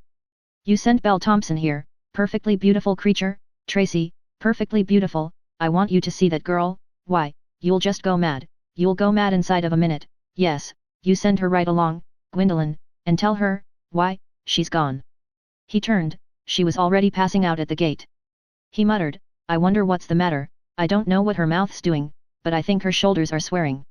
Well, said Sellers blithely to Tracy, I shall miss her, parents always miss the children as soon as they're out of sight, it's only a natural and wisely ordained partiality, but you'll be all right, because Miss Bell will supply the youthful element for you into your entire content, and we old people will do our best, too. We shall have a good enough time. And you'll have a chance to get better acquainted with Admiral Hawkins. That's a rare character, Mr. Tracy, one of the rarest and most engaging characters the world has produced. You'll find him worth studying. I've studied him ever since he was a child and have always found him developing. I really consider that one of the main things that have enabled me to master the difficult science of character reading was the vivid interest I always felt in that boy and the baffling inscrutabilities of his ways and inspirations. Tracy was not hearing a word. His spirits were gone, he was desolate. Yes, a most wonderful character. Concealment, that's the basis of it. Always the first thing you want to do is to find the keystone a man's character is built on, then you've got it. No misleading and apparently inconsistent peculiarities can fool you then. What do you read on the senator's surface? Simplicity, a kind of rank and protuberant simplicity, whereas, in fact, that's one of the deepest minds in the world.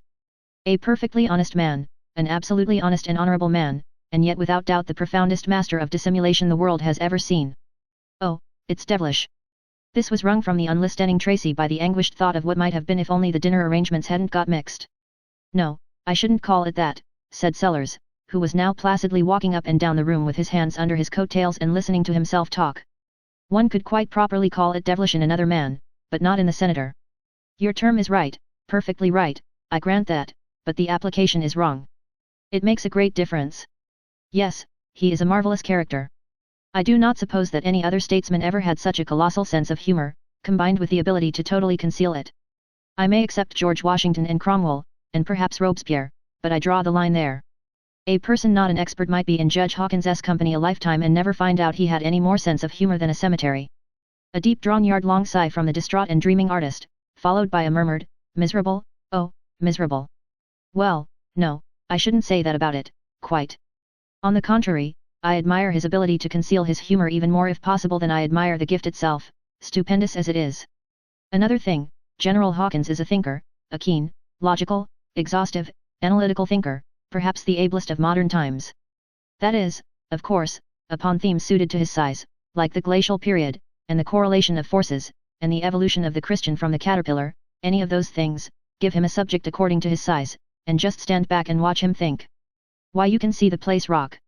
Ah, yes, you must know him, you must get on the inside of him. Perhaps the most extraordinary mind since Aristotle.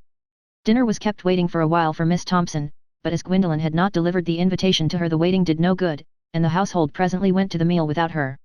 Poor old Sellers tried everything his hospitable soul could devise to make the occasion an enjoyable one for the guest, and the guest tried his honest best to be cheery and chatty and happy for the old gentleman's sake. In fact, all hands worked hard in the interest of a mutual good time, but the thing was a failure from the start. Tracy's heart was lead in his bosom. There seemed to be only one prominent feature in the landscape, and that was a vacant chair. He couldn't drag his mind away from Gwendolen and his hard luck. Consequently his distractions allowed deadly pauses to slip in every now and then when it was his turn to say something, and of course this disease spread to the rest of the conversation, wherefore, instead of having a breezy sail in sunny waters, as anticipated, everybody was bailing out and praying for land. What could the matter be? Tracy alone could have told, the others couldn't even invent a theory. Meanwhile they were having a similarly dismal time at the Thompson house, in fact a twin experience.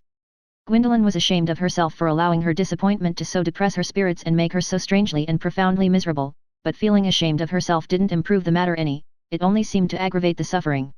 She explained that she was not feeling very well, and everybody could see that this was true, so she got sincere sympathy and commiseration, but that didn't help the case. Nothing helps that kind of a case. It is best to just stand off and let it fester.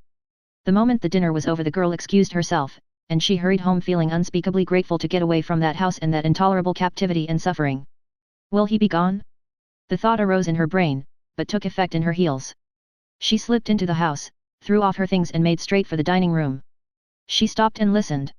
Her father's voice, with no life in it, presently her mother's, no life in that, a considerable vacancy, then a sterile remark from Washington Hawkins. Another silence, then, not Tracy's but her father's voice again. He's gone, she said to herself despairingly, and listlessly opened the door and stepped within. Why, my child, cried the mother, how white you are. Are you, has anything? White, exclaimed Sellers. It's gone like a flash, 'twasn't he serious? Already she's as red as the soul of a watermelon. Sit down, dear, sit down, goodness knows you're welcome. Did you have a good time? We've had great times here, immense. Why didn't Miss Bell come?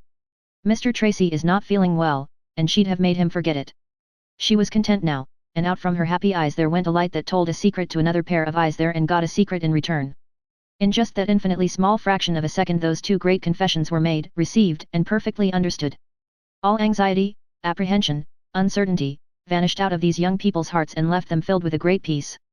Sellers had had the most confident faith that with the new reinforcement victory would be at this last moment snatched from the jaws of defeat, but it was an error. The talk was as stubbornly disjointed as ever. He was proud of Gwendolen, and liked to show her off, even against Miss Bell Thompson, and here had been a great opportunity, and what had she made of it? He felt a good deal put out. It vexed him to think that this Englishman, with the travelling Briton's everlasting disposition to generalize whole mountain ranges from single sample grains of sand, would jump to the conclusion that American girls were as dumb as himself, generalizing the whole tribe from this single sample, and she at her poorest, there being nothing at that table to inspire her, give her a start, keep her from going to sleep. He made up his mind that for the honor of the country he would bring these two together again over the social board before long. There would be a different result another time, he judged. He said to himself, with a deep sense of injury, he'll put in his diary, they all keep diaries, he'll put in his diary that she was miraculously uninteresting, dear, but wasn't she, I never saw the like, and yet looking as beautiful as Satan, too, and couldn't seem to do anything but paw bread crumbs, and pick flowers to pieces, and look fidgety. And it isn't any better here in the Hall of Audience. I've had enough, I'll haul down my flag, the others may fight it out if they want to. He shook hands all around and went off to do some work which he said was pressing. The idolaters were the width of the room apart, and apparently unconscious of each other's presence. The distance got shortened a little, now. Very soon the mother withdrew. The distance narrowed again. Tracy stood before a chromo of some Ohio politician which had been retouched and chainmailed for a crusading Rossmore, and Gwendolyn was sitting on the sofa not far from his elbow artificially absorbed in examining a photograph album that hadn't any photographs in it. The senator still lingered. He was sorry for the young people, it had been a dull evening for them. In the goodness of his heart he tried to make it pleasant for them now, tried to remove the ill impression necessarily left by the general defeat, tried to be chatty, even tried to be gay. But the responses were sickly, there was no starting any enthusiasm, he would give it up and quit, it was a day specially picked out and consecrated to failures. But when Gwendolyn rose up promptly and smiled a glad smile and said with thankfulness and blessing, "Must you go?" it seemed cruel to desert, and he sat down again. He was about to begin a remark when he didn't. "We have all been there." He didn't know how he knew his concluding to stay longer had been a mistake, he merely knew it, and knew it for dead certain, too. And so he bade good night, and went mooning out, wondering what he could have done that changed the atmosphere that way. As the door closed behind him those two were standing side by side, looking at that door, looking at it in a waiting, second counting, but deeply grateful kind of way. And the instant it closed they flung their arms about each other's necks, and there, heart to heart and lip to lip. "Oh, my God, she's kissing it." Nobody heard this remark, because Hawkins, who bred it, only thought it, he didn't utter it. He had turned, the moment he had closed the door, and had pushed it open a little, intending to re-enter and ask what ill-advised thing he had done or said, and apologize for it. But he didn't re-enter, he staggered off stunned, terrified, distressed. Chapter 22. 5 minutes later he was sitting in his room, with his head bowed within the circle of his arms, on the table, final attitude of grief and despair. His tears were flowing fast, and now and then a sob broke upon the stillness. Presently he said, "I knew her when she was a little child and used to climb about my knees, I love her as I love my own, and now, oh, poor thing, I cannot bear it, she's gone and lost her heart to this mangy materializy. Why didn't we see that might happen? But how could we? Nobody could ever have dreamed of such a thing. You couldn't expect a person would fall in love with a waxwork. And this one doesn't even amount to that." He went on grieving to himself, and now and then giving voice to his lamentations. "It's done, oh, it's done, and there's no help for it, no undoing the miserable business. If I had the nerve, I would kill it. But that wouldn't do any good. She loves it, she thinks it's genuine and authentic. If she lost it she would grieve for it just as she would for a real person. And who's to break it to the family? Not I, I'll die first. Sellers is the best human being I ever knew and I wouldn't any more think of, oh, dear, why it'll break his heart when he finds it out. And Polly's too. This comes of meddling with such infernal matters. But for this, the creature would still be roasting in Sheol where it belongs. How is it that these people don't smell the brimstone? Sometimes I can't come into the same room with him without nearly suffocating." After a while he broke out again. "Well, there's one thing, sure. The materializing has got to stop right where it is. If she's got to marry a spectre, let her marry a decent one out of the Middle Ages, like this one, not a cowboy and a thief such as this protoplasmic tadpole's going to turn into if Sellers keeps on fussing at it. It costs $5,000 cash and shuts down on the incorporated company to stop the works at this point, but Sally Sellers' happiness is worth more than that." He heard Sellers coming, and got himself to rights. Sellers took a seat, and said, "Well, I've got to confess I'm a good deal puzzled. It did certainly eat, there's no getting around it. Not eat, exactly, either, but it nibbled in an appetiteless way, but still it nibbled, and that's just a marvel. Now the question is, what does it do with those nibblings? That's it, what does it do with them? My idea is that we don't begin to know all there is to this stupendous discovery yet. But time will show, time and science, give us a chance, and don't get impatient." But he couldn't get Hawkins interested, couldn't make him talk to amount to anything, couldn't drag him out of his depression. But at last he took a turn that arrested Hawkins's attention. "I'm coming to like him, Hawkins. He is a person of stupendous character, absolutely gigantic. Under that placid exterior is concealed the most daredevil spirit that was ever put into a man, he's just a Clive over again. Yes, I'm all admiration for him, on account of his character, and liking naturally follows admiration, you know. I'm coming to like him immensely. Do you know, I haven't the heart to degrade such a character as that down to the burglar estate for money or for anything else, and I've come to ask if you are willing to let the reward go, and leave this poor fellow where he is. Yes, not bring him down to date. Oh, there's my hand, and my heart's in it, too. I'll never forget you for this, Hawkins, said the old gentleman in a voice which he found it hard to control. You are making a great sacrifice for me, and one which you can ill afford, but I'll never forget your generosity, and if I live you shall not suffer for it, be sure of that.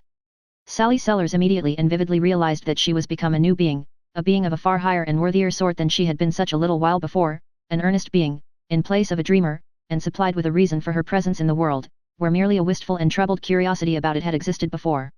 So great and so comprehensive was the change which had been wrought, that she seemed to herself to be a real person who had lately been a shadow, a something which had lately been a nothing, a purpose, which had lately been a fancy, a finished temple, with the altar fires lit and the voice of worship ascending, where before had been but an architect's confusion of arid working plans, unintelligible to the passing eye and prophesying nothing.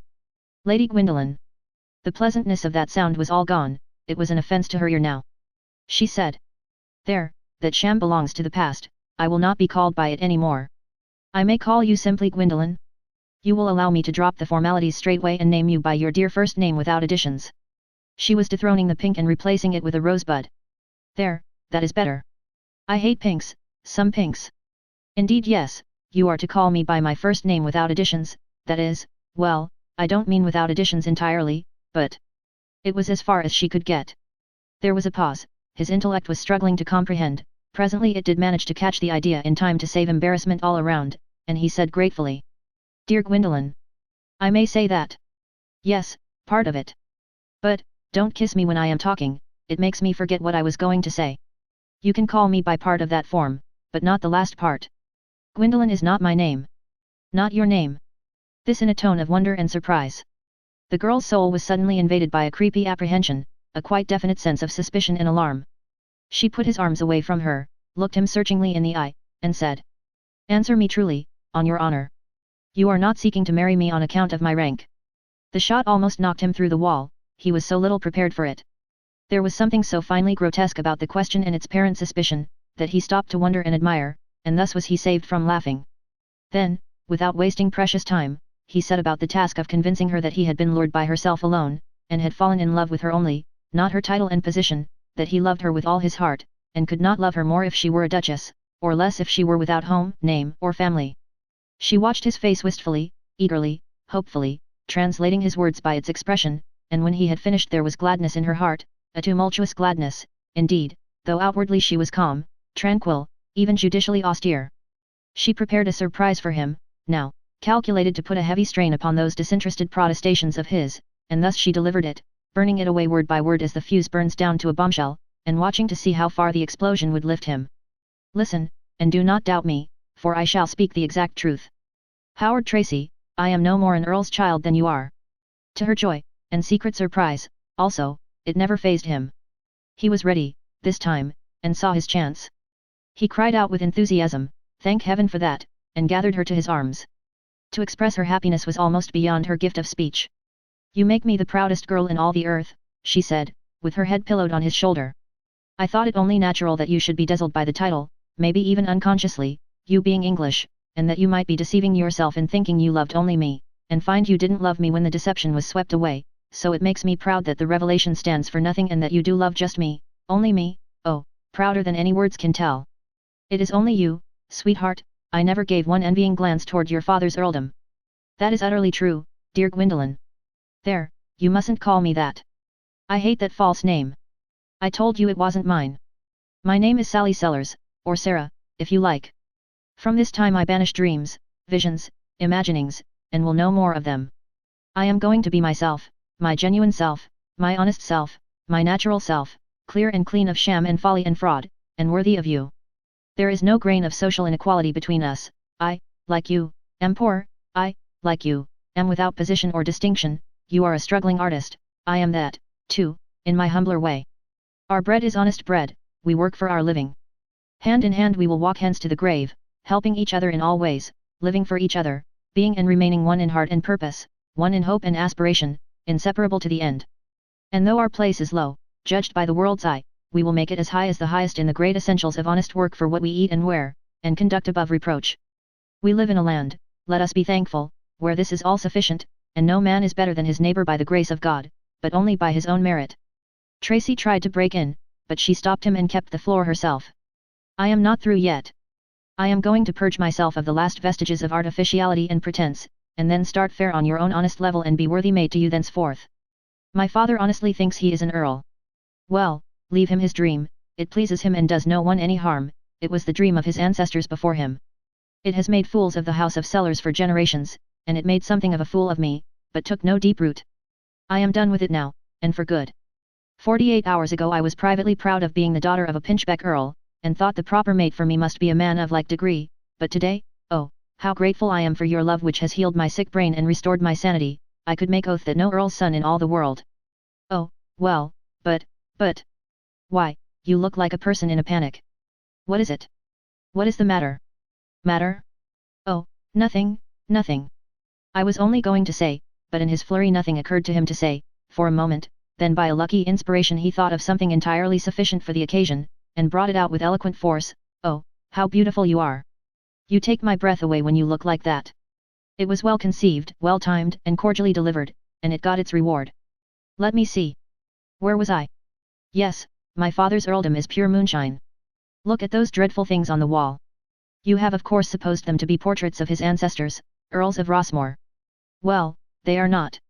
They are chromos of distinguished Americans, all moderns, but he has carried them back 1,000 years by relabeling them. Andrew Jackson there, is doing what he can to be the late American Earl, and the newest treasure in the collection is supposed to be the young English heir, I mean the idiot with the crape, but in truth it's a shoemaker, and not Lord Berkeley at all. Are you sure? Why of course I am. He wouldn't look like that. Why? Because his conduct in his last moments, when the fire was sweeping around him shows that he was a man. It shows that he was a fine, high-souled young creature. Tracy was strongly moved by these compliments, and it seemed to him that the girl's lovely lips took on a new loveliness when they were delivering them. He said, softly. It is a pity he could not know what a gracious impression his behavior was going to leave with the dearest and sweetest stranger in the land of. Oh, I almost loved him. Why, I think of him every day. He is always floating about in my mind. Tracy felt that this was a little more than was necessary. He was conscious of the sting of jealousy. He said. It is quite right to think of him, at least now and then, that is, at intervals, in perhaps an admiring way, but it seems to me that... Howard Tracy, are you jealous of that dead man? He was ashamed, and at the same time not ashamed. He was jealous, and at the same time he was not jealous. In a sense the dead man was himself, in that case compliments and affection lavished upon that corpse went into his own till and were clear profit. But in another sense the dead man was not himself, and in that case all compliments and affection lavished there were wasted, and a sufficient basis for jealousy. A tiff was the result of the dispute between the two. Then they made it up, and were more loving than ever.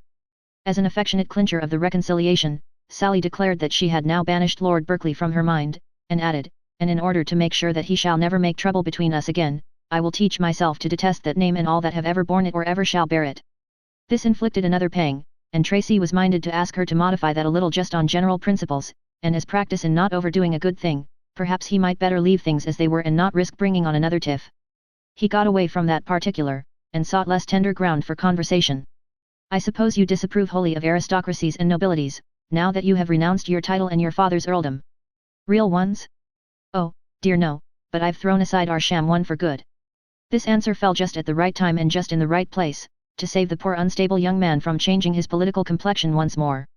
He had been on the point of beginning to totter again, but this prop shored him up and kept him from floundering back into democracy and renouncing aristocracy. So he went home glad that he had asked the fortunate question. The girl would accept a little thing like a genuine earldom, she was merely prejudiced against the Brummagem article. Yes, he could have his girl and have his earldom, too, that question was a fortunate stroke.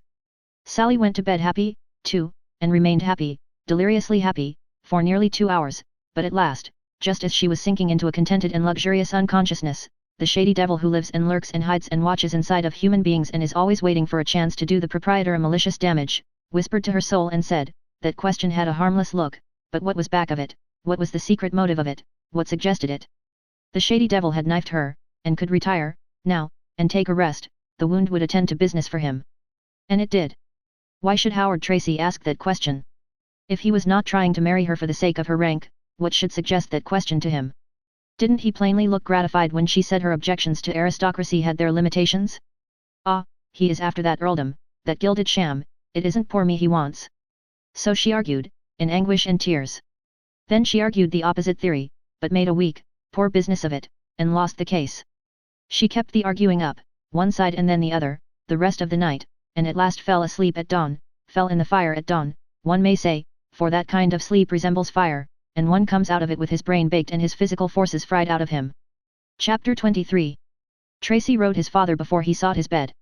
He wrote a letter which he believed would get better treatment than his cablegram received, for it contained what ought to be welcome news, namely, that he had tried equality and working for a living, had made a fight which he could find no reason to be ashamed of, and in the matter of earning a living had proved that he was able to do it, but that on the whole he had arrived at the conclusion that he could not reform the world single-handed, and was willing to retire from the conflict with the fair degree of honor which he had gained, and was also willing to return home and resume his position and be content with it and thankful for it for the future, leaving further experiment of a missionary sort to other young people needing the chastening and quelling persuasions of experience, the only logic sure to convince a diseased imagination and restore it to rugged health.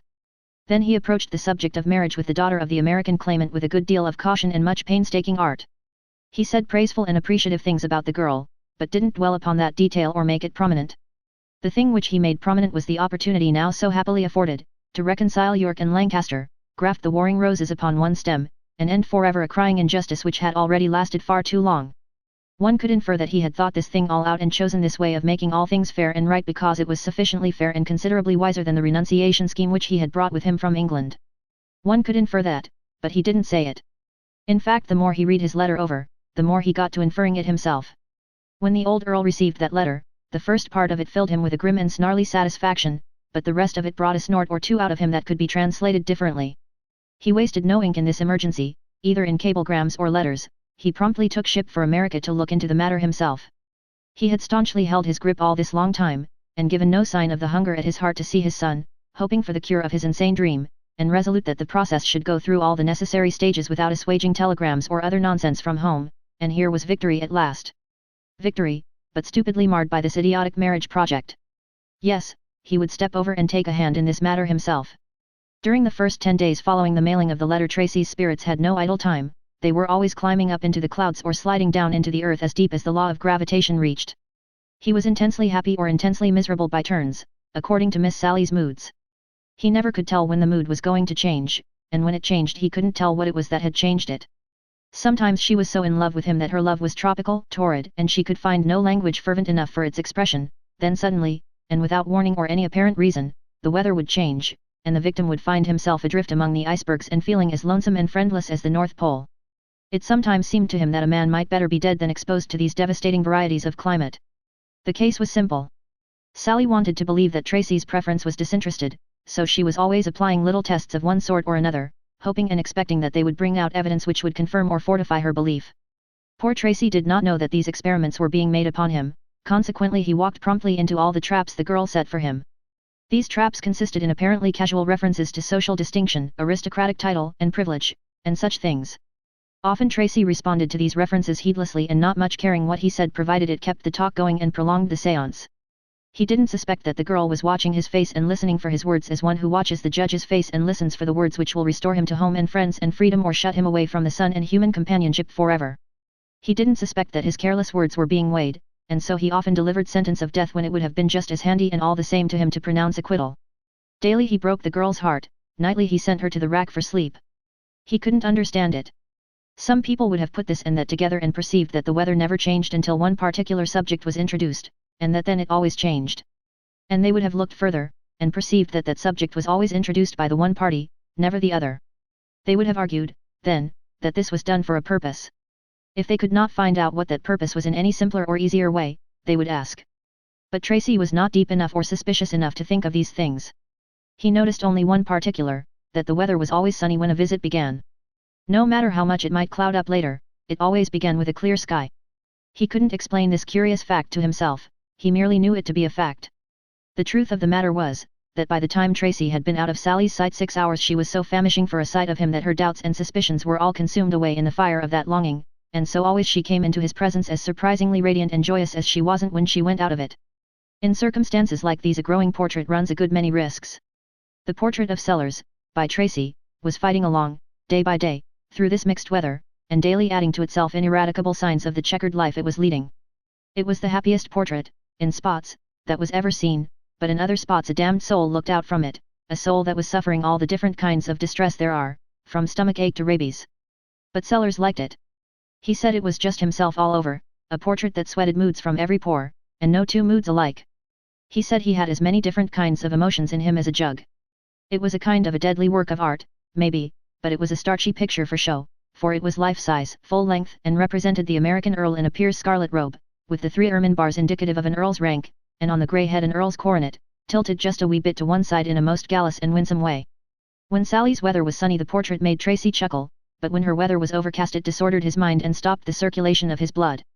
Late one night when the sweethearts had been having a flawless visit together, Sally's interior devil began to work his specialty, and soon the conversation was drifting toward the customary rock.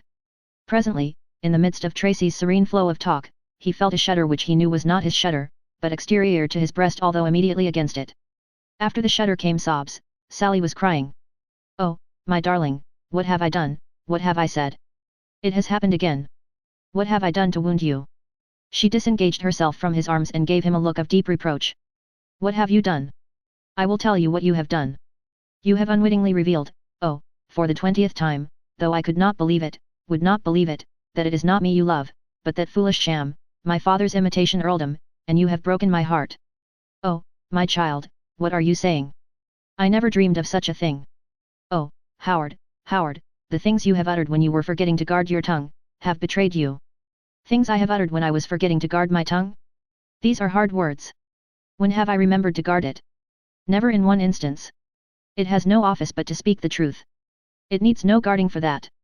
Howard, I have noted your words and weighed them, when you were not thinking of their significance, and they have told me more than you meant they should.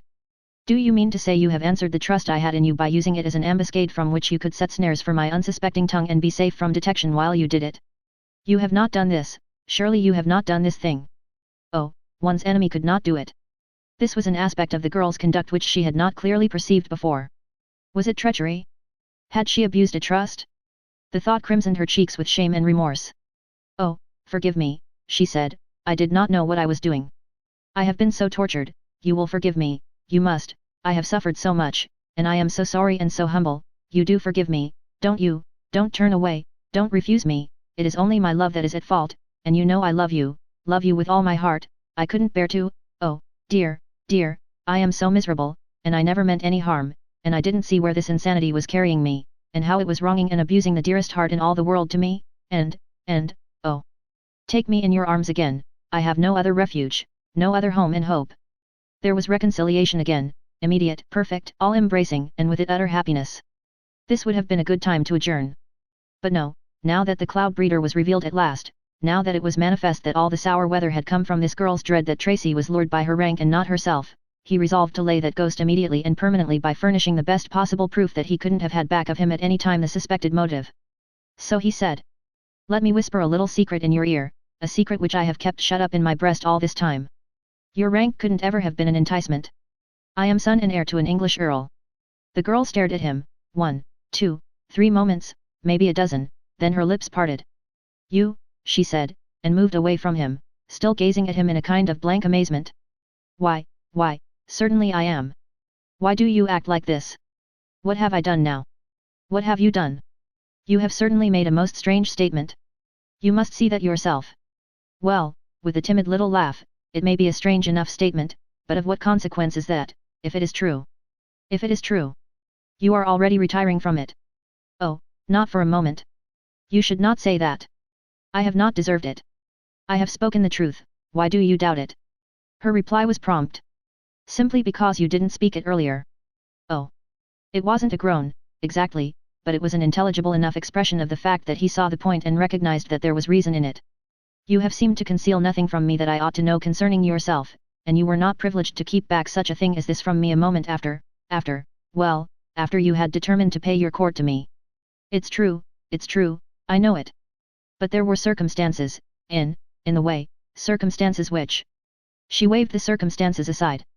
"Well, you see," he said, pleadingly, "you seemed so bent on our traveling the proud path of honest labor and honorable poverty, that I was terrified, that is, I was afraid, well, you know how you talked." "Yes, I know how I talked. And I also know that before the talk was finished you inquired how I stood as regards aristocracies, and my answer was calculated to relieve your fears." He was silent a while. Then he said, in a discouraged way, "I don't see any way out of it. It was a mistake. That is in truth all it was, just a mistake. No harm was meant, no harm in the world. I didn't see how it might sometime look. It is my way. I don't seem to see far. The girl was almost disarmed, for a moment. Then she flared up again. An earl's son. Do earl's sons go about working in lowly callings for their bread and butter? God knows they don't. I have wished they did. Do earl's sons sink their degree in a country like this, and come sober and decent to sue for the hand of a born child of poverty when they can go drunk, profane, and steeped in dishonorable debt and buy the pick and choice of the millionaire's daughters of America? You an earl's son? Show me the signs. I thank God I am not able, if those are the signs. But yet I am an earl's son and heir. It is all I can say. I wish you would believe me, but you will not. I know no way to persuade you. She was about to soften again, but his closing remark made her bring her foot down with smart vexation, and she cried out. Oh, you drive all patience out of me. Would you have one believe that you haven't your proofs at hand, and yet are what you say you are? You do not put your hand in your pocket now, for you have nothing there. You make a claim like this, and then venture to travel without credentials. These are simply increased abilities. Don't you see that, yourself? He cast about in his mind for a defense of some kind or other, hesitated a little, and then said, with difficulty and diffidence. I will tell you just the truth, foolish as it will seem to you, to anybody, I suppose, but it is the truth. I had an ideal, call it a dream, a folly, if you will, but I wanted to renounce the privileges and unfair advantages enjoyed by the nobility and wrung from the nation by force and fraud, and purge myself of my share of those crimes against right and reason, by thenceforth comrading with the poor and humble on equal terms, earning with my own hands the bread I ate, and rising by my own merit if I rose at all. The young girl scanned his face narrowly while he spoke, and there was something about his simplicity of manner and statement which touched her almost to the danger point, but she set her grip on the yielding spirit and choked it to quiescence. It could not be wise to surrender to compassion or any kind of sentiment, yet, she must ask one or two more questions. Tracy was reading her face, and what he read there lifted his drooping hopes a little. An earl's son to do that? Why, he were a man. A man to love, oh, more, a man to worship. Why, I. But he never lived. He is not born, he will not be born. The self-abnegation that could do that, even in utter folly, and hopeless of conveying benefit to any, beyond the mere example, could be mistaken for greatness. Why, it would be greatness in this cold age of sordid ideals. A moment, wait, let me finish, I have one question more. Your father is Earl of what? Rossmore, and I am Viscount Berkeley. The fat was in the fire again. The girl felt so outraged that it was difficult for her to speak. How can you venture such a brazen thing? You know that he is dead, and you know that I know it. Oh, to rob the living of name and honors for a selfish and temporary advantage is crime enough, but to rob the defenseless dead, why it is more than crime, it degrades crime. Oh, listen to me, just a word, don't turn away like that. Don't go, don't leave me, so, stay one moment. On my honor. Oh, on your honor. On my honor I am what I say. And I will prove it, and you will believe, I know you will. I will bring you a message, a cablegram. When? Tomorrow, next day. Signed Rossmore. Yes, signed Rossmore. What will that prove? What will it prove? What should it prove? If you force me to say it, possibly the presence of a Confederate somewhere. This was a hard blow, and staggered him. He said, dejectedly. It is true. I did not think of it. Oh, my God, I do not know any way to do, I do everything wrong. You are going, and you won't say even good night, or goodbye. Ah, we have not parted like this before. Oh, I want to run and, no, go, now. A pause, then she said, you may bring the message when it comes. Oh, may I? God bless you.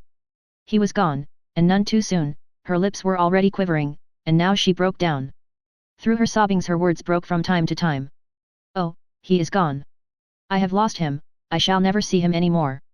And he didn't kiss me goodbye, never even offered to force a kiss from me, and he knowing it was the very, very last, and I expecting he would, and never dreaming he would treat me so after all we have been to each other. Oh, oh, oh, oh, what shall I do, what shall I do? He is a dear, poor, miserable, good-hearted, transparent liar and humbug, but oh, I do love him so. After a little she broke into speech again. How dear he is, and I shall miss him so, I shall miss him so. Why won't he ever think to forge a message and fetch it?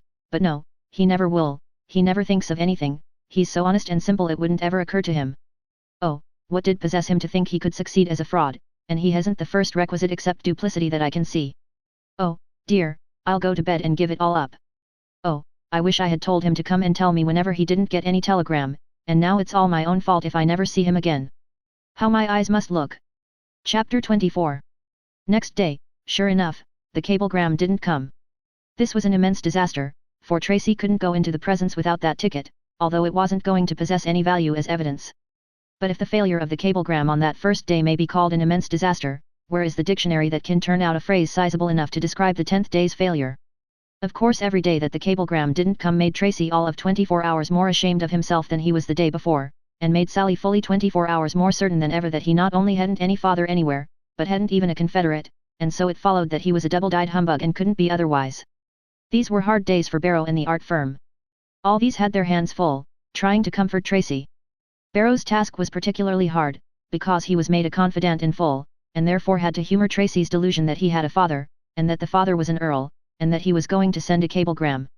Barrow early gave up the idea of trying to convince Tracy that he hadn't any father, because this had such a bad effect on the patient, and worked up his temper to such an alarming degree.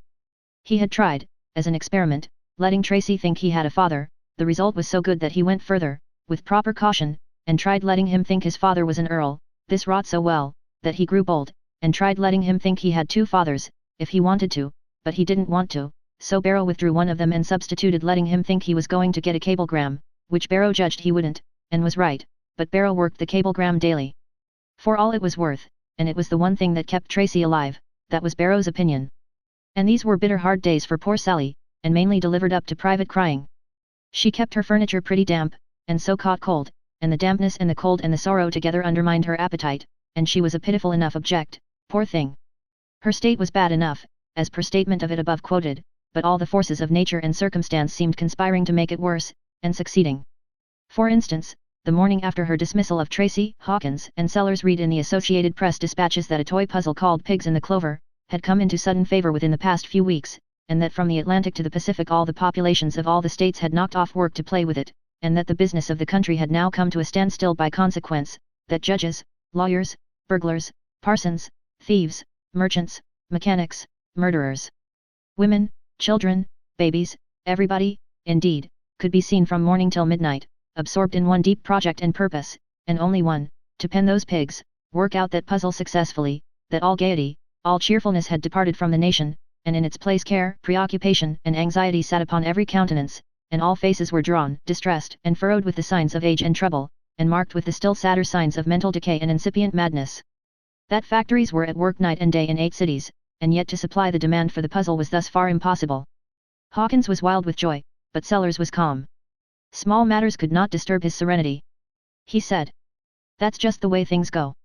A man invents a thing which could revolutionize the arts, produce mountains of money, and bless the earth, and who will bother with it or show any interest in it, and so you are just as poor as you were before. But you invent some worthless thing to amuse yourself with, and would throw it away if let alone, and all of a sudden the whole world makes a snatch for it and out crops a fortune. Hunt up that Yankee and collect, Hawkins, half is yours, you know. Leave me to potter at my lecture." This was a temperance lecture. Sellers was head chief in the temperance camp, and had lectured, now and then in that interest, but had been dissatisfied with his efforts, wherefore he was now about to try a new plan.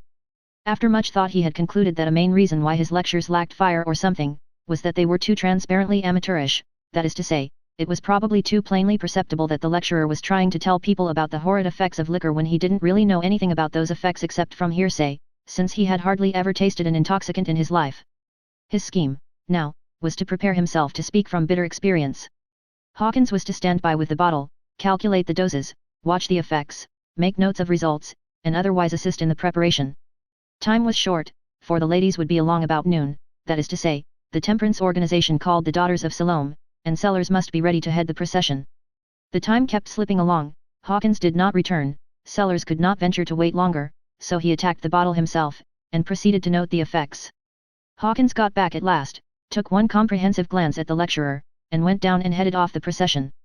The ladies were grieved to hear that the champion had been taken suddenly ill and violently so, but glad to hear that it was hoped he would be out again in a few days. As it turned out, the old gentleman didn't turn over or show any signs of life worth speaking of for 24 hours.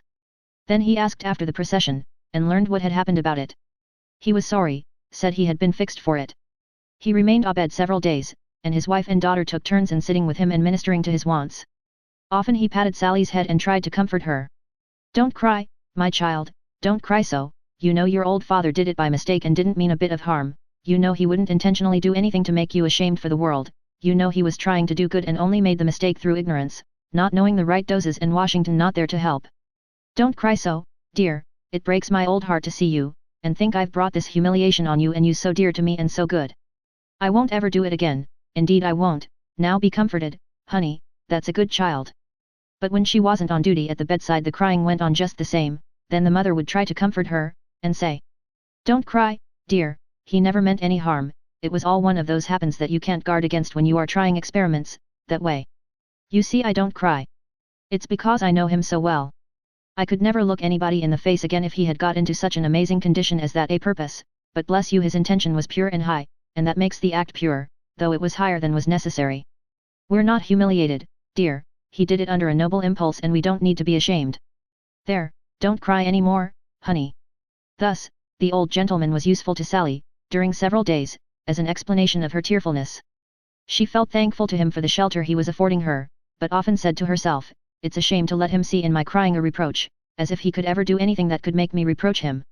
But I can't confess, I've got to go on using him for a pretext, he's the only one I've got in the world, and I do need one so much." As soon as Sellers was out again, and found that stacks of money had been placed in bank for him in Hawkins by the Yankee, he said, "Now we'll soon see who's the claimant and who's the authentic. I'll just go over there and warm up that House of Lords."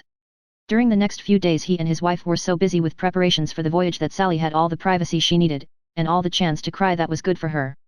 Then the old pair left for New York, and England. Sally had also had a chance to do another thing.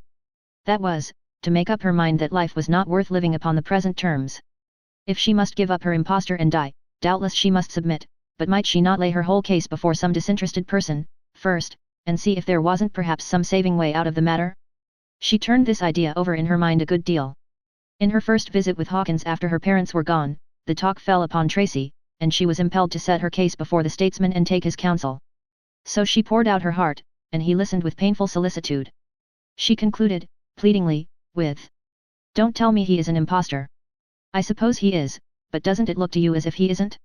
You are cool, you know, and outside, and so, maybe it can look to you as if he isn't one, when it can't to me. Doesn't it look to you as if he isn't? Can't it look to you that way, for my sake?" The poor man was troubled, but he felt obliged to keep in the neighborhood of the truth. He fought around the present detail a little while, then gave it up and said he couldn't really see his way to clearing Tracy. "No," he said, "the truth is, he's an impostor. That is, you feel a little certain, but not entirely, oh, not entirely, Mr. Hawkins. It's a pity to have to say it, I do hate to say it, but I don't think anything about it, I know he's an impostor." "Oh, now, Mr. Hawkins, you can't go that far. A body can't really know it, you know. It isn't proved that he's not what he says he is. Should he come out and make a clean breast of the whole wretched business? Yes, at least the most of it, it ought to be done." So he set his teeth and went at the matter with determination, but purposing to spare the girl one pain, that of knowing that Tracy was a criminal. "Now I am going to tell you a plain tale, one not pleasant for me to tell or for you to hear, but we've got to stand it. I know all about that fellow, and I know he is no earl's son." The girl's eyes flashed, and she said, "I don't care a snap for that, go on." This was so wholly unexpected that it at once obstructed the narrative. Hawkins was not even sure that he had heard aright. He said, "I don't know that I quite understand. Do you mean to say that if he was all right and proper otherwise you'd be indifferent about the earl part of the business?" "Absolutely. You'd be entirely satisfied with him and wouldn't care for his not being an earl's son, that being an earl's son wouldn't add any value to him." "Not the least value that I would care for. Why, Mr. Hawkins, I've gotten over all that daydreaming about earldoms and aristocracies and all such nonsense and am become just a plain ordinary nobody and content with it, and it is to him I owe my cure.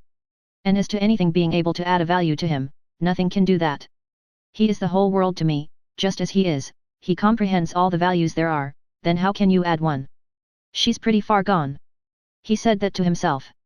He continued, still to himself, "I must change my plan again, I can't seem to strike one that will stand the requirements of this most variegated emergency 5 minutes on a stretch. Without making this fellow a criminal, I believe I will invent a name and a character for him calculated to disenchant her.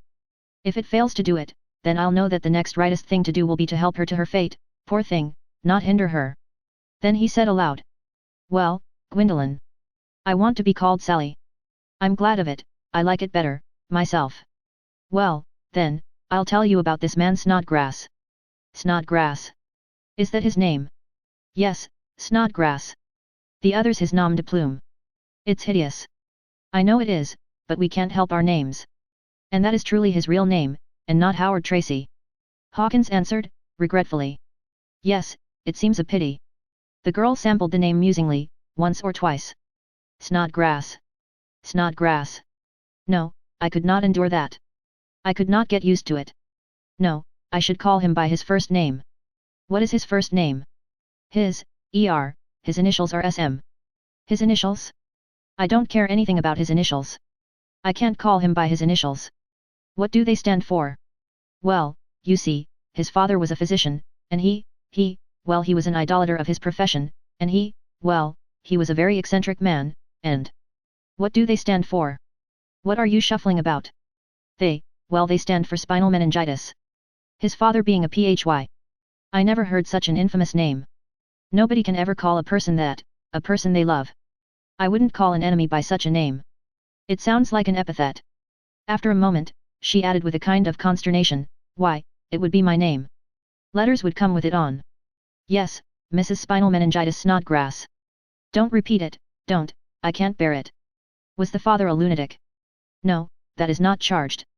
I am glad of that, because that is transmissible. What do you think was the matter with him, then? Well, I don't really know. The family used to run a good deal to idiots, and so, maybe. Oh, there isn't any maybe about it. This one was an idiot. Well, yes, he could have been. He was suspected. Suspected, said Sally, with irritation. Would one suspect there was going to be a dark time if he saw the constellations fall out of the sky? But that is enough about the idiot. I don't take any interest in idiots. Tell me about the son. Very well, then, this one was the eldest, but not the favorite. His brother, Zillabalsamum. Wait, give me a chance to realize that. It is perfectly stupefying. Zillo, what did you call it? Zillabalsamum. I never heard such a name, it sounds like a disease. Is it a disease? No, I don't think it's a disease. It's either scriptural or... Well, it's not scriptural. Then it's anatomical. I knew it was one or the other. Yes, I remember, now, it is anatomical. It's a ganglion, a nerve center, it is what is called the Zillabalsamum process. Well, go on, and if you come to any more of them, omit the names, they make one feel so uncomfortable. Very well, then. As I said, this one was not a favorite in the family, and so he was neglected in every way, never sent to school, always allowed to associate with the worst and coarsest characters, and so of course he has grown up a rude, vulgar, ignorant, dissipated ruffian, and... It's no such thing. You ought to be more generous than to make such a statement as that about a poor young stranger why, he is the very opposite of that. He is considerate, courteous, obliging, modest, gentle, refined, cultivated, oh, for shame. How can you say such things about him? I don't blame you, Sally, indeed I haven't a word of blame for you for being blinded by your affection, blinded to these minor defects which are so manifest to others who... Minor defects? Do you call these minor defects? What are murder and arson, pray? It is a difficult question to answer straight off, and of course estimates of such things vary with environment. With us, out our way, they would not necessarily attract as much attention as with you, yet they are often regarded with disapproval. Murder and arson are regarded with disapproval. Oh, frequently. With disapproval. Who are those Puritans you are talking about? But wait, how did you come to know so much about this family? Where did you get all this hearsay evidence? Sally, it isn't hearsay evidence. That is the serious part of it. I knew that family, personally. This was a surprise. You actually knew them. Knew Zillo, as we used to call him, and knew his father, Dr. Snodgrass. I didn't know your own Snodgrass, but have had glimpses of him from time to time, and I heard about him all the time. He was the common talk, you see, on account of his not being a house burner or an assassin, I suppose. That would have made him commonplace. Where did you know these people? In Cherokee Strip. Oh, how preposterous. There are not enough people in Cherokee Strip to give anybody a reputation, good or bad. There isn't a quorum. Why, the whole population consists of a couple of wagon loads of horse thieves. Hawkins answered placidly. Our friend was one of those wagon loads. Sally's eyes burned and her breath came quick and fast, but she kept a fairly good grip on her anger and did not let it get the advantage of her tongue. The statesman sat still and waited for developments. He was content with his work. It was as handsome a piece of diplomatic art as he had ever turned out, he thought, and now, let the girl make her own choice. He judged she would let her spectre go, he hadn't a doubt of it in fact, but anyway, let the choice be made, and he was ready to ratify it and offer no further hindrance. Meantime Sally had thought her case out and made up her mind. To the Major's disappointment the verdict was against him.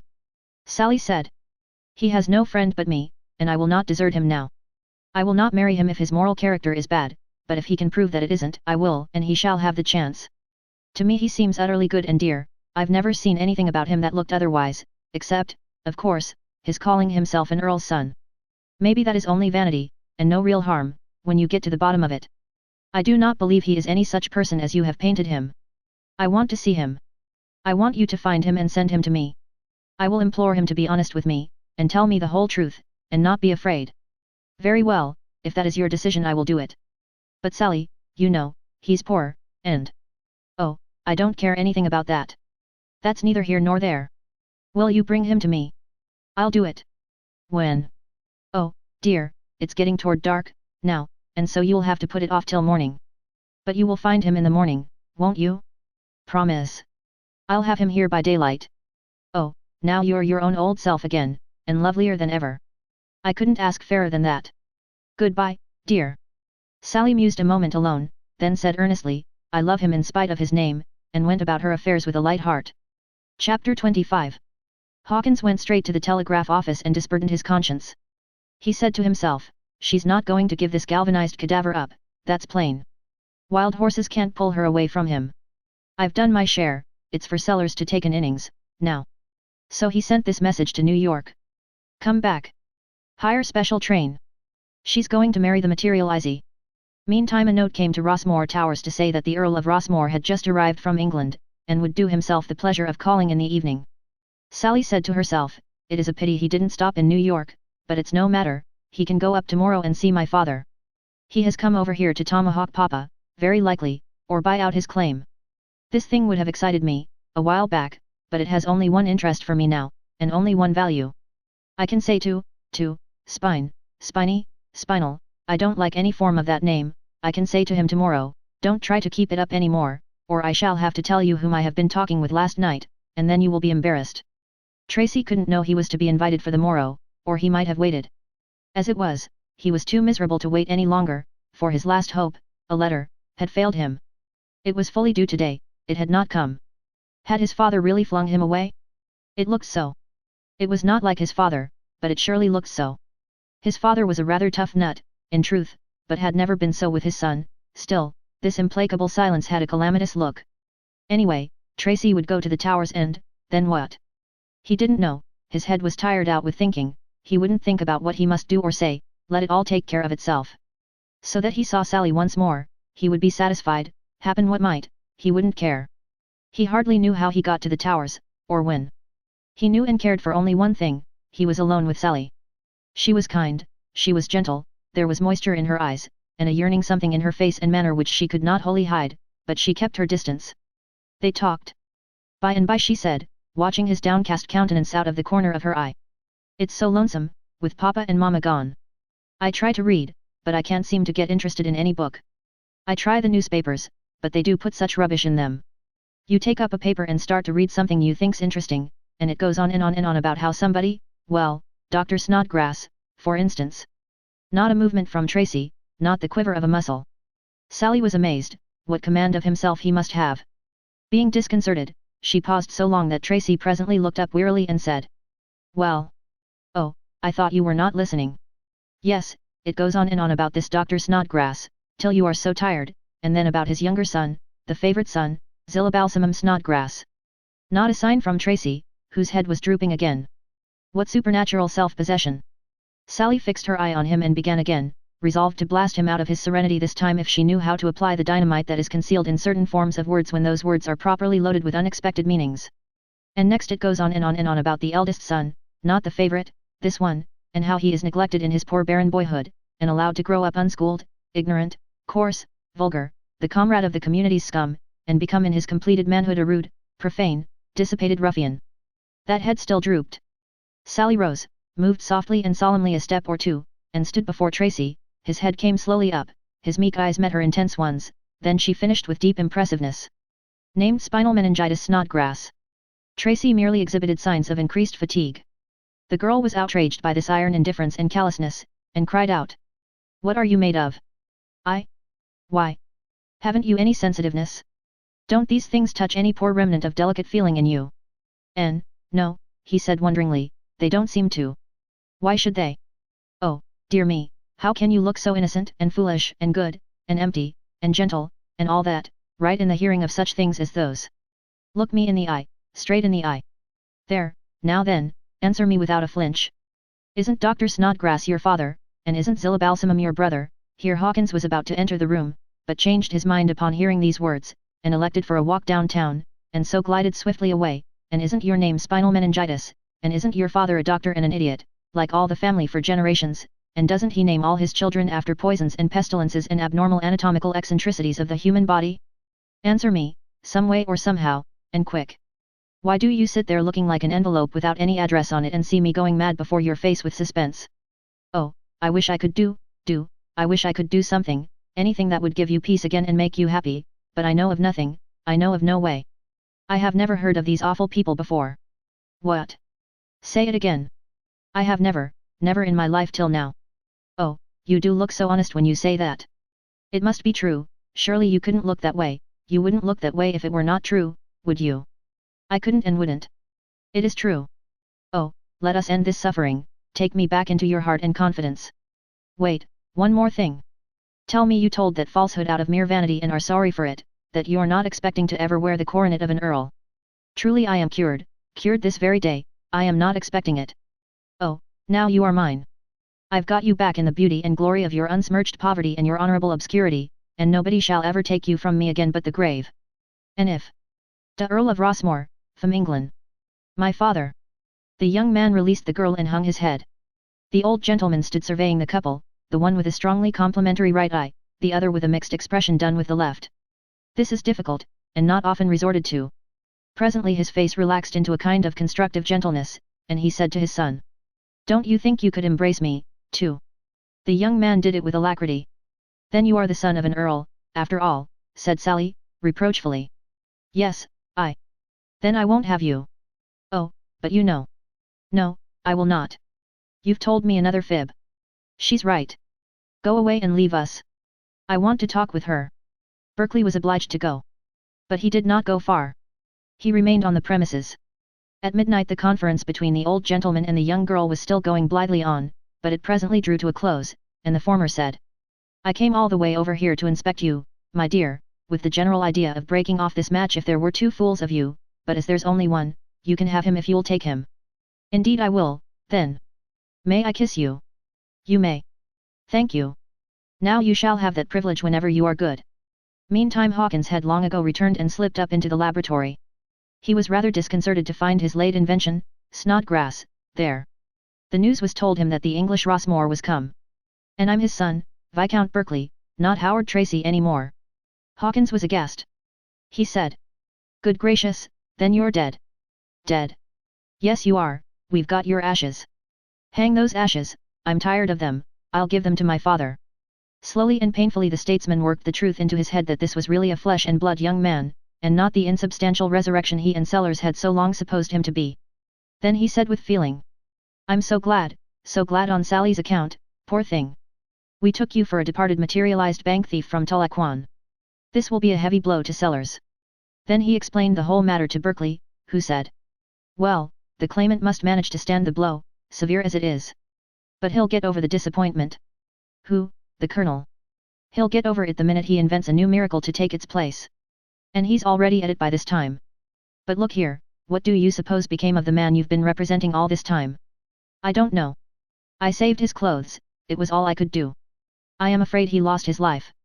Well, you must have found $20,000 or $30,000 in those clothes, in money or certificates of deposit. No, I found only 500 and a trifle. I borrowed the trifle and banked the 500. What'll we do about it? Return it to the owner. It's easy said, but not easy to manage. Let's leave it alone till we get Sellers' advice. And that reminds me. I've got to run and meet Sellers and explain who you are not and who you are, or he'll come thundering in here to stop his daughter from marrying a phantom.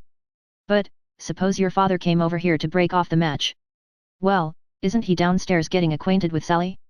That's all safe. So Hawkins departed to meet and prepare the Sellerses. Rossmore Towers saw great times and late hours during the succeeding week. The two earls were such opposites in nature that they fraternized at once. Sellers said privately that Rossmore was the most extraordinary character he had ever met, a man just made out of the condensed milk of human kindness, yet with the ability to totally hide the fact from any but the most practiced character reader, a man whose whole being was sweetness, patience, and charity, yet with a cunning so profound, an ability so marvelous in the acting of a double part, that many a person of considerable intelligence might live with him for centuries and never suspect the presence in him of these characteristics. Finally there was a quiet wedding at the Towers, instead of a big one at the British Embassy, with the militia and the fire brigades and the temperance organizations on hand in torchlight procession, as at first proposed by one of the earls. The art firm and Barrow were present at the wedding, and the Tinner and Puss had been invited, but the Tinner was ill and Puss was nursing him, for they were engaged. The Sellerses were to go to England with their new allies for a brief visit, but when it was time to take the train from Washington, the Colonel was missing. Hawkins was going as far as New York with the party, and said he would explain the matter on the road. The explanation was in a letter left by the Colonel in Hawkins's hands. In it he promised to join Mrs. Sellers later, in England, and then went on to say, "The truth is, my dear Hawkins, a mighty idea has been born to me within the hour, and I must not even stop to say goodbye to my dear ones. A man's highest duty takes precedence of all minor ones, and must be attended to with his best promptness and energy, at whatsoever cost to his affections or his convenience. And first of all a man's duties is his duty to his own honor, he must keep that spotless. Mine is threatened." When I was feeling sure of my imminent future solidity, I forwarded to the Tsar of Russia, perhaps prematurely, an offer for the purchase of Siberia, naming a vast sum. Since then an episode has warned me that the method by which I was expecting to acquire this money, materialization upon a scale of limitless magnitude, is marred by a taint of temporary uncertainty. His Imperial Majesty may accept my offer at any moment. If this should occur now, I should find myself painfully embarrassed, in fact financially inadequate. I could not take Siberia. This would become known, and my credit would suffer. Recently my private hours have been dark indeed, but the sun shines again now, I see my way, I shall be able to meet my obligation, and without having to ask an extension of the stipulated time, I think. This grand new idea of mine, the sublimest I have ever conceived, will save me whole, I am sure. I am leaving for San Francisco this moment, to test it, by the help of the great Lick telescope. Like all of my more notable discoveries and inventions, it is based upon hard, practical scientific laws, all other bases are unsound and hence untrustworthy. In brief, then, I have conceived the stupendous idea of reorganizing the climates of the earth according to the desire of the populations interested. That is to say, I will furnish climates to order, for cash or negotiable paper, taking the old climates in part payment, of course, at a fair discount, where they are in condition to be repaired at small cost and let out for hire to poor and remote communities not able to afford a good climate and not caring for an expensive one for mere display. My studies have convinced me that the regulation of climates and the breeding of new varieties at will from the old stock is a feasible thing.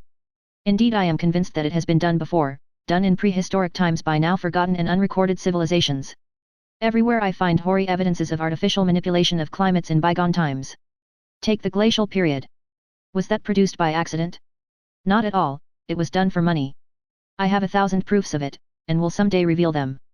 I will confide to you an outline of my idea. It is to utilize the spots on the sun, get control of them, you understand, and apply the stupendous energies which they wield to beneficent purposes in the reorganizing of our climates. At present they merely make trouble and do harm in the evoking of cyclones and other kinds of electric storms, but once under humane and intelligent control this will cease and they will become a boon to man. I have my plan all mapped out, whereby I hope and expect to acquire complete and perfect control of the sunspots, also details of the method whereby I shall employ the same commercially, but I will not venture to go into particulars before the patents shall have been issued. I shall hope and expect to sell shop rights to the minor countries at a reasonable figure and supply a good business article of climate to the great empires at special rates, together with fancy brands for coronations, battles and other great and particular occasions. There are billions of money in this enterprise, no expensive plant is required, and I shall begin to realize in a few days, in a few weeks at furthest. I shall stand ready to pay cash for Siberia the moment it is delivered, and thus save my honor and my credit. I am confident of this. I would like you to provide a proper outfit and start north as soon as I telegraph you, be it night or be it day. I wish you to take up all the country stretching away from the North Pole on all sides for many degrees south, and buy Greenland and Iceland at the best figure you can get now while they are cheap. It is my intention to move one of the tropics up there and transfer the frigid zone to the equator. I will have the entire Arctic Circle in the market as a summer resort next year, and will use the surplusage of the old climate, over and above what can be utilized on the equator, to reduce the temperature of opposition resorts. But I have said enough to give you an idea of the prodigious nature of my scheme and the feasible and enormously profitable character of it. I shall join all you happy people in England as soon as I shall have sold out some of my principal climates and arranged with the Tsar about Siberia. Meantime, watch for a sign from me. 8 days from now, we shall be wide asunder, for I shall be on the border of the Pacific, and you far out on the Atlantic, approaching England.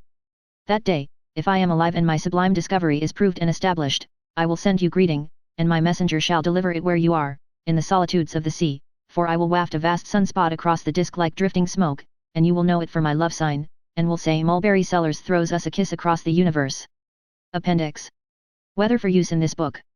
Selected from the best authorities.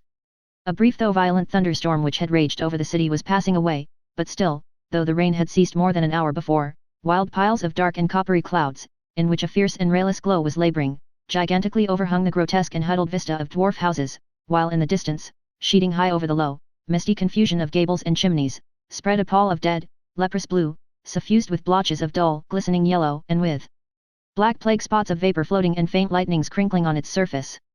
Thunder, still muttering in the close and sultry air, kept the scared dwellers in the street within, behind their closed shutters, and all deserted, cowed, dejected, squalid, like poor, stupid, top-heavy things that had felt the wrath of the summer tempest, stood the drenched structures on either side of the narrow and crooked way, ghastly and picturesque, under the giant canopy. Rain dripped wretchedly in slow drops of melancholy sound from their projecting eaves upon the broken flagging, lay there in pools or trickled into the swollen drains, where the fallen torrent sullenly gurgled on its way to the river. The brazen android, W. D. O'Connor. The fiery mid-March sun a moment hung above the bleak Judean wilderness. Then darkness swept upon us, and 'twas night. Easter Eve at Carrick Moab, Clinton Scollard. The quick-coming winter twilight was already at hand. Snow was again falling, sifting delicately down, incidentally as it were, Felicia, Fanny and D. Murphy. Merciful heavens! The whole west, from right to left, blazes up with a fierce light, and next instant the earth reels and quivers with the awful shock of 10,000 batteries of artillery. It is the signal for the fury to spring, for 1,000 demons to scream and shriek, for innumerable serpents of fire to writhe and light up the blackness. Now the rain falls, now the wind is let loose with a terrible shriek, now the lightning is so constant that the eyes burn, and the thunderclaps merge into an awful roar, as did the 800 cannon at Gettysburg. Crash! Crash! Crash! It is the cottonwood trees falling to earth. Shriek! Shriek! Shriek! It is the demon racing along the plain and uprooting even the blades of grass. Shock! Shock! Shock! It is the fury flinging his fiery bolts into the bosom of the earth, the demon and the fury, M-quad. Away up the gorge all diurnal fancies trooped into the wide liberties of endless luminous vistas of azure sunlit mountains beneath the shining azure heavens. The sky, looking down in deep blue placidities, only here and there smote the water to azure emulations of its tint, in the people's country, Charles Egbert Craddock. There was every indication of a dust storm, though the sun still shone brilliantly. The hot wind had become wild and rampant. It was whipping up the sandy coating of the plain in every direction. High in the air were seen whirling spires and cones of sand, a curious effect against the deep blue sky. Below, puffs of sand were breaking out of the plain in every direction, as though the plain were alive with invisible horsemen. These sandy cloudlets were instantly dissipated by the wind. It was the larger clouds that were lifted whole into the air, and the larger clouds of sand were becoming more and more the rule. Alfred's eye, quickly scanning the horizon, descried the roof of the boundary rider's hut still gleaming in the sunlight. He remembered the hut well. It could not be farther than 4 miles, if as much as that, from this point of the track. He also knew these dust storms of old. Bindara was notorious for them. Without thinking twice, Alfred put spurs to his horse and headed for the hut. Before he had ridden half the distance the detached clouds of sand banded together in one dense whirlwind, and it was only owing to his horse's instinct that he did not ride wide of the hut altogether, for during the last half-mile he never saw the hut, until its outline loomed suddenly over his horse's ears, and by then the sun was invisible, a bride from the bush. It rained 40 days and 40 nights, Genesis.